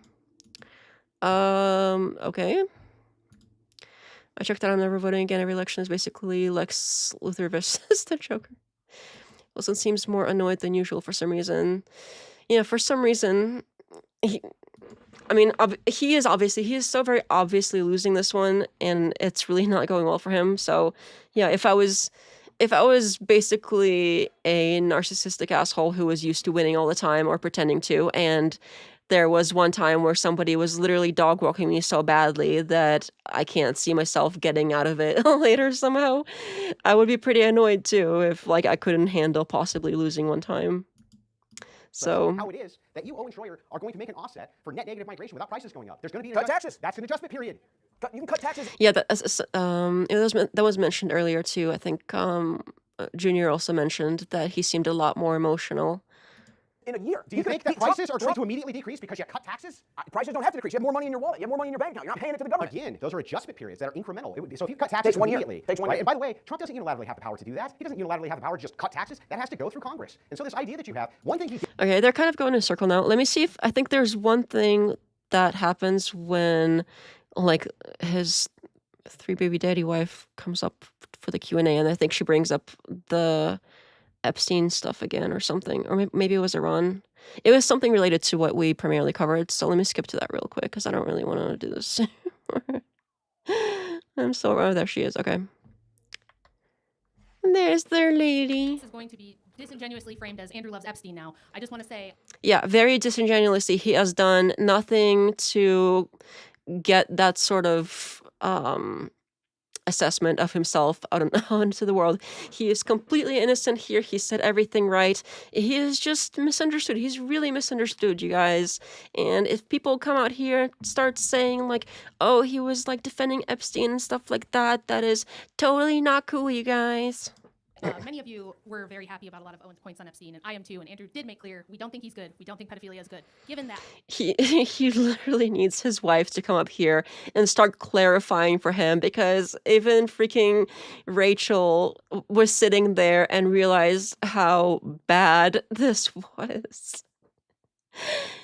He can't, like, he's not a big boy. He can't stand up there on his own and explain himself. He has to have mommy come in and explain that he really didn't mean it like that, you guys. Come on. since there Let's see, allow pushback on your channel. Yeah, I mean, in general, I don't see, like, I don't know what you mean by pushback. Like, if somebody wants to come on, and I'm not like hosting them if they really want to start like harassing me or whatever, but if there's comments or like in the chat, I don't really touch those. You're allowed to do that. I don't delete stuff like that. I mean, you can see, especially like the Wilson videos are full of stuff like that. See, Rachel just can't stop riding Andrew's coattails. Jeez. Yeah, I mean, they seem to be like trying to hold each other up, and they're both failing. Andrew needed mommy to give some support. That is embarrassing. Different opinions is all just asking. Yeah, no worries. You can. Different opinions are welcomed. I know that there are some people that still agree with Andrew on a lot of things. Hopefully not this particular thing, because that's pretty disgusting, the pedo stuff. But some other more tame points that I know I do have people in the chat and in the comments that disagree, that I don't mind like discussing or interacting with. How do you delete this? I can't do it. I physically can't do it. It literally doesn't let me. I would have to go like afterwards somehow, or like close it out and reopen it. It literally doesn't let me. Like if I try to click, like I don't see the little dots next to the messages or anything because of the plugin I use to do this kind of thing. So because I do that, the plugin basically makes the rest of the functionality completely useless. I'd have to like do it on my phone or something. I hate echo chambers, so I go where people disagree. Oh, good. Well, you're welcome here. there are 30 to 40,000 girls 15 and under each year getting married in Iran, and there are 2.3 million. Okay, so what, we bombed the little girls? Rachel, you're not helping. I think the best that she could try to do is try to ask some kind of question to draw attention away from the pedo stuff, and something that maybe Owen would be not great on. But I guess she can't, because this is digging the hole deeper. Girls and women living in Iran right now who were married before they turned 15. And this was not the case before this regime took over. There were 18 and up marriage laws prior to 19. Again, so it's our fault. She's basically confirming here that it is our fault that is happening over there, because they were a perfectly fine secular country before America went in there and started messing with things, and now they have child marriage. So, yay, USA, I guess. How does she think this is helping? 1979. If we can get rid of this regime and the regime change eliminates this child marriage. Does she think this is helping, or is this some kind of like kinky, like humiliation thing? Millions. Would that be worth it to you? All of you who are upset about the Epstein files, would that be something that you would support? Well, I'd have to know what the worth it payoff is. No, I'm inclined to say no too. I'm inclined to say no too, because Iran is not my country. We've been in the Middle East for decades, for my entire life. So we only care about pedophilia when it's here. We don't care about 2.3 million children being married off to old men in Iran. I care about fixing my country first, and I feel that our presence. How about we don't bomb the children? How about we start there? This is so dumb. Did she really think she had something there? I'm very anti-group think. Can't learn anything in echo chamber. That is accurate. I spaced out for a second. When did Rachel get here? What the hell? Yeah, she was...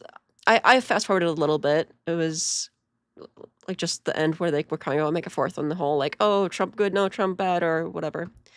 Rachel did the first. She was the first one up for the Q&A. We're not doing the rest of the Q&A. We're only doing this part.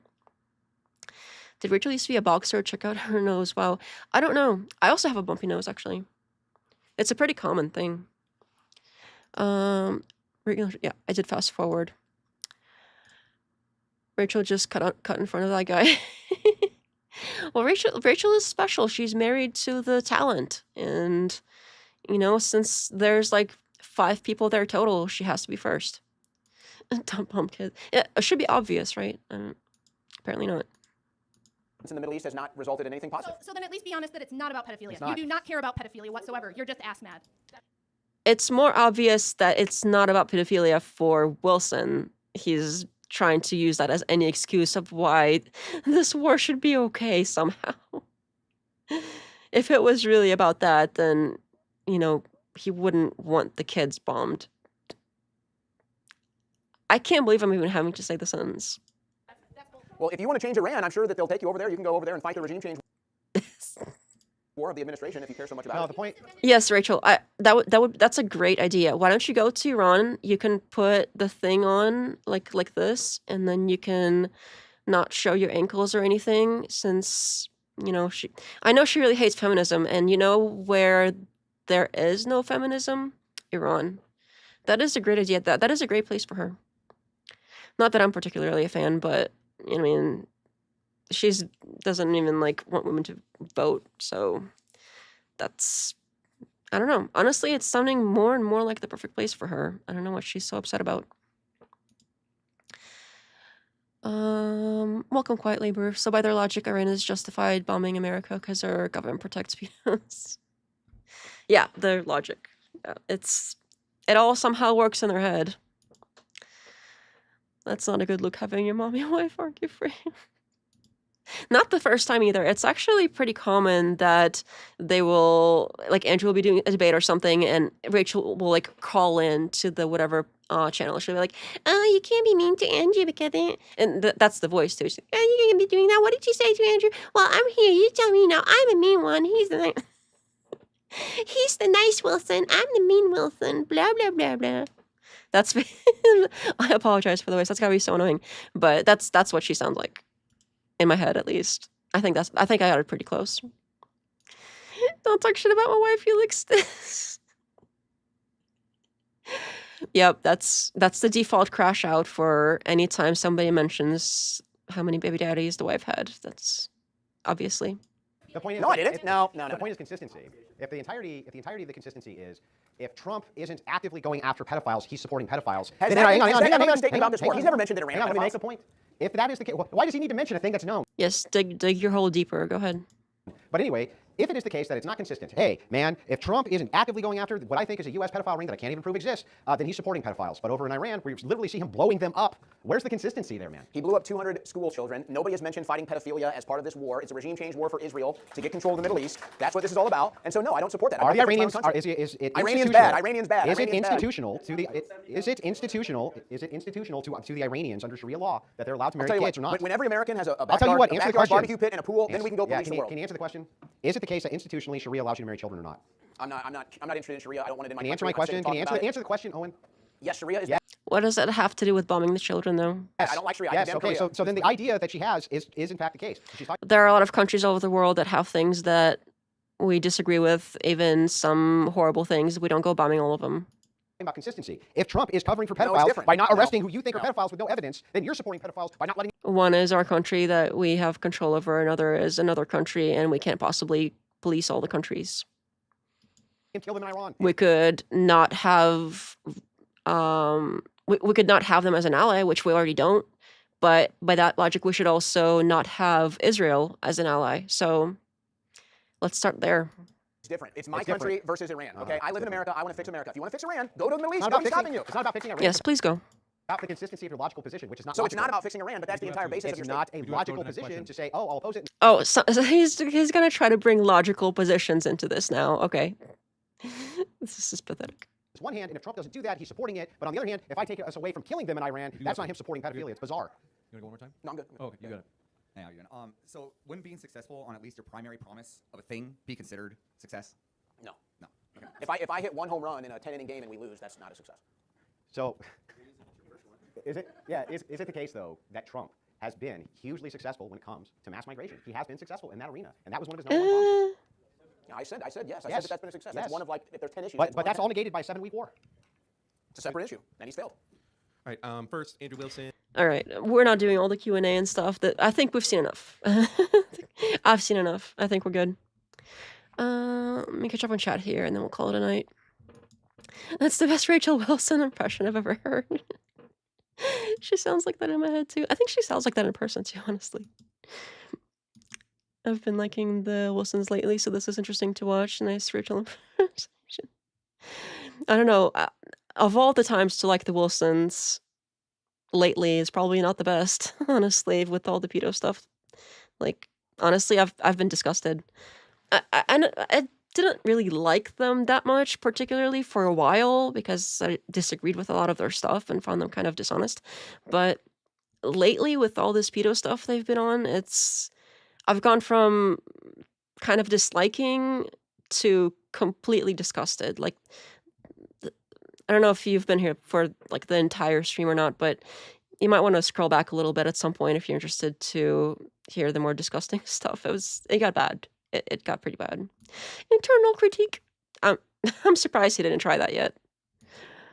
Why do all the Orthodox bros I've seen all seem to be full of themselves and lacking humility? I have seen some. I want to be fair here because I have seen some Orthodox people who, like, even here, like in the US, that do have humility and don't try to, like, publicize themselves like this. So the ones that you've seen are like that because they put themselves out there to be seen and, like, advertise all this stuff and try to grift off of it. So that's why the ones that you see tend to be like that. I think the ones that you don't see tend to be the ones that are more normal, like everybody else. So I hope that made sense. And not on this topic. Yeah, I'm glad we agree at least on that, because, I mean, it's a pretty serious and important topic, so I don't know if this is something you could really write off, but... All right, well, thanks everybody for hanging out. I'm gonna go ahead and sign off now, and I shall see you later. I might have to, like, clip out the beginning Kirk stuff and make that a separate video, and then clip this out and try to, I don't know, try to beep out all the words that YouTube hates somehow and still preserve the context so more people see it, because I know YouTube is probably not gonna make this spread very far with everything that was discussed. But I appreciate everybody. Thank you. I shall see you next time, hopefully. Come back anytime. Goodbye. It's only 2:30. Rick, now go back to your ballroom. All right, good night, y'all.